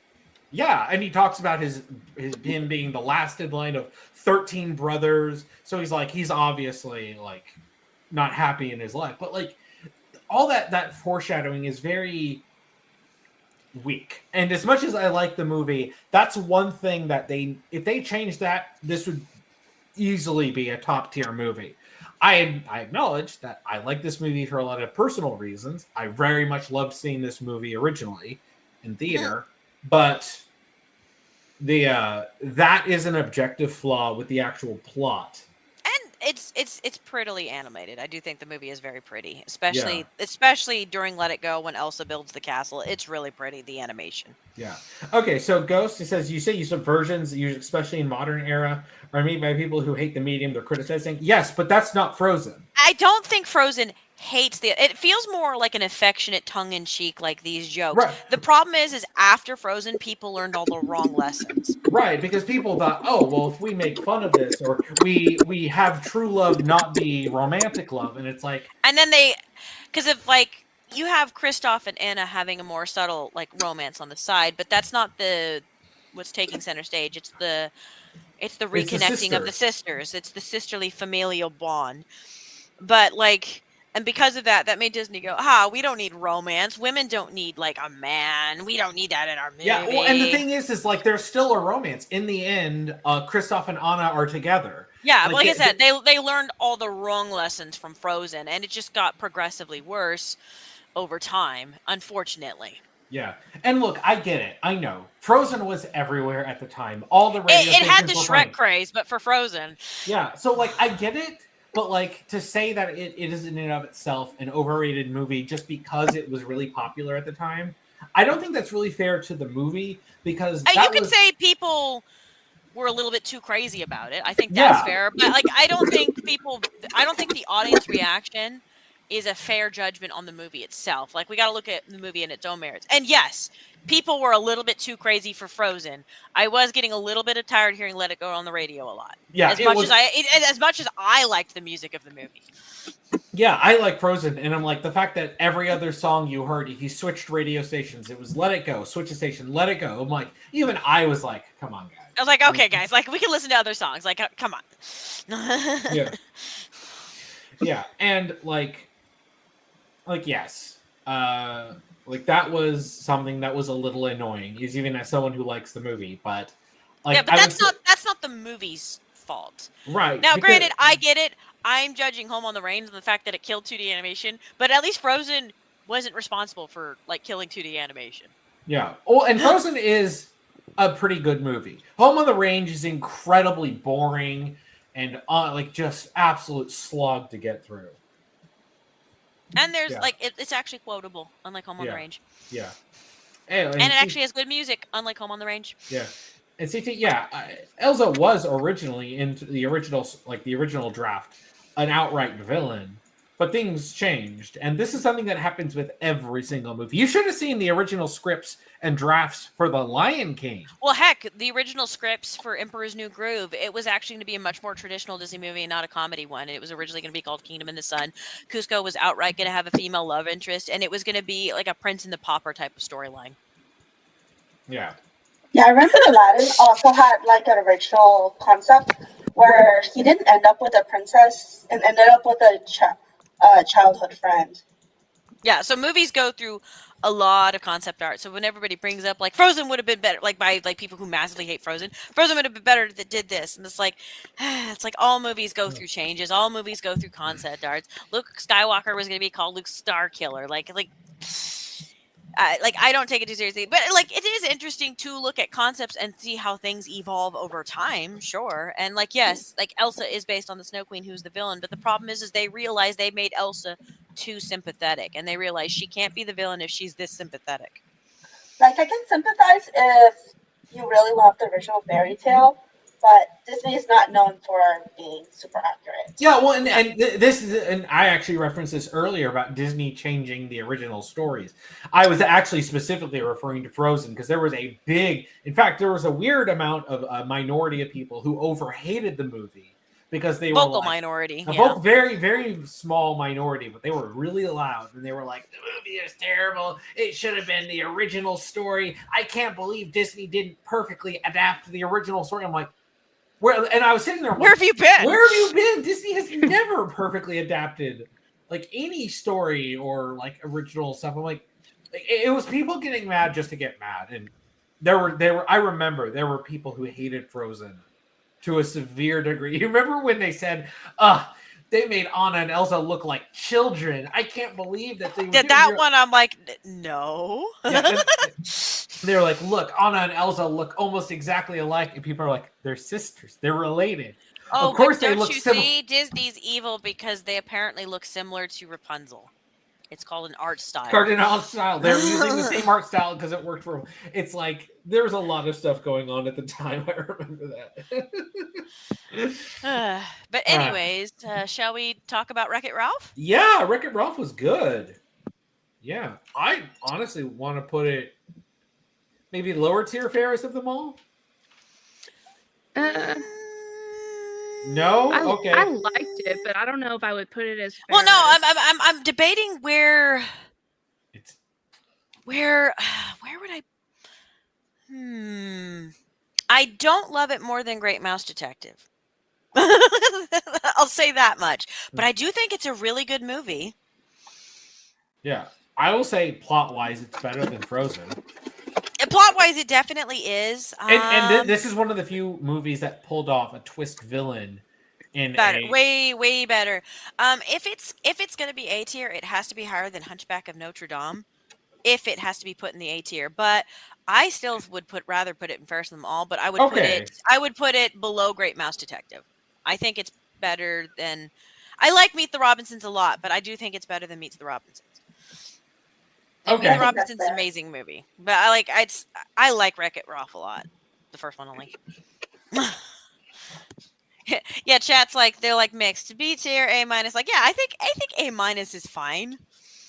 Mm-hmm. Especially because if it's like they're doing a video game movie, and as a gamer myself, I quite enjoy this movie. It's like all the references are really like fun.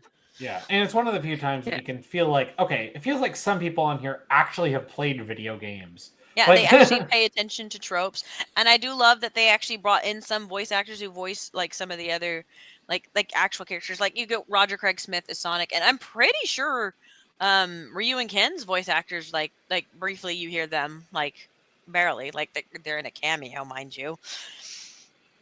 And I don't know if that's Zangief's voice actor from Street Fighter 5 or not. No, it's not him. I actually have looked this up. It's not his actor from the games. Oh, okay. But like they do try to like emulate some stuff, and like, and I love that Wreck-It Ralph is just basically Donkey Kong. Yeah. Well, and it's so funny, especially because we've been playing Bonanza. We've been playing Bonanza, and we've been making so many Wreck-It Ralph jokes, especially because we destroy things. We're just like, I'm gonna wreck it. And I do love Fix It Felix. Is like he's just Mario, but he's just like he's basically Bob the Builder, but as Mario. I like his romance with Jane Lynch's character. I can't think of her name. Oh yeah, Calhoun. Isn't Yeah, that her name? Sergeant Calhoun. They were so funny. It was genuinely hilarious. They're like, what if instead Mario fell in love with Samus? Yeah. And it's just this like super tall, soldier lady. Like this powerful soldier lady, and like so many men are like, you know what? I could respect that. I love how he's in love with her because of how much high definition pixels are in her face. Yeah. He's just like, look at all that HD. Oh my gosh. They were a funny side romance. It was another one of those where it's just like, yeah, it's like not the main part of the story, but like at least romance was allowed. And I do love they spoof like the tragic backstory and a lot of like those more serious hardcore game characters. And just like on my wedding day, the bug came and ate my crew. Oh, that was so funny. And then her wedding with Fix It Felix, and then all of her war buddies, they all like they aim at the guns. Oh, that was so good. Oh, that joke makes me laugh every time. It had a lot of fun jokes, and it's one of the few times Sarah Silverman didn't annoy me. Yeah. Oh my gosh. It's like I almost forgot that Sarah Silverman was in this movie, and she was actually written to be likable. It's like, what? You can do that? And I like the friendship between. This is going to come up later. I like the friendship between Ralph and Vanellope. And Vanellope. Sorry, I'm just the bile that's like thinking about a certain other movie. It's like they're very cute in this movie. I love their friendship. Yeah. And the moment where he destroys her car always makes me really sad. I'm like, no. Like it hurts me.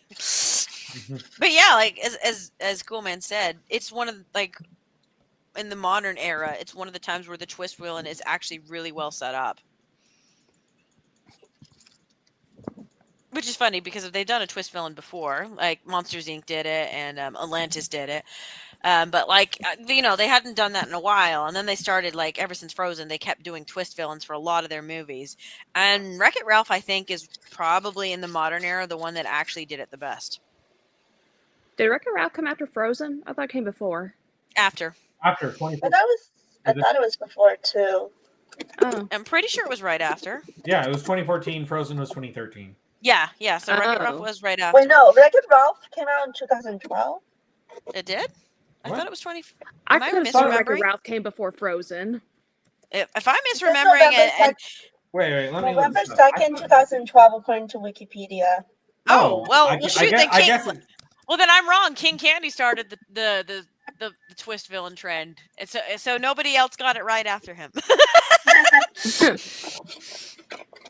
He was the best. I don't know why I thought it came after. I'm not sure I why. know. I could have sworn it was 2014. I don't know why I'm misremembering. I apologize, chat. Was 2014. What's the terrible sequel? 2015. 2014. No, the sequel was much later. Oh no, 2018. Big Hero 6 was 2014, I believe. Oh. I think I'm mixing up what came where, because it was like not a fantasy movie, not a fantasy movie. Like Frozen is sandwiched between two not fantasy movies. I'm pretty sure that's how it goes. Because then I think after that was Zootopia, and then after that was Moana. Yeah. Yeah, Moana I know was 2015. No, Moana's 2016. 16. Yeah, 2016. I don't remember when any of these movies came Oh, out. it's just like my memory is like blah. Time is illusion. It's okay, Tim. That's Okay. true. Time is an illusion.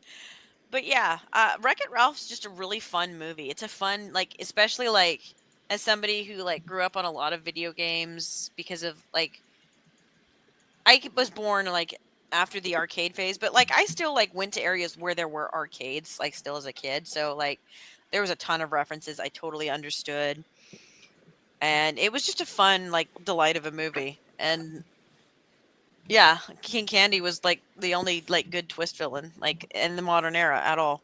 They never got it right after that. Yeah. All right, now Big Hero 6. Yeah. I like Big Hero 6. I I like parts of it. have mixed feelings on it. I like it and I love the idea of it and I love so many scenes in it. But it's another one of those twist villain wasn't done that well. And it, like, the villain was so bad. He's weak. He's very weak. He's not an interesting villain, though I will say Hero's crash out against him was very valid. Like bro crashed out so hard. It was just like it's just like Baymax killed this man, and I'm like, I'm gonna be real with y'all. I understand. Yeah, I'm not saying there he are- should. I'm not saying he should kill the man. Well, I'm saying I get it. Yeah, I remember when I first watched it for the very first time, I saw the antagonist. I literally, from his first scene, I'm like, he's the villain. Yeah, he's like, a little bit too obvious, It's so obvious that he's and then the making villain. him the twist villain, like when it's so obvious he's the villain, is like it does kind of hurt. Yeah, because the red herring was such a blatant red. Like he's so typical of a villain. You're like, okay, no, this is too obvious. Like it's gonna be the guy who's, oh, I'm super awesome, aren't I? So nice. I'm like, okay, you're the villain. And then, but he's the but with villain. that said, like the characters in the main cast are all very likable. When it's them just doing like superhero-y stuff, that's when the movie's at its best. When it's trying to be ultra Or like serious, when Hero's like interacting with his aunt. And I'd even say like Hero inventing stuff. Like all those scenes are all nice, and a lot of the action scenes are all great. And it's a shame that Calhoun is such a weak villain. Not Calhoun. Why did I say Calhoun? That's Callahan. Callahan. Calhoun's Wreck-It Ralph. Yeah. Callahan is just a weak villain, and the problem is a movie needs a good villain. Like you need a good hero and you need a good villain. And Callahan, I just don't think is a strong enough villain, which is a shame because I do like a lot of everything else in Big Hero 6, and I love San Francisco. Yeah. I think it's really cool that they combine San Francisco and Tokyo. It's just a fun world. Granted, it's based off a Marvel comic series, and it makes for a fun like kids movie. I just think the villain's pretty weak. Yeah, and the fact that they based the entire story around the villain really hurts it because it's like everything from Tadashi, the plot, Hero's character development. Well, yeah, is all because based Tadashi around- dies, and for this weak villain, it's like, Yeah, it was like it really like ever since I watched the movie, I'm like I like half of it. The other like if Tadashi died and your villain was like say King Candy.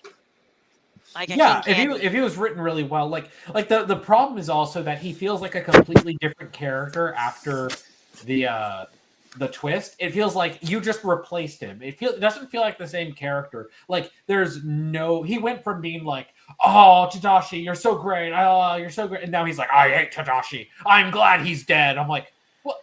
Okay. What? You're not even, it's like not Well, even. okay, he didn't hate Tadashi, but he's just like, he was a fool. That's just like, oh, okay. A man jumped into a burning building to save your life, and you're just like, well, he was an idiot. That's his own fault. Like I said, Hero's crash out was very valid. Yeah. I'm not saying you should murder a man, but I get it. Yeah, it just it very much hurts my enjoyment of the movie. I don't. However, I know you have a huge crush on Go-Go, True. so you should probably bump it up. Yeah, I'll put it above Brother Bear. For Go-Go. For Go-Go. For Go-Go. All right, Zootopia. We talked about this recently, cool man. Yes, I actually like Zootopia. I think it was a pretty good movie. It's I need to quite rewatch funny. it, but I remember loving it a lot. It's a pretty funny movie. Yeah. It's got that same problem that all the other modern ones after Wreck-It Ralph had.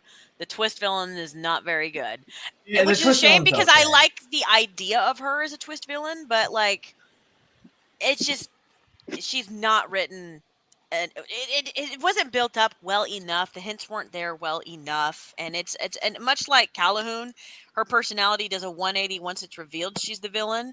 I feel like they could have drip fed, like, she's not subtle like Hans, because Hans, like, there is like hints at it there and he's hiding it, and even though he does a 180, the hints are much more there. With her, she's like, oh, okay, I think like Hellweather, right? I honestly can't even remember her name. Her I character think is very Merryweather. Merryweather. She was the little lamb. Who No. Merryweather is the fairy from Sleeping Beauty. I'm pretty sure it's like Bellwether or something like that. But like Let's Google. yeah, but like I like Oh she's yeah, you're Bell- right. Bellwether. Bellwether. ha. I remain undefeated, except for when I am defeated. Yeah, I was just like the. Like I like the idea of her as a villain. I felt like they should have like drip fed some more references to it, so it wouldn't have felt so like out of nowhere. Yeah, like that's Because the thing is, it's perfectly in line with the themes of the movie. Yeah, it's everything about the themes of the movie. Like, it doesn't hurt the themes or the message of what the movie's trying to say and what it's trying to go for, but it's just she wasn't set up well enough for it as the problem. But like overall, I think the movie's quite enjoyable. Like the comedy is top notch. Nick and Judy have great buddy cop chemistry. Yeah, It's- and it's- the world of Zootopia. Is Yeah, the the world of absolute Zootopia best is thing really about it. cool. It's really cool, and Shakira's got a great song. Oh yeah, Da, da, da, da, da. Yeah. yeah. Because and the thing is, and this is funny because a lot of people try to like narrow down the themes to just it's about racism, and I'm like, no, It's It- about prejudice because it- of everybody prejudiced against somebody. If everybody will look for a reason to look down on you. Like, even within like praise, look down on other types of praise, and even other predators look on other types of predators. Like Judy's whole like precinct is filled with different types of praise and predators, like as cops. But like even other predators look down on Nick specifically for being a fox, and other preys look down on Judy specifically because she's a rabbit, because rabbits are small and like you can't do these things. It's like it's a metaphor for people will look for any reason to look down on you. It's not just racism. Like, everybody's been bullied by somebody in their life, and that's something every kid can relate to. yeah. But yeah, I think Zootopia is a fun movie. I'm dreading the sequel because of Disney's not exactly had the best track record with sequels No, in recent years, and it's Ah. a shame because of like Zootopia is a good movie to do a continuation of, and you could do all sorts of parodies of other buddy cop type of movies with Zootopia. I think they should have capitalized it when the movie came out and made a TV show. Absolutely, it could have been a Disney Plus show with a buddy cop storyline with like it's episodic with like a behind the scenes like subplot that carries over into a season finale. They could have parodied all sorts of cop shows like NCIS, Law and Order, like you name it. They could have parodied all the cop shows. Yeah, And it's just like, Nick and Judy's adventures in Zootopia, and each episode takes place in a different part of Zootopia, so then you really get a feel for all the different areas and tundras and all that other stuff. But whatever. I want to hope it's good, but I do not have high hopes, which is a shame because of like from the trailer, there already is a lot of like pretty funny jokes like in the trailer, the first trailer that was revealed. But I'm like, I don't know. I don't trust right now. I don't trust Disney right now. You don't exactly have Don't the give me best. that hope. Don't give me hope. They don't exactly have the best track record. Yeah. Oh, Ronan, you say you didn't like that predators were treated as bad? That's literally Nick's entire character arc. The reason why he acts the way he did was because he was treated badly by prey. And the fact that because he couldn't... well, and it's not strictly predators are treated as the worst and prey are treated as the bestest ever. Yeah, right. By the end of the movie, it started to do that. But like literally a lot of prey and predators all look down on Judy. Like Judy was bullied by a predator as a kid. And then when she got to the precinct, literally a whole bunch of like other like bigger like characters who are like bigger prey characters all look down on her. It's only like really it's only the receptionist, that leopard guy, that was nice to her. Everybody else kind of really didn't like believe in her. Nobody believed in her. And every single person in the movie treats Nick like a shady fox. Like literally everybody. All of them. Not just prey. That's the point. Yeah, it's like everybody will look for a reason to look down on somebody. Right. Even people. Yeah. Oh, yeah. It was like that was the entire, and this is why I was talking about the vain villain was thematically in line. The fact that it was a prey who was trying to frame predators and try to use them in order to enhance her, like the already existing biases in order for her to gain power. That was the entire point. Well, yeah, but to pit people against one another. It's not like, it's not just like, oh, one's looking down. Like all sides were kind of, I think even the wildebeest, her chief, Judy's chief, even said to her, Chief Bogo? Yeah. Yeah. Yeah, I like he's like Judy thought like her words like basically broke the whole city, and Chief Bogo's basically just like, it doesn't take just you to make like a city that's already like broken. He's just like, the city was broken a long time ago. It's just like, it was just a powder keg waiting to go off. Judy just accidentally lit the fuse. Yeah. It's just like, yeah, like, and so like they all had to work together. Like the whole point was like everybody just needs to stop judging everybody and work together. That was the whole point. Judy and Nick worked together, and they were the prey and the predator that were judged the most, even within their own groups. Judy's own parents didn't believe in her. Yeah. I did appreciate that one joke though with the bully character who got anger management, and like he's working for her parents now, and he's like a super nice guy who like, but he's just like, Judy, I realize that a lot of unchecked anger and aggression, and he's like, and I was a real jerk, and I'm sorry how I treated you. I was just like, I love that the bully like grows up and it's just like realizes he needs to go to therapy. Oh yeah, and the sloth. Thank you, Ghost. Yes, the sloth character was pretty funny. That was like a perfect like joke. The entire DMV is run by sloths. I'm like, yep. It's just the jokes in that movie were just top notch, and of course the whole the Godfather of the mice, the Godfather. You come to me the day of my daughter's wedding. It was just funny. I loved it. Yeah.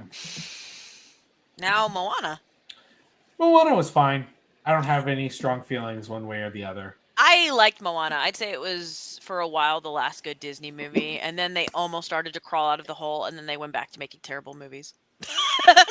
Yeah, I can agree with that. That was the last movie I saw in theaters, and I liked it at the time. Yeah, I like it. It's like an A tier, like an average A. I'd say it's an A. I wouldn't say it's not a masterpiece, but I still I loved like Moana herself, and I thought her journey was good. She's kind of goes through like almost a reverse Ariel character arc, but it's like the same, except like one has a dad that's overprotective, but instead of like, no, you can't go to the surface, it's like, no, you can't go to the ocean. I like the Moana's also ending. another one of those would make a perfect world in Kingdom Hearts. Yeah. Yes, they need to. And it's just fun, and I do appreciate that there's no like real major villain. It's more of just overcoming a lot of these trials and obstacles. Ironically, Moana is more like a Hercules type of story in that regard. Yeah. I think it's just an enjoyable movie. It's like I'm not going to say it's a masterpiece. The others are, but like I think it was a solid, really good movie. I would have loved it a little bit more if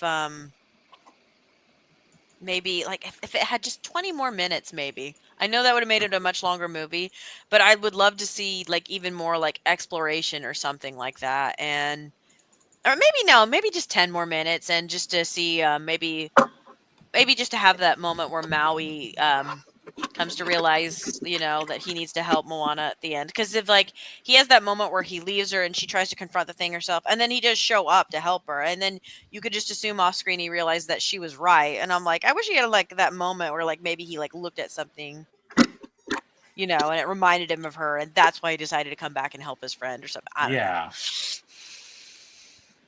It's also the only movie where I actually like The Rock. So I give it that. Yeah. So yeah, mid A tier. Yeah, mid. It doesn't cross the Cruella threshold. Oh shoot! You know what? It doesn't cross the James Hood threshold. Put it below Recess. Oh. True. And then okay. We don't even need to. We were talking about this movie is one of the worst sequels ever. I hate this movie so much. I hate Wreck-It Ralph 2 so much. It was funny because I went and saw it with my whole family, and I remember coming out of it thinking it was mixed, but I kind of thought this joke was funny and this joke was funny. And I remember texting you, Cool Band, and I'm like, well, I thought this was funny and this was funny and this was funny. And then in the span of 24 hours, I went to sending him messages. I'm like, actually, I hate this movie. This movie needs to go in a furnace and just burn. I hate this movie so much. It just spits on everything that the first movie did. It really, and I am so angry that it's oh, Vanellope actually wants to go turbo, but it's good this time. No. And then it spits all over her and Ralph's friendship and all the dumb pop cultural references in the internet. And it's pretty much just a dedicated advertisement for look at Disney Plus, basically. Yeah, that's the thing that's so stupid about it is it's not even about online games. It's just the internet and Disney properties. And Ghost, you brought up earlier about subversion, by the way. Frozen felt more like an affectionate tongue-in-cheek poking fun at themselves, in the same way Enchanted did. This movie, with the Disney princess scene, there's lines that were this was outright malicious, and it was the worst, especially when they had Rapunzel of all characters say, do you have the people assume you're always saved by a man. Oh, and all your problems need to be saved by a guy, even though you solved them just fine, and they give all the credit to a man, or something like that. I can't remember the exact line, but I remember even when I saw the movie and I was kind of mixed on it until I realized I hated this movie. I saw red at that line. I'm like, Eugene died for her. What are you? Excuse you? Yes. Why would you have Rapunzel of all characters say that? First of all, none of the women would say that. But it is especially egregious to have Rapunzel say that. Eugene died for her. You cradled him in his arm. You had a bonding moment. And people are like, oh, well, it's the internet version of Rapunzel. I'm like, I'm sorry. It's the representation of her. She would not say that. That is character assassination. It had some funny jokes in the Disney princess scene. I'm not going to lie. It did make me laugh. I laughed really hard when Vanellope appeared in the room and all the girls go to attack her thinking she's an intruder. And Cinderella straight up grabs her glass slipper and breaks it across the screen like she's about to shank Vanellope. That got me busting a gut. Was it out of character? Yes. But it was really funny. We'll forgive it because it's funny.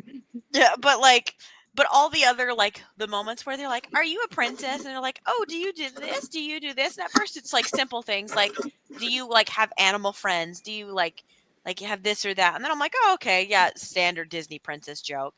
But then do you have people assume that men help you? And you're well, or they're were you kidnapped or your parents missing? And Vanellope's are you guys okay? Should I call for help? Which I'm that joke was kind of funny, but again, it's why did you have Jasmine say that? Her dad's alive.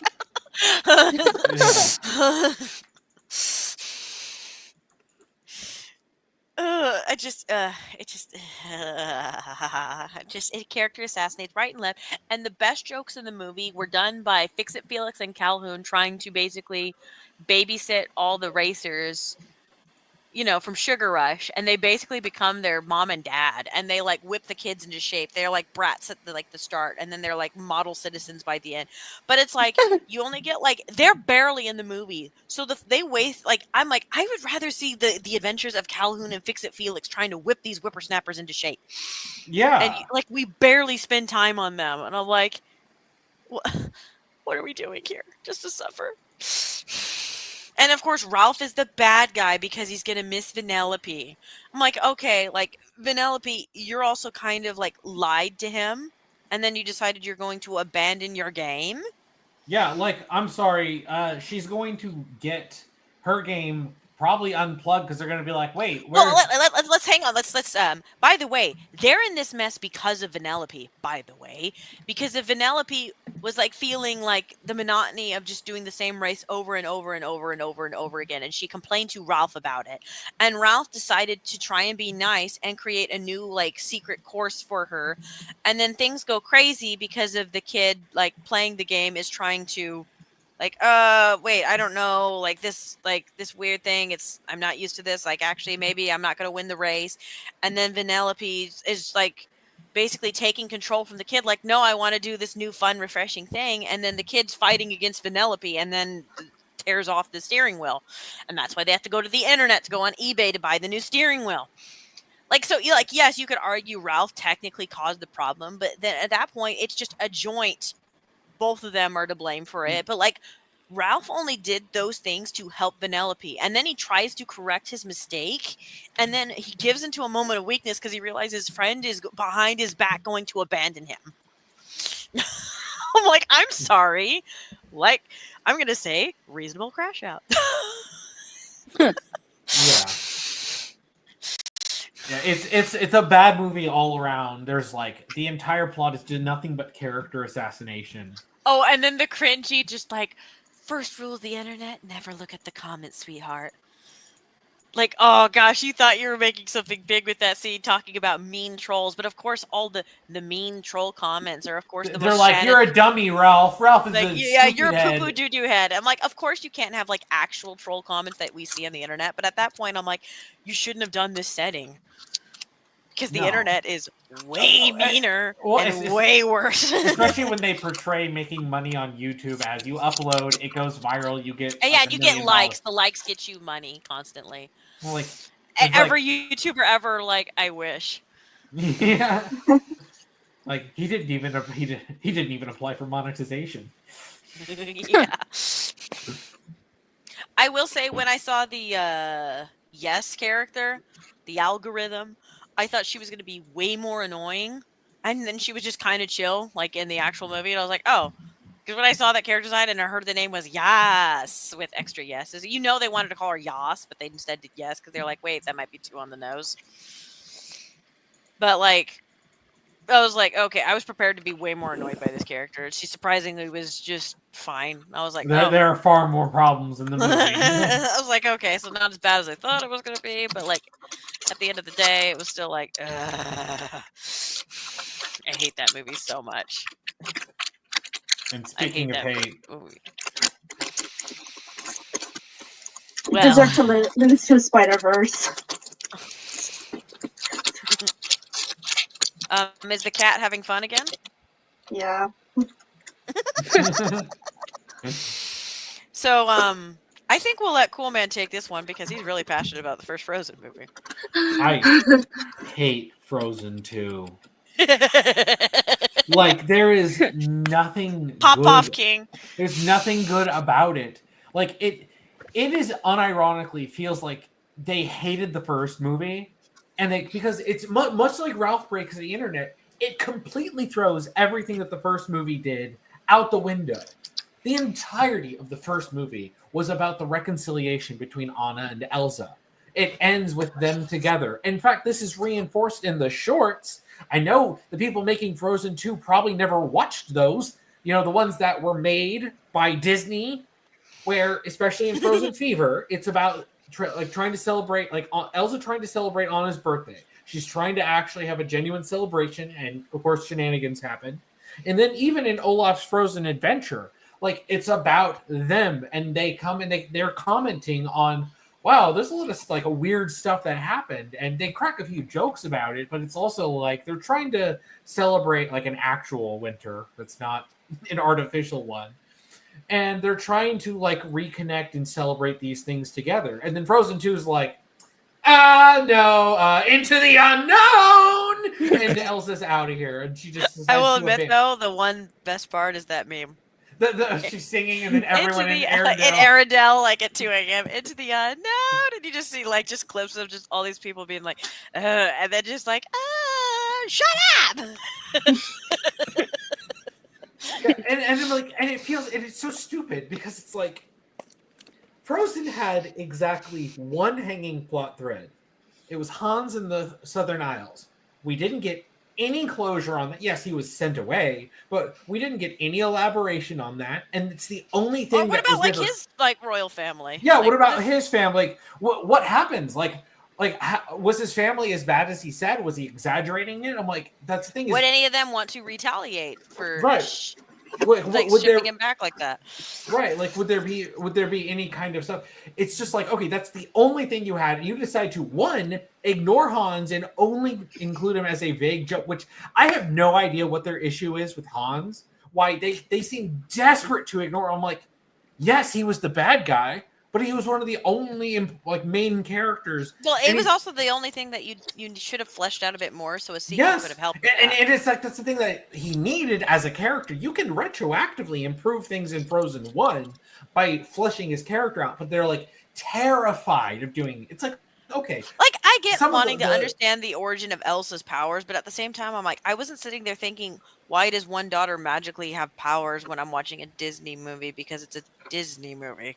No, it's like it's one of those things where you don't need to ask questions. You don't need to ask questions about why the toys are alive in Toy Story. No one cares. Oh, but they did. Oh, I hate it. It's a part of the thing. It's a part of the premise. You don't need to explain everything. Oh, she has ice powers? Okay, it's magic. Okay, that's it. She was just born with it. They're like, oh, but why she was born with it? Let's make a whole origin of why she was born with it. It's like, I mean, okay.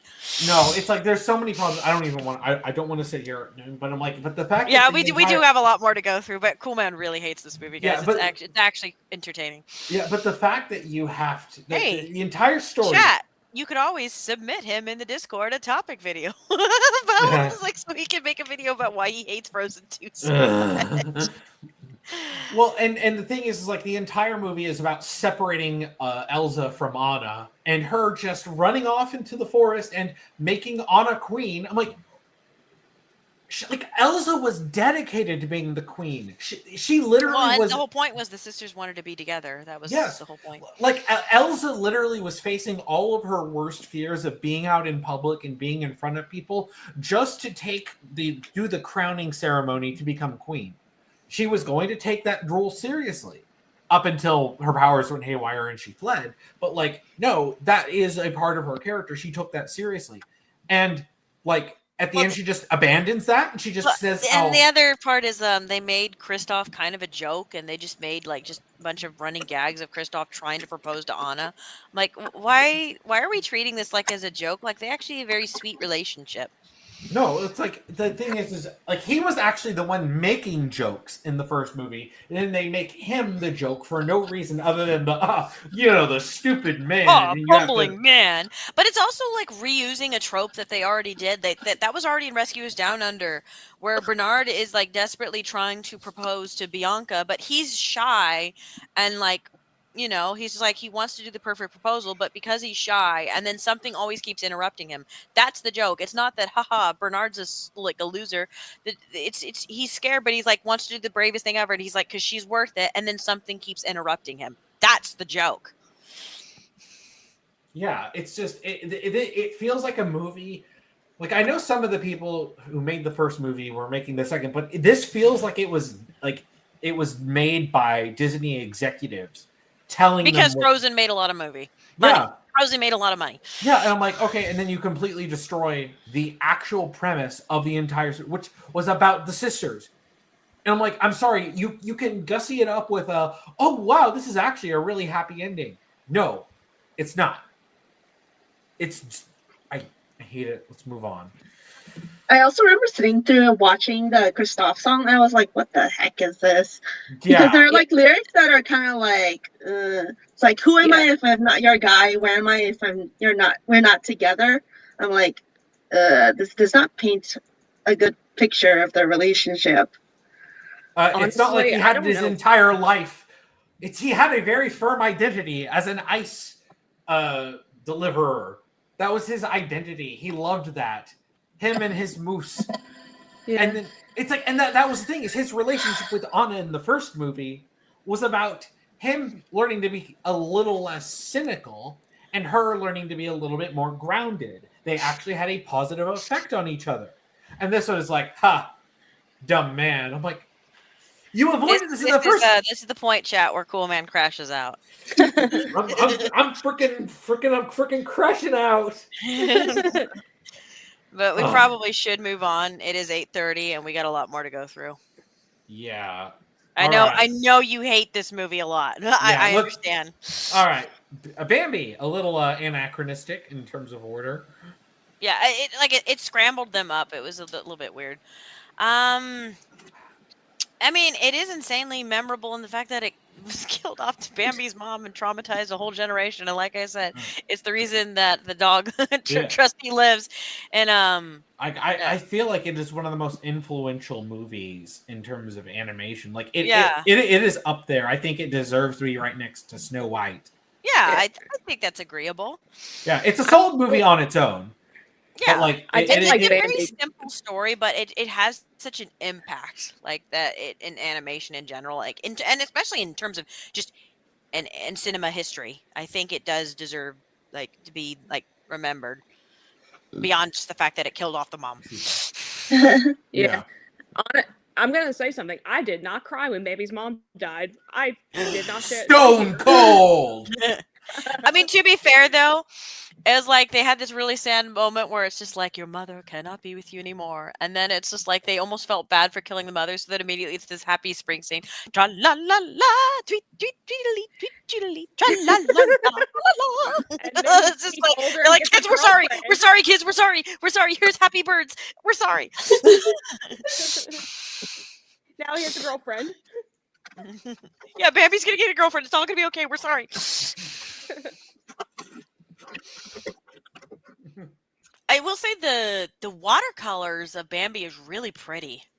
Yeah. Like the whole forest. Bambi is so visually beautiful to me. I love it. It's insanely gorgeous. I'm just like, wow. Every time I look at just even a still image, I'm like, man, Walt, like you guys were amazing.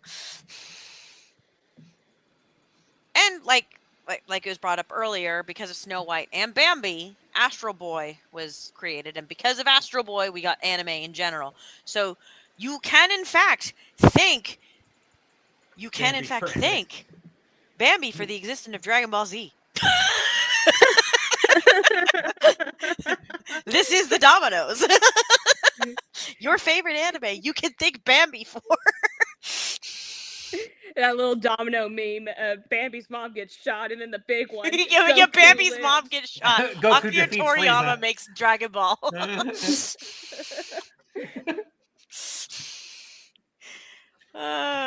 Okay. Ryan the Last Dragon. It's so bad. Like and it's so funny. They were like, look, we're basing it off of Southeast Asian culture. Southeast Asian. And I'm like, okay, did you have to make a bad movie? But it's like a hodgepodge, and it's not even like a hodgepodge like in a really creative way like Avatar: The Last Airbender was, or other like fictional settings are, like when they make a fictional world based on like stuff in real life, like Star Wars and stuff like that, where they're like, yeah, we're doing a hodgepodge of other cultural influences and we're going to make something of it. But it's just like, it almost felt superficial, and the characters are really shallow, and Awkwafina. No.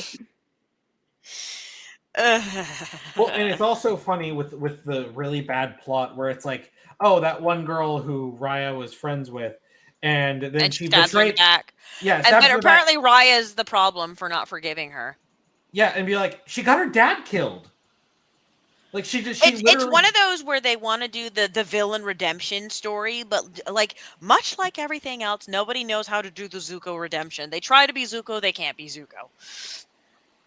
They don't know how to write a good villain redemption. She is more Catra than she is Zuko. Yes. Oh Ugh, my gosh. so badly written. Ugh, I hate that character. I can't even remember her name, but she sucked. Yeah. I don't even know why Raya is supposed to forgive her. I'm like, Raya is honestly like She's totally justified in hating she's her. very justified. It's her fault. Like Raya is obnoxious in some ways, but like she is 100% right to not trust people after she was stabbed in the back. Yeah, she was traumatized, and we're like blaming her for her trauma. Victim blaming much? Yeah. Yeah. As you can see, we're starting to pile up on the lower tier here. We're slowly getting there. Okay, so Encanto, unlike that, is not. Is okay, not the so worst thing okay, ever. so Encanto is where I teased this earlier, where I said where a movie felt like Disney was finally starting to go in the step in the right direction, and then everything went bad again.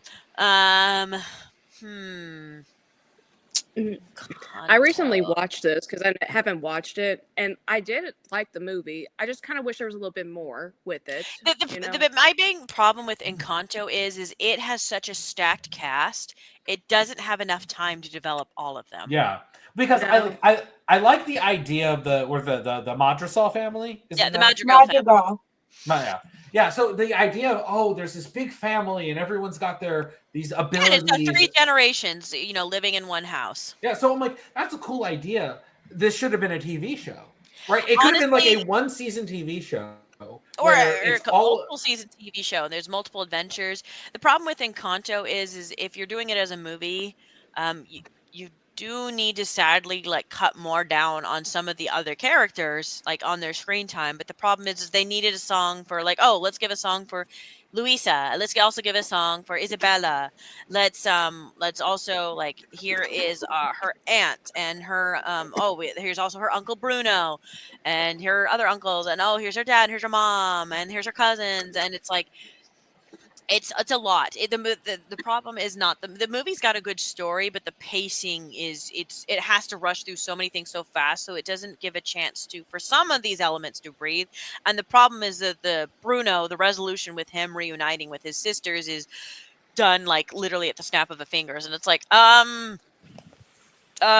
he was shunned from the family, and then he vanished and ran away and like hid himself, and we're just gonna be like, it's okay, haha, I was just joking that one time. Let's make hug kiss. It's like yeah, we got no time left in the movie. Let's just wrap it up. Movie literally ran out of time. We need going into it. Plot. And it's going into it, I thought Bruno was more. I thought he was going to do a lot more than what he actually did. Yeah, it's the problem is it has too many characters for too little time, and the problem is and you can tell they didn't want to cut any of these characters because they're each individually, all of the madrigals are interesting characters. All of them are. And they all have such like, and you can even tell from the individual songs, like from like Luisa's song and Isabella's song, they're like they have strong personalities, and it's just like, and if you're told, yeah, you have to cut that one, and also all their powers are interesting of each of the characters, and it's like, yep, you got to cut that character, and it's like, what? But look at all the cool visuals I could do with this character and their powers, especially in this song, as I have this one shapeshifter character, look at all the cool things he can do, and this other girl, she can hear really, really well, and so she anytime when she talks, she kind of like sometimes mumbles, and when she sings, she kind of does this little whispering, and it's like, that's an interesting, cute little quirk. And then you have this overbearing grandmother, and like you have like this supportive mother, but who doesn't understand, and it's like, and here's the fun aunt and uncle. And the aunt, if she gets too emotional, like she literally starts to create like thunderstorms, like. It's creative. It's insanely creative, and it's got really good music. It's like everybody, like we're singing like a lot of the songs from this movie, It was a step in the right direction for Disney. It just needed a little bit more breathing room. If the movie was a little bit longer, or if they made it into a TV show, or if they just split it up into 2 movies and they're like, okay, we'll have some of these characters more developed in this movie, and then we'll do a second movie and develop the characters more in that movie. I feel like they could have had their cake and eat it too. It's like, don't get me wrong. I don't hate Encanto at all. I think it's a good movie. It's too many characters, too little time. So Yeah. So I would say low Wish Upon a Star or high Something Amazing, because it's got a lot of flaws, even though it's not a fundamentally bad movie. No, I don't want to put it in Something Amazing, I guess. It's better than any of the decent movies. It's a good movie, I'd even argue. It's the problem is its pacing does hurt it. Well, Dinosaur doesn't have a pacing issue, so yeah, I'd put it below Dinosaur. Because none of the other movies above it I like have got that. pacing issues. And I I'm hate okay to with that. do that because I do like the characters a lot in Encanto, and I do like the music and the animation a lot in Encanto. I think it's just Encanto has like a lot of untapped potential. Yeah, but unlike other movies on the bottom tier that are like wasted potential, I think untapped potential is the better, because if it's like a lot of its potential is it feels like we've scratched the surface of it, but it's not wasted. Like, it did scratch some of its potential. It just didn't dig deep enough to get all of it, because it didn't have time. There's too many characters. Yeah. And oh no, I see what's next. Strange World. Never Did seen it. anyone else actually watch this? But I did not, but I found out about it because of the news that it's flopped so badly. so Yeah, so you did not badly. know about this until it flopped. And that's how people are Yeah. like, no one saw this movie because it wasn't advertised. Oh, Yeah. hey, Anomaly. Also, Anomaly, Oh. look where Mulan is. I think you need to look up. I think you need to look very, very up. Take off those sunglasses, man. Yeah, take off your sunglasses. You're and look. inside. See where your girl is, man. She's literally like in the very top. Literally number 2 in the ranking. Yeah, everything I had heard about Strange World was it is excessively mediocre. Like, the main characters were mediocre, the protagonist was mediocre, the story was mediocre, and then like everyone just kind of shrugged. Well, it exists. Oh, that was a movie. It was a movie of all time. Yeah, yeah. And it bombed, and that's welp, rip. Yeah. Anyways, moving on. Oh no. Okay, here we go. Look out, world! Here I are. Oh, Wasted potential, the movie. this one hurts the most, I think. And what's so painful is Okay, like, no, you know what though? Because it had so much untapped potential, I want to put it below the Black Cauldron, because Black Cauldron was another one that was a lot of wasted potential as well. I almost Black Cauldron is at the top because at least it had the Horned King. That's what I mean. That's what I mean. Put it below Black Cauldron. I put it on the bottom. Oh, okay. I was gonna say the movie has so much rich potential, but based on the concept art alone, because I'm in love with the concepts. You mean put it like right here? Yes. Oh, okay. Because Home of the Range doesn't have any potential. Let's be real. Like, oh my gosh. Everything you learn about the behind the scenes of the movies makes me hate it more. With each passing day, I hate this movie more. Just when I think I couldn't hate this movie enough, I hate it more the next day because I'm reminded of what this movie could have been. Yeah, especially when they found out, like, oh, the king and the queen were going to be an evil power couple, and we were like, "You what, mate?" And then the star was actually going to be a character, not just a cute little plush toy, basically. He would have been the next coming of Jack Frost from Rise of the Guardians. He if could have they been. He could have been. He could He have been could your have been next. Jack Frost. He could have been the next thirst trap for teenage girls, but they didn't do it. And he was going to be a shapeshifter, and it was going to be fun. And you were going to actually bring back love stories, and they were going to have this beautiful love song together. And it was going to be a throwback to 100 years of Disney, and it was going to celebrate everything Disney. And you just wasted it all. I'm so mad. I'm so mad, especially when those people made their own song for the King and the Queen. Every time you look up like concept of fans like making their own better version of Wish, like here's a song I'm going to write for the villain power couple. Here's the villain song I wrote for them, and here's me doing an animation of the At All Costs, which was originally supposed to be the love song between the Star Boy and Asha, and then somebody like all these people make straight up their own animated versions of the love song, and there's just and all these people talking about here's my rewrite of Wish of what it could have been, and all of them are good stories. Every person that ever did a rewrite of Wish made a good movie, all of them. And we didn't get any one of them. No, it's like it was literally methodically stripped of any personality it had. It was the most corporate hack job on planet Earth. It was the most let's check off every corporate box. If it was any cookie cutter, it would be the cookie cutter itself, but it was rusted because they didn't take care of their cookie cutter. This movie so much.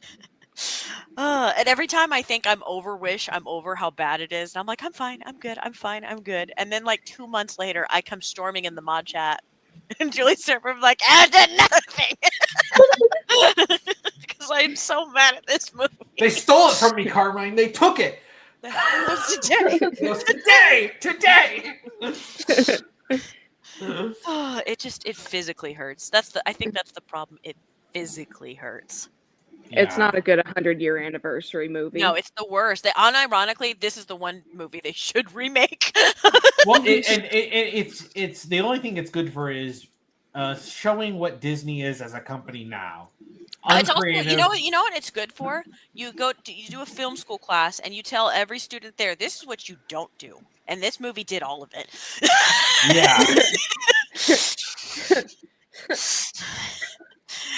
Oh no, the next one's Moana too. Oh no. That is the sequel of all time. It is the sequel of all time. It's like the fact that it was basically cobbled together from. It was supposed to be. It's. Tell me, people who grew up in the direct-to-DVD era, if this sounds familiar. Cool, man. What was the premise originally? It was going to be the original episodes of a spin-off Moana show that they cobbled together into a movie at the last minute. To make a sequel. Oh, isn't that most Disney directed DVD? Oh, Michael Eisner, you may be gone, but your spirit lives on. Michael Eisner walks in. They called me a madman. I hate that this won an award, but no one saw it. I hate that this one made money. Because there was no actual genuine good competition out at the time. Well, yeah, and the thing is if you ask anyone about Moana 2, they would be like, oh wait, yeah, that did come out, didn't it? That was a movie, I guess. My kids had fun with the pretty colors. That's the only thing we can say. Singing the songs. Nobody's singing the songs. Nobody. People still sing some of the Moana songs, like The Way You Are, and You're welcome and Shiny and da da da da da da da. Yeah, see, yeah. How far I'll go? How far I'll go? I'm like, I remember that. I was like, oh, lyrics. I'm like, but I know the tune. like I remember that, but I ain't remembering anything in this. Anyway, moving on. Let's go to something good, actually. A palate cleanser. Yeah. We had quite a few bad ones in a row. So now we're moving into Pixar. Those are covering Disney movies.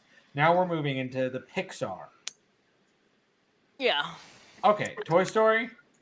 Fairest of them all. Except that there's a couple of Disney movies that are still in the Pixar era, I noticed. It scrambled a few old ones in there. Oh. Okay. But yeah, Toy Story. Straight up, Toy Story should be an fairest of them all. It's a really good start for Same. Pixar. It did start Pixar. I would maybe put it equal to Snow White and Yeah. Bambi. It I'd was say the very first Pixar movie, right? Yeah, it's important and it pioneered a lot for 3D animation Right. too. And it's not like I it's would the say first ever like anybody ever did anything in 3D animation. They were testing a lot of that stuff in the 90s in that era and TV and stuff like that. But I would say Pixar was definitely a pioneer. A pioneer in that regard, and it's just a solid, good like movie. Mm-hmm. Even the animation, the 3D animation, I think it still looks good to this day. There's still some rough areas to it. Well, yeah, like the human characters look a little bit uncanny valley, and Sid's dog definitely looks like a stuff of nightmares. But like, it was the early 3D animation pioneered for its time. And to be fair, like it's like it only got better, and like none of what we had like would exist without it, like for better or for worse. Yeah. Plus, it's just a good movie. I love all the toys. I love all the quotes. I say all the time. Anytime I say howdy, howdy, howdy, I say that a lot. And Howdy, howdy, howdy. And my coworkers, without fail, respond to me. Normie coworkers, aha, give me that. And then, of course, to infinity and beyond. And beyond. You are a That wasn't flying. That wasn't flying. That was falling style. You are a sad, strange little man, and you have my pin. And then you are a toy. Valid crash out. There's going to be quite a few valid crash outs, I'm just saying. But yeah, Tim Allen was the greatest Buzz Lightyear too. Like it was just fun. It was just an all-around fun movie. Yeah. Now, Bug's Life, not as good as Toy Story. But still a good movie. But still good. It's a solid movie. I watched the VHS of this all the time as a kid. Let's see. I like it being an A tier. Yeah, high A tier. I would not put it above Cinderella. Yeah, after Cinderella is fine with me. Yeah. But it's a good story, about like a solid story. It's got a decent villain. Hopper. Well, and the whole point of like every tyrant, what they would fear most is, the people uniting. Yeah. They outnumber us 100 to 1. If they realize that our way of life is over. Yeah. Remember that line. And Hopper is unionized. Yeah. Hopper's also scary.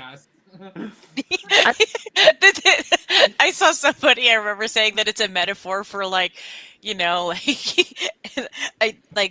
overlord in a union trying to not let his union workers know that that they could uprise.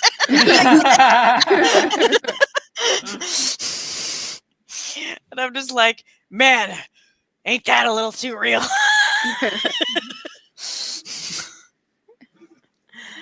It's a good movie. Oh, but Toy Story 2. Toy Story 2 is I definitely love Toy better Story than the first. 2. Toy Story 2 is really, really good. I love Toy Story 2 a lot. That whole scene where Jessie, where she's like with her like former owner, and then she grows up and then leaves her behind. Oh, gut punch. And she loves me. As a kid, that made me cry and like go home and hug my toys because I'm like, I promise I'll treat you better. And then, of course, it's got Stinky Pete. Yeah. I just love it gave Woody like something of a backstory of like where his toy originated. Yeah. I'm tour guide Barbie. I'm a married spud. I'm a married spud. I'm a married spud. Big group for the singles. And then there was like other new Buzz who was like the new and improved, and it's like they added one. No Buzz, I am your father. No. My favorite adult joke is actually from Toy Story 2, but it's not an adult joke as in it's like sexual. It's just like when Ham's like reading over the manual of the Pizza Planet truck, and he's like, I seriously doubt he's getting this kind of mileage with his gas. It's a truly adult joke in that it's like it's not even a sex joke. It's just no, you won't get this until you're an adult. Yeah. Like he's just like criticizing the car. He's just like, oh nah, you ain't that kind of mileage now. And then the little green man, you have saved our lives. We are You're eternally eternally grateful. grateful. Get away from me. Oh, they're adorable. Let's adopt them. Daddy. Oh. Such a good movie. Monsters Inc. Also S tier. Yeah, I But like. Pixar yeah. they just cooked. Yeah. They did great. And Put that much thing like- back and where much- it came from. So help me. And much like Pixar, and Disney, the mighty have eventually fallen. Yeah. We got a They little were bit of solid time for a until while, though. then. Yeah, but oh man, this movie's so quotable too. Oh yeah. I'm always watching you, Wazowski. Always watching. Max Wazowski. Welcome to the Himalayas. Snow cone? I can't believe it. I'm on the cover of a magazine. Yeah.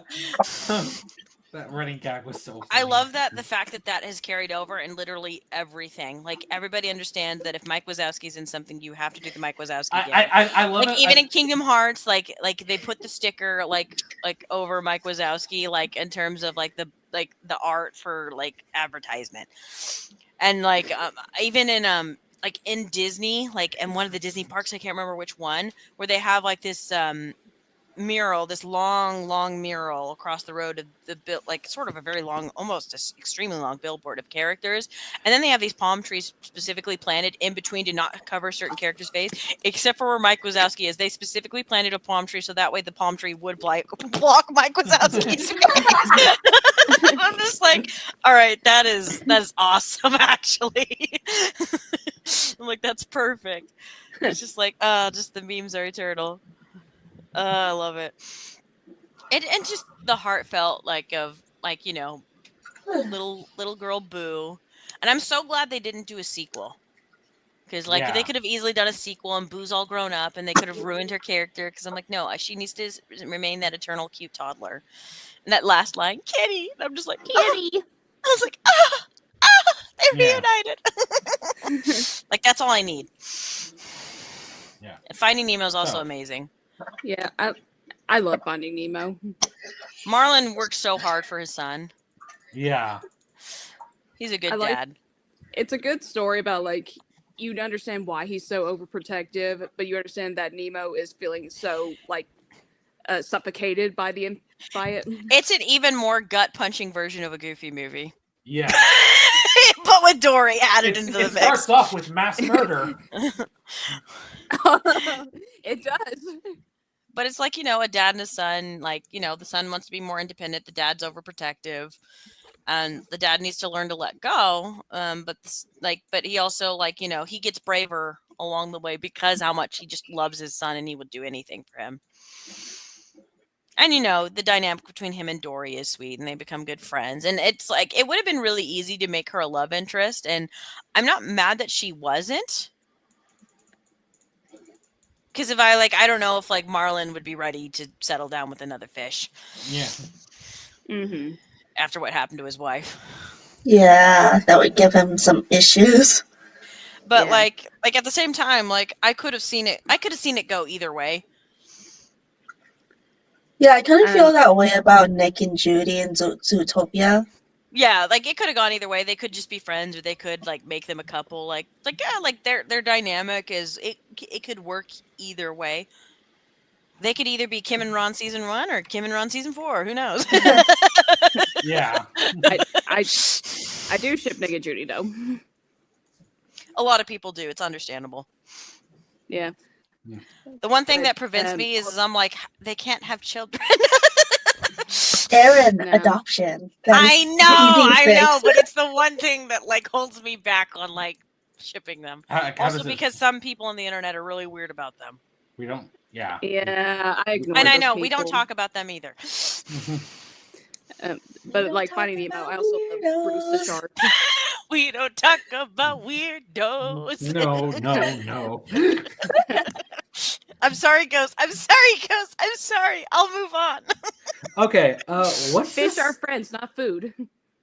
Oh, hang on. That's one of the older Disney movies. Oh.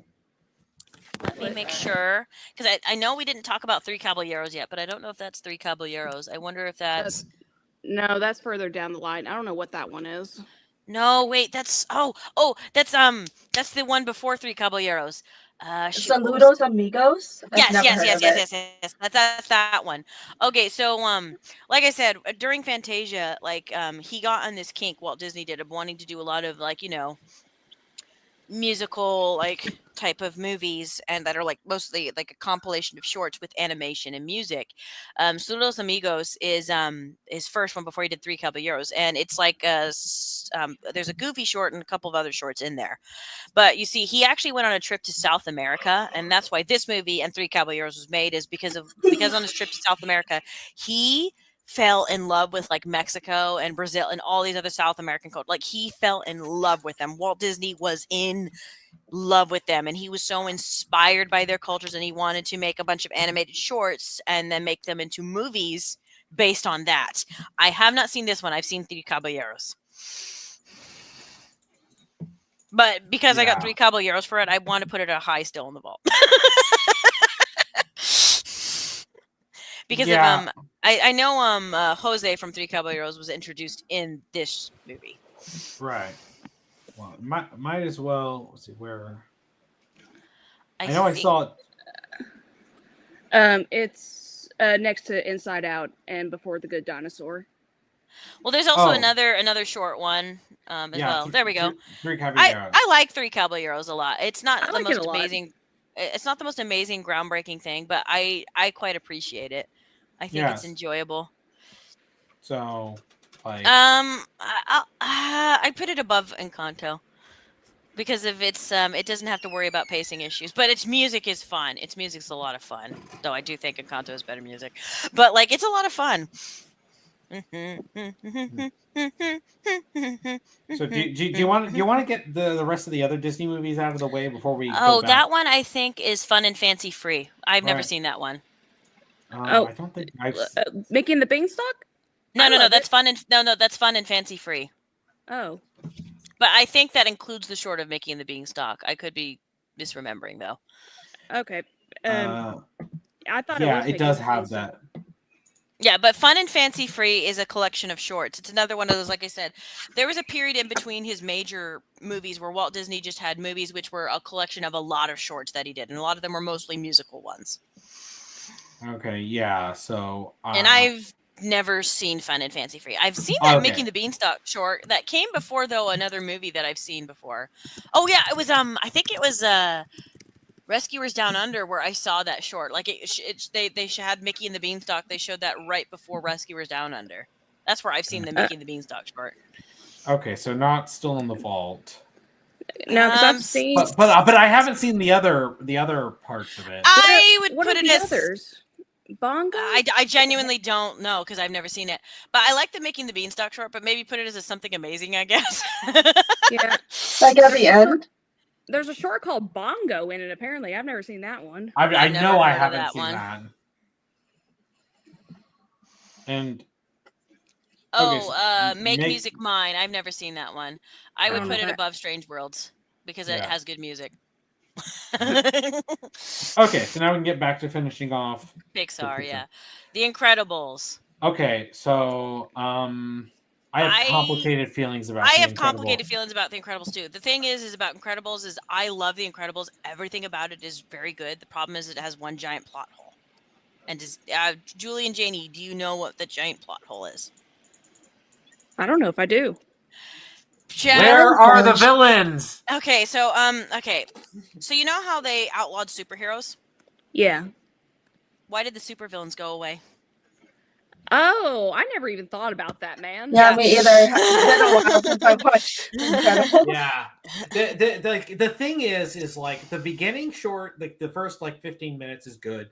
The rest of the movie is fun. It's genuinely good. But that hangs over the entire movie because it's like legit where did all the villains go? Like we know that there were a bunch of supervillains, Frozone and Well, Frozone's a hero. Yeah, you're thinking well, no, of Bon Voyage. no. Frozone and Bob were talking about them. When they were in the car. I see what you mean. Sorry. They were talking about the various villains, and that's when they talk about monologues. So and femme fatales and stuff like that. Yeah, but then it's just like, but why did they stop? Because if the villains decided to not do anything because there were no heroes, or if the police and the military were able to take care of them, then that just means that the superheroes weren't needed. That means that all of the laws were correct. And if the villains just stopped because of the heroes weren't around anymore, then that means the heroes are a detriment. Should have never have come back. Right, which is antithetical to the entire premise of the movie. And I also do have a problem with the fact that how the superheroes get made illegal is really badly done, because it's like, okay, that one guy brought a lawsuit.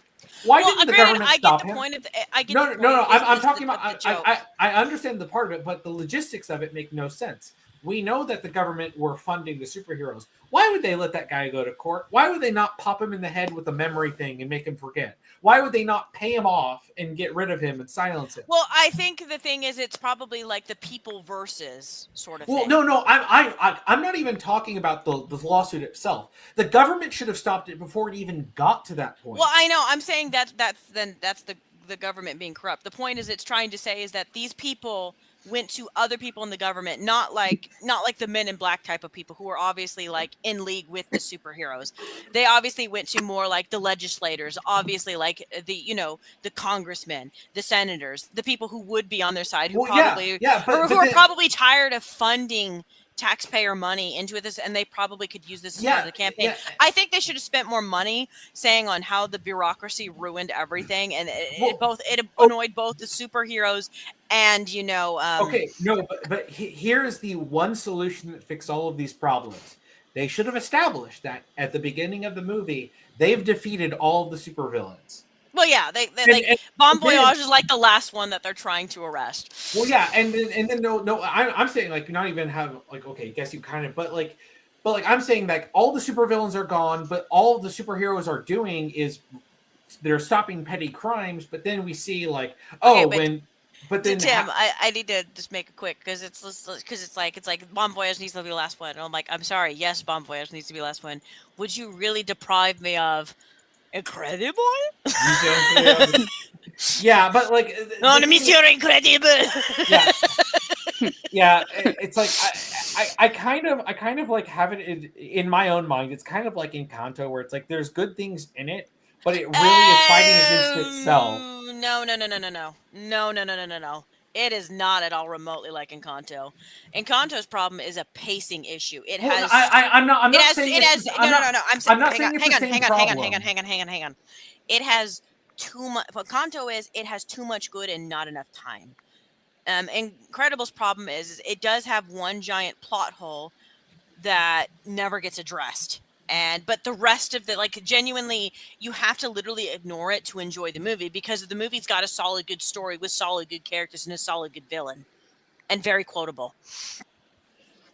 You are not affiliated with me. You are not affiliated with me. Yeah.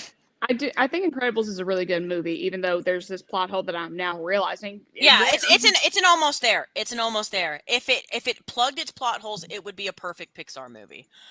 I would. I think Syndrome is more iconic than James Woods in Recess School's Out. I'll use the James Woods. My James Woods threshold says he's better than that, but he's not more iconic than Cruella de Vil. Sorry, sure. Syndrome. But it also it's also got that Samuel L. Jackson scene. You have to give it major points for that. Honey, where's my super Where suit? is my super suit? I put it away. Why? I need it. Oh no, you don't. The public's in danger. My evening's in danger. We're talking about the greatest good. I am your wife. I am the greatest good you will ever get. Such an iconic character, and we never see her face. I know. And then of course Edna mode. Okay. And it breathes like Egyptian cotton. You're the greatest, Edna. I know, darling. I know. Yeah. Well, I remember Brad Burr, like, basically he was trying to get somebody else to do Edna, and he was describing what he want Edna to sound like. And they're like, why don't you just do the voice? Your voice is funnier doing it.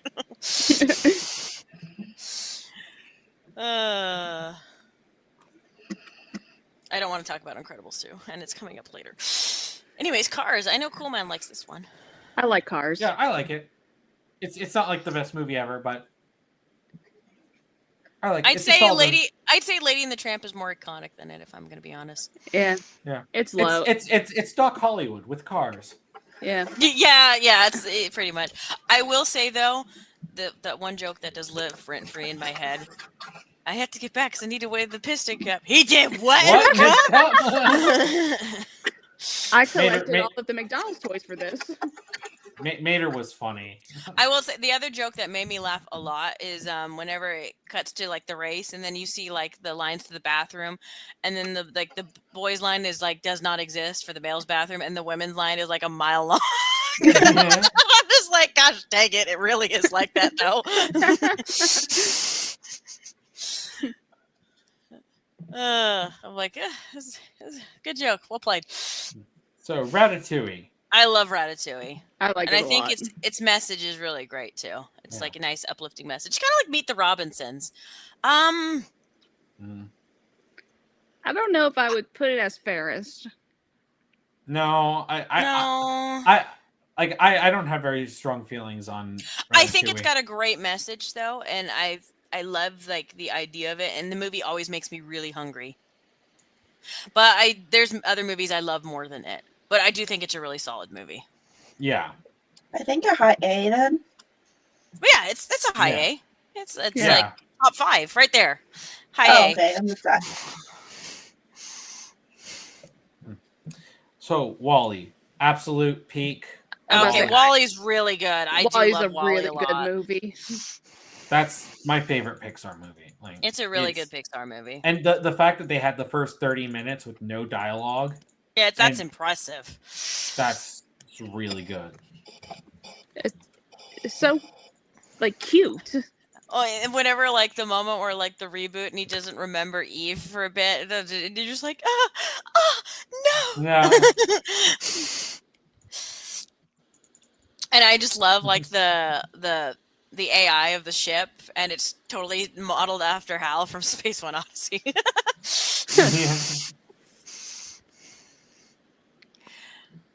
Yeah, Wall-E's just good. Everyone's already praised the Dickens out of Wall-E. I can't think of anything I can add to like why Wall-E's amazing. It just is. Yeah. Wait, CT, Ben Burt voiced Wall-E? Seriously? Oh, really? Wall-E. Wow, he did. He's the guy who was like the sound guy for Star Wars. Huh. Like, wow, that's awesome. That's really cool. Best environmental message without being preachy. That's because they weren't intending on doing an environmental message. No, it like literally that. Like was... if you ask the creators, like they actually did not intend for that, like to be meant to be an environmental message. It was just that happened. That was the state of the world. Humanity left the world. It was just a thing. They weren't even thinking about making it like as a message. We lost Julie. Yeah. Oh, what happened?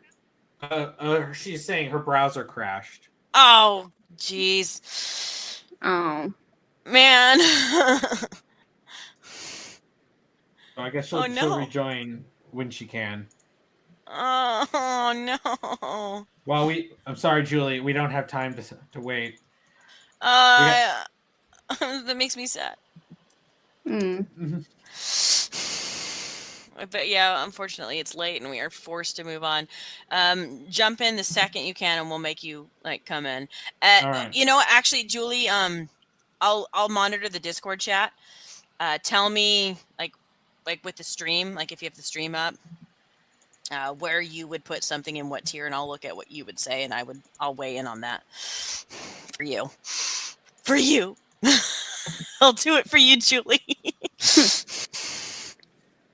If you're listening to it on YouTube.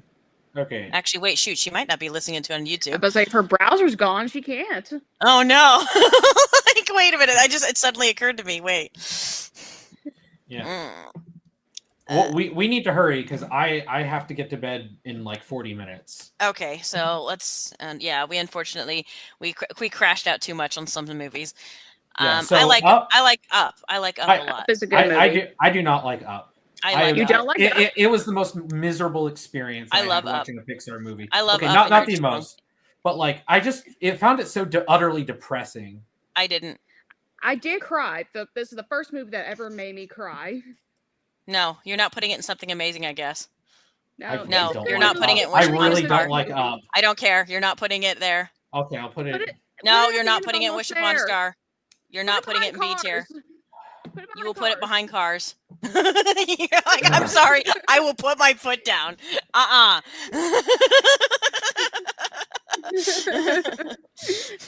You are allowed to not like this and another movie that I also love, but I'm not letting you put it there. I'm putting my foot down. It's okay, chat. I got the shield. I'll protect them. Toy Story 3.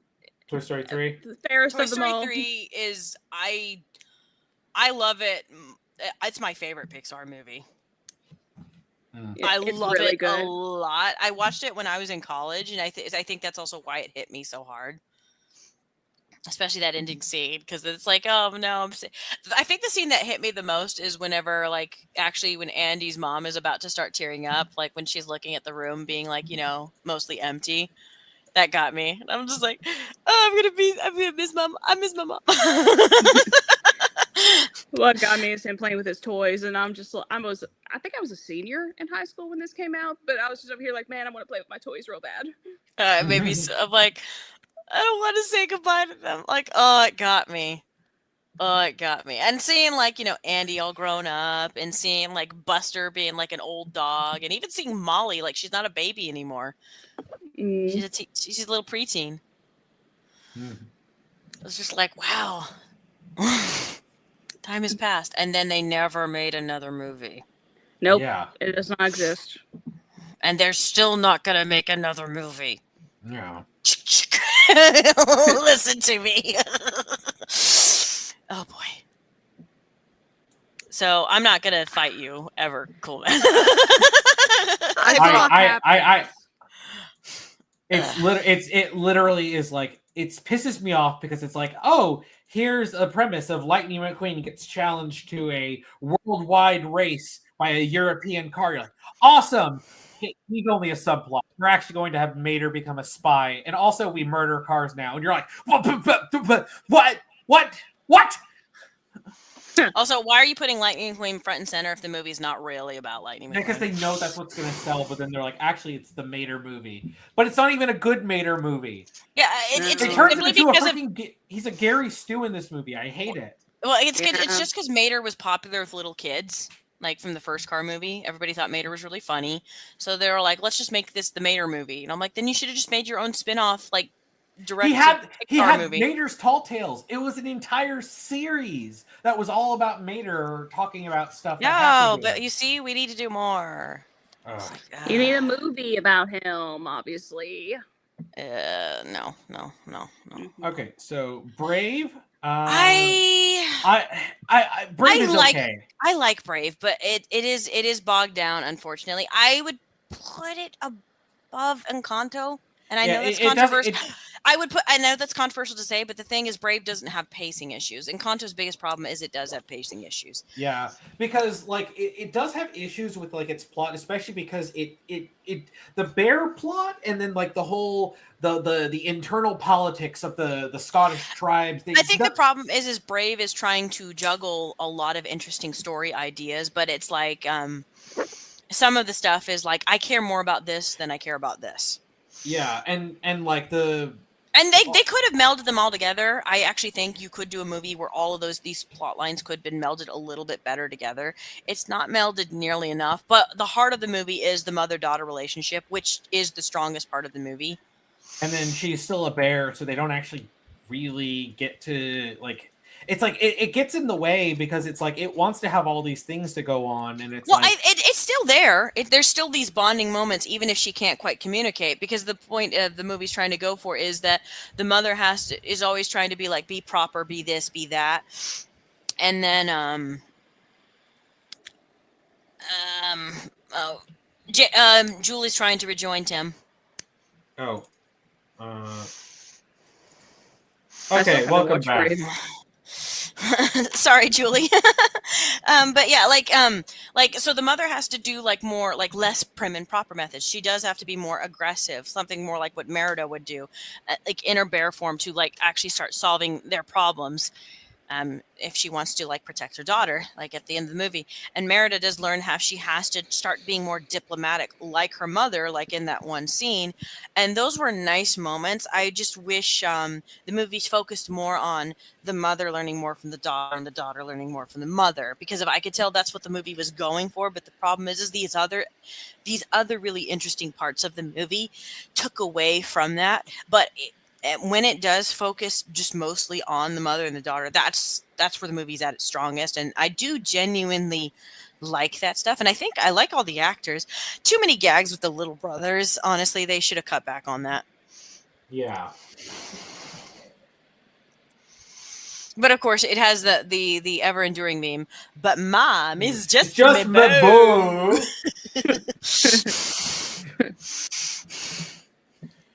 What's next? So, Monsters University. Okay, this was the one when we were talking about I was hinting at it, but way back when we were talking about Meets the Robinsons. This one had a message and it came out at just the right time. I was in college. Yeah. I kind of would put it right below Meet the Robinsons. I kind of considered equal Meet the Robinsons, actually. Because the movie is just a solid college movie. It's just like a typical solid college movie prequel. It's the ending of the movie. It's one of those movies where the ending of the movie totally transforms the entire movie. Because some people say like the ending of your movie can make or break your movie. If you have you could have a solid 90% of a movie, but if your ending is terrible, that could it leaves a bad taste and it ruins everything you did before it. Yeah, literally the only issue I have with this movie is that it contradicts the first movie because Sully and Mike were said to have been friends since they were like 6 years old, which conflicts with Monsters University saying they met you have when they were adults. You have to remove that one line from Monsters Inc. in order for there to be a coherency for that.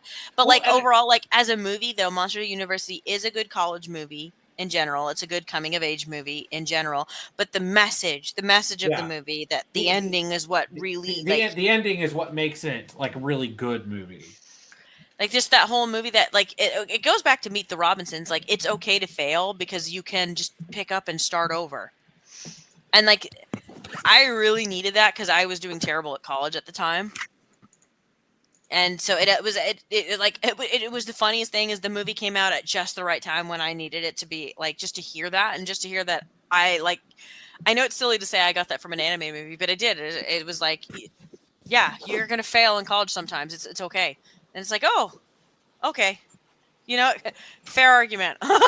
And then I picked up and I moved on. Okay, yeah.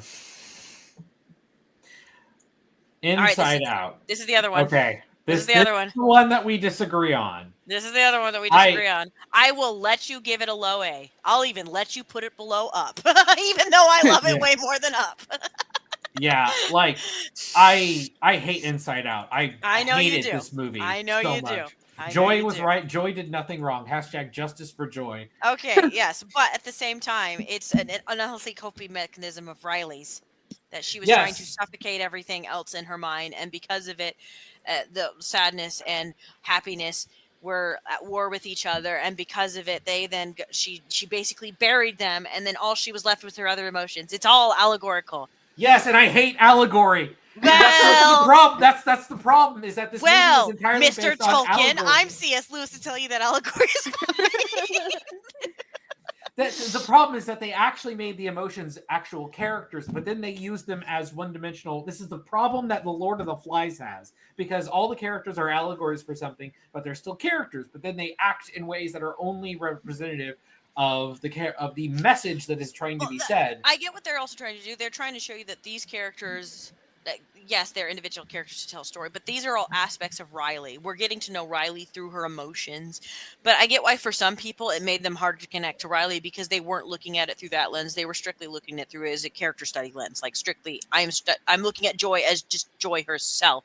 I'm not looking at Joy as an aspect of Riley, and I'm not looking at it for as the allegory of what Riley's going through right now. Like she's struggling with the move. She's struggling with the changing of the schools. She's struggling with the her parents not really helping her deal with it. Like, I get it.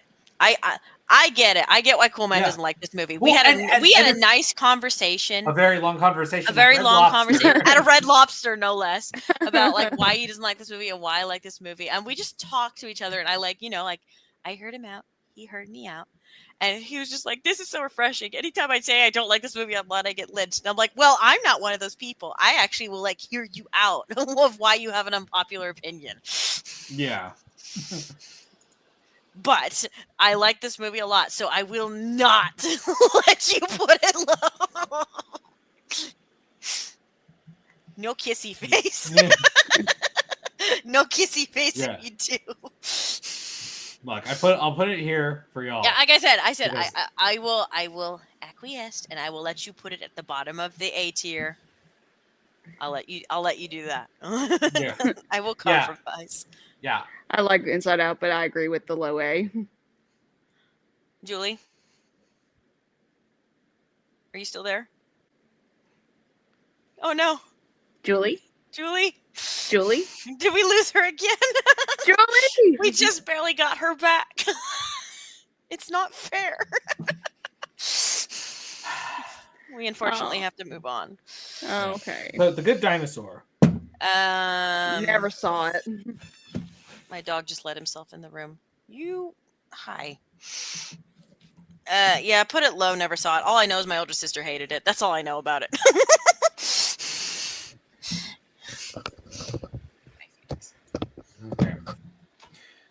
Okay, so Finding Dory. I never watched this. I did not want a sequel to Finding Nemo, so I boycotted it on principle. I did watch it, and I did like it, but I definitely don't like it as much as Finding Nemo. I think it's just average. Yeah, it's probably the only sequel. I only seen it once. I saw it in theaters, and I remember thinking it was charming enough when it came out. I don't remember.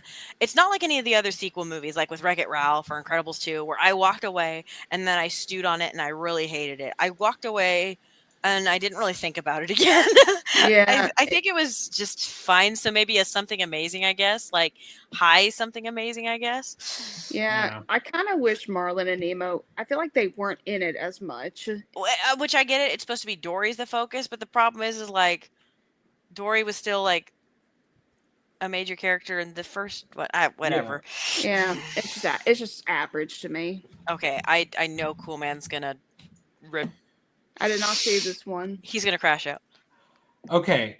Is it worse than Cars 2? It's not as bad as Cars 2. But the Okay. problem is it feels like it was overcorrecting Cars, because now it's okay, we're going to ignore everything that Cars 2 did. It's all about Lightning McQueen, except they're he crashed out. Now he's an old, washed up car who has to teach the new generation. I'm he barely became notable in the first movie. He did nothing in the second movie, and now we're already skipping to he needs to teach a young hotshot female car about how to be a racer so that he can pass on his legacy to someone new. I'm he's barely done anything, and now you're he's already had to become the old washed up mentor. I hate it. And he crashes because they're ooh, it's just like Doc Hudson. I'm F you! Doc Hudson was old. Lightning McQueen's still young. I remember whenever this movie came out, and then I just got all these bad messages, and I'm he's the only person I know who's really passionate about this, and I love that. Look, I like the first Cars movie. No, that's what I mean. Like, I love that. Like, I genuinely find it endearing how much you like enjoyed the first Cars movie, and the sequels like offend you. Yeah. I think it's adorable. I think it's very adorable. Yeah, it honestly, like the Lightning McQueen is fading from Ghost. It's just like it felt like those commentators who talk about football players and are like this old man and his creaking bones, and he's like 31, and you're like, this old man can't keep up with the young. I'm like, oh my gosh, that's what it feels like with Lightning McQueen in this movie. Moving on, I hate the sequels. Coco. How do y'all feel about Coco? I like Coco. I will say I do like Coco, even though I understand why you don't. My thing with Coco is I do enjoy Coco, but what makes me hold back from saying I love Coco is the same reason what makes Cool Man hate Coco. The villain is really bad. Yeah. It's another one of those twist villains. It's somehow bled out of Disney and into Pixar. And what's even worse is the movie literally lies to you just to try to make it a twist villain. Because they're like, here's literal pictures of his grandfather, except, oops, the picture, we made it look like someone else entirely just to like the you. villain's the worst part. Like, I like Miguel. I like Oscar. shoot. Was it Oscar? I think Oscar. Dang. But I liked their little dynamic. I like the music. The movie's really pretty.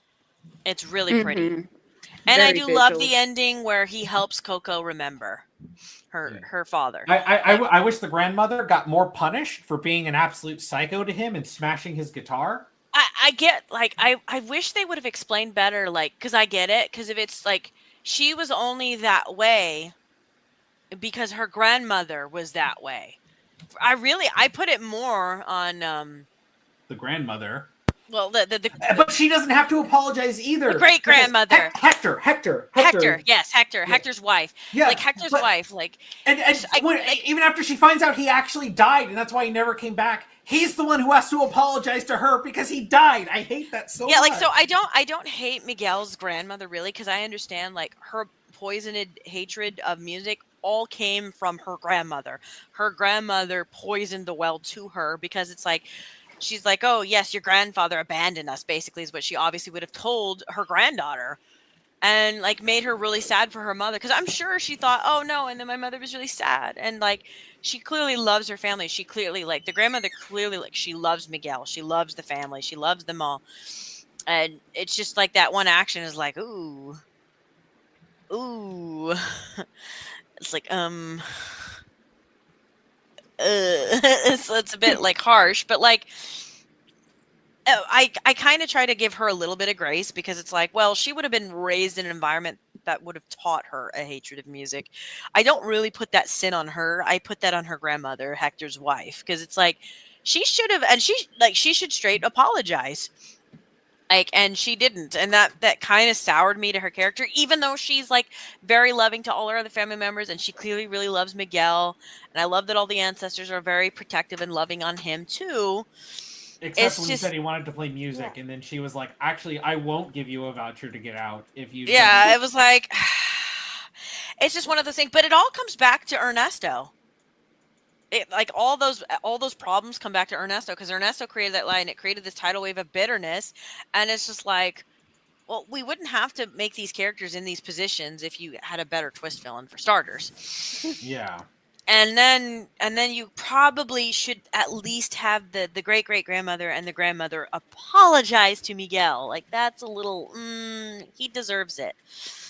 I think another thing that bothers me is that the Hector's wife and him are shown to be together. They even kiss in the epilogue, but they don't really show her, like, opening up to Hector. Yeah. Also, Julie's back! She's back, guys. She's alive. It's okay. We're talking about Coco right now. Okay, chat. W's in the chat. Julie's back. All of you, W right now. W's for Julie. All right. No. Oh no. Oh no. Oh no. Wait. Where are we going to put Coco? right. I just saw. I'm okay with I low like A or parts high of B. Coco, so I would put it below Encanto. Okay. Encanto's got much more likable characters. Yeah. Also, watch Book of Life. It's the better Coco. Well, they're not the same. They just both celebrate the Day of the Dead. But And Book of Life is a better. they Book of focus on Life the is just musical protagonist. Book of Life is just a better movie. Yes. All right. Okay. It wants to reset things. Because the very beginning of the movie starts off with them fighting the Underminer, and then they're literally I hate this movie so much. It was another one of the movies. I had the exact same reaction as Wreck-It Ralph. I liked a couple of scenes, and then I thought my feelings on it were mixed. I stewed on it for 24 hours, and then I literally just said to myself, I wanted to die in the incinerator. I hate this movie. It ruins so many of the characters. It resets so many things. One of the few good things about it confirms what, like I said, was obvious, that like obviously there would still be some superheroes in hidings. Of course, Syndrome wouldn't have been able to kill them all. That doesn't make any sense. But like, it doesn't. The best it can do is said, well, what if instead Helen was doing solo hero work while Bob was staying with the kids? Let's just reverse their roles and let's reset Viola again, of that she's. Oh no! Tony, like she. Oh yeah, because she got over this. Yeah, because Dicker found out that Tony saw them being heroes. He saw them put on their masks. So then they wipe his memory. So he doesn't remember Violet asking him out. So that's the big drama with Violet, is now she has to be completely reset with Tony. It's just like, oh yeah, I love this, and of course the villain's just awful. Just awful.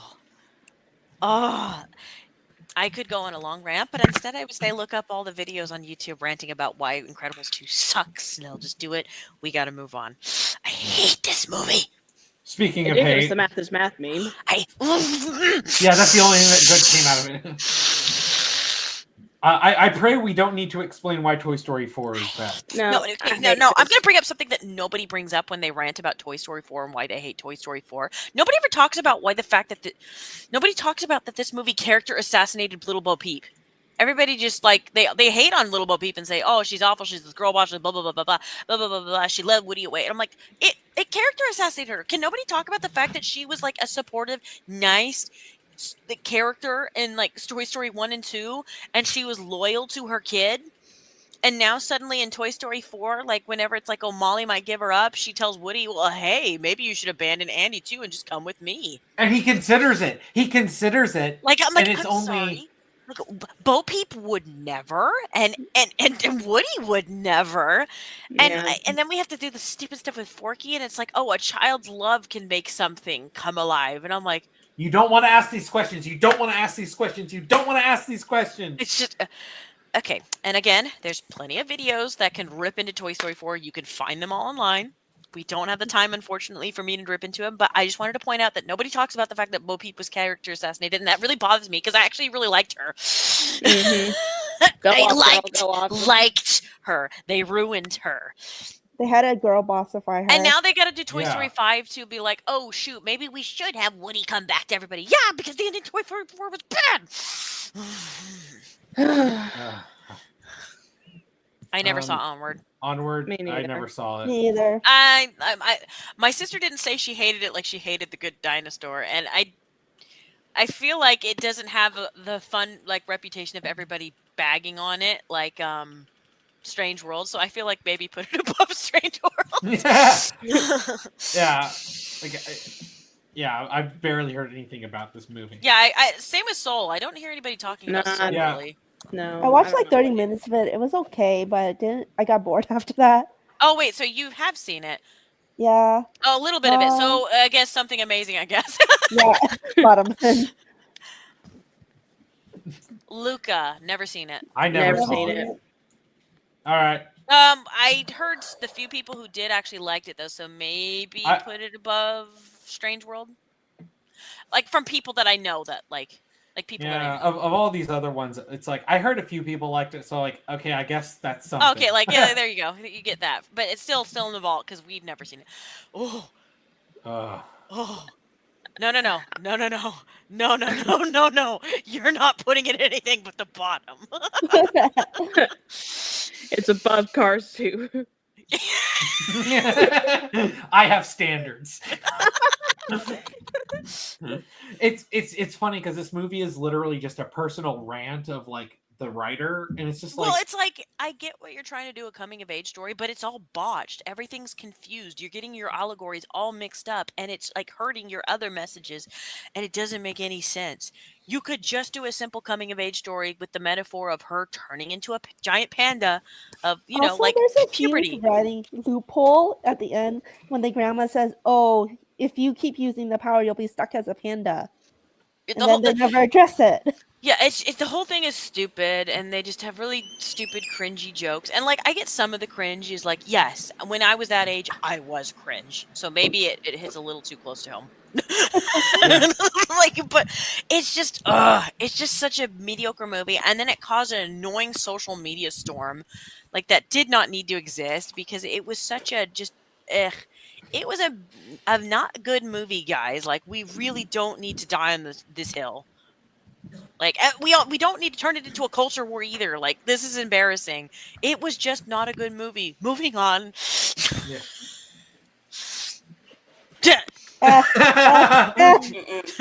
Nah. Oh, this was Andy's movie that he grew up on that made him love Buzz Lightyear. No, he watched Buzz Lightyear Star Command. Screw you. That movie was stupid. It was dumb. It bombed like it should And it have. was ugly. It's ugly. All the jury color scheme. And you dared to not get Tim Allen back for Buzz Lightyear. Nope. No, gotta replace him with Chris Evans. And then they were like, actually, Zurg is just future Buzz. That's the twist. No, he's his father. If you want to go buy Toy Story 2, or Toy Story 2 explicitly said he's his father.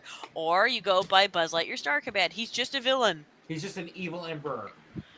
I didn't even know that was the twist. What the heck? Yeah, the twist is that he's an evil future Buzz. Oh, that's stupid. Yeah, it's very stupid. Yeah, and then like they're all like, Buzz, you shouldn't try to save these people in the colony because if you go back in time and stop them from like crashing and stranding them here, then some people might not be born, and that's worse than saving thousands of people. Like, That's so overly complicated. What? Yeah, it's all about time travel. But apparently, this is the movie that made Andy a fan of Buzz Lightyear. Like, no, no, you know. So, Elemental. Shut up, Charlie.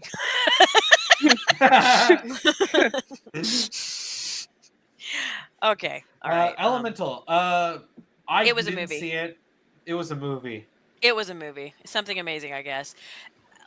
People way overgas it because if it was like not 100% terrible. I would put it above Finding Dory, actually. Like, I will say the main characters like they have a decent enough romance. Like, they're fine. It's just like everything else around the movie is just meh. And like the allegories and metaphors are like for everything and messaging was done way better in Zootopia, and Zootopia wasn't even a forbidden love story. No, it's So did anyone here actually watch Inside Out 2? I heard it made $5 billion, but no one. I refused because I loved Inside Out and I didn't want a sequel, so I refused So to see it. my sisters pirated it, and we were at our grandma's house, but I fell asleep on the couch instead. So you technically didn't see it. So you lasted less than Soul. Okay. Yeah. I hate that they Okay, made their you excuse was we emotions. need to stay up so we can sleep on the car ride back because we live like 6 or 7 hours away from our grandma's, and I was like, I'm tired. From what This I is recall, kinda boring, from what I so heard from I sleep. everybody that told me that they loved the movie, and when they described to me they loved the movie, and I'm like, this sounds like a lot of similar story beats that we already did in the first movie. The difference is Riley's a teenager now, and she's going through a lot of conflicting emotions as a teenager. And it's not like it's the same. Oh, she moved away. Like what? But it's the simple like bottles up her emotions, and that's like done in like symbolic of now that she's bottling up all the original cast emotions, and the new emotions are like now going haywire. And it's like okay, I'm like so like broad strokes, it's some of the same story beats of the first movie, and that just bothers me. And I think the thing that bothers me the most is I hate that a sequel Pixar movie made that much money when other movies that came out in 2024 way deserve that money more, like say Wild Robot or Transformers 1. Instead it was another sequel. I mean, the only good thing it did is it knocked certain other animated movies off their pedestal. But it's like, oh yay, Disney beat Disney. Woo. So, did anyone watch Elio? Because I don't think anyone else watched Elio. It bombed like Strange Worlds did. I heard it has a similar story though, like to Wish. I heard like I hadn't looked into it deeply, but I heard there was a lot of like it was going to be a completely different movie, and then it went through different versions, and corporate kept coming in and basically changing it. Yeah, because I know that even from the first trailers, I know that people talked about things being different. Like his mom was supposed to be alive and not dead. It wasn't supposed to be his aunt. She was supposed to be his mom. And I'm like, oh my gosh, like this is such. You don't hate corporate enough. No. Well, we managed to get here before 10. It got quite stacked, though. I am kicking myself that I forgot to include Oliver and Company. But like I said, I would put Oliver and Company like I believe I said B tier or A tier earlier in the stream. I can't remember what I said. I think A. You said A. Yeah, I think it's you said a it. low A for me. I liked that movie. It's really fun. The music's catchy. I quite enjoy it. I think I it was love a Billy cute Joel movie. the dog. Why should I worry? Why should I care? But the guys, thank you for coming because holy cow, you stayed for almost 6 hours. Yeah, I knew with how many movies we had to get through, this was not going to be a short. It was that chunky boy. That's why I kind of wanted to get through some of these because, like, I know we're going to be ranting. I know I was going to rant about some of these things. Like, I was originally going to make it just a Disney stream, but I thought, no, there's a couple of Pixar movies I know Cool Man's going to want to rant about. Yes. So I was like, we'll do a Disney and Pixar stream. Maybe one of these days we'll do another stream, but it's like non-Disney animated movie tier list. But apparently, I need to make Cool Man watch some more animated movies. Yeah, apparently. And then I make Julie watch Treasure Planet, so that's the homework, everybody. All right, guys, thank you so much for coming. Yep, thank y'all. Thank you. Thank you. Be sure to watch Cool Man's reactions and give him a like and comment.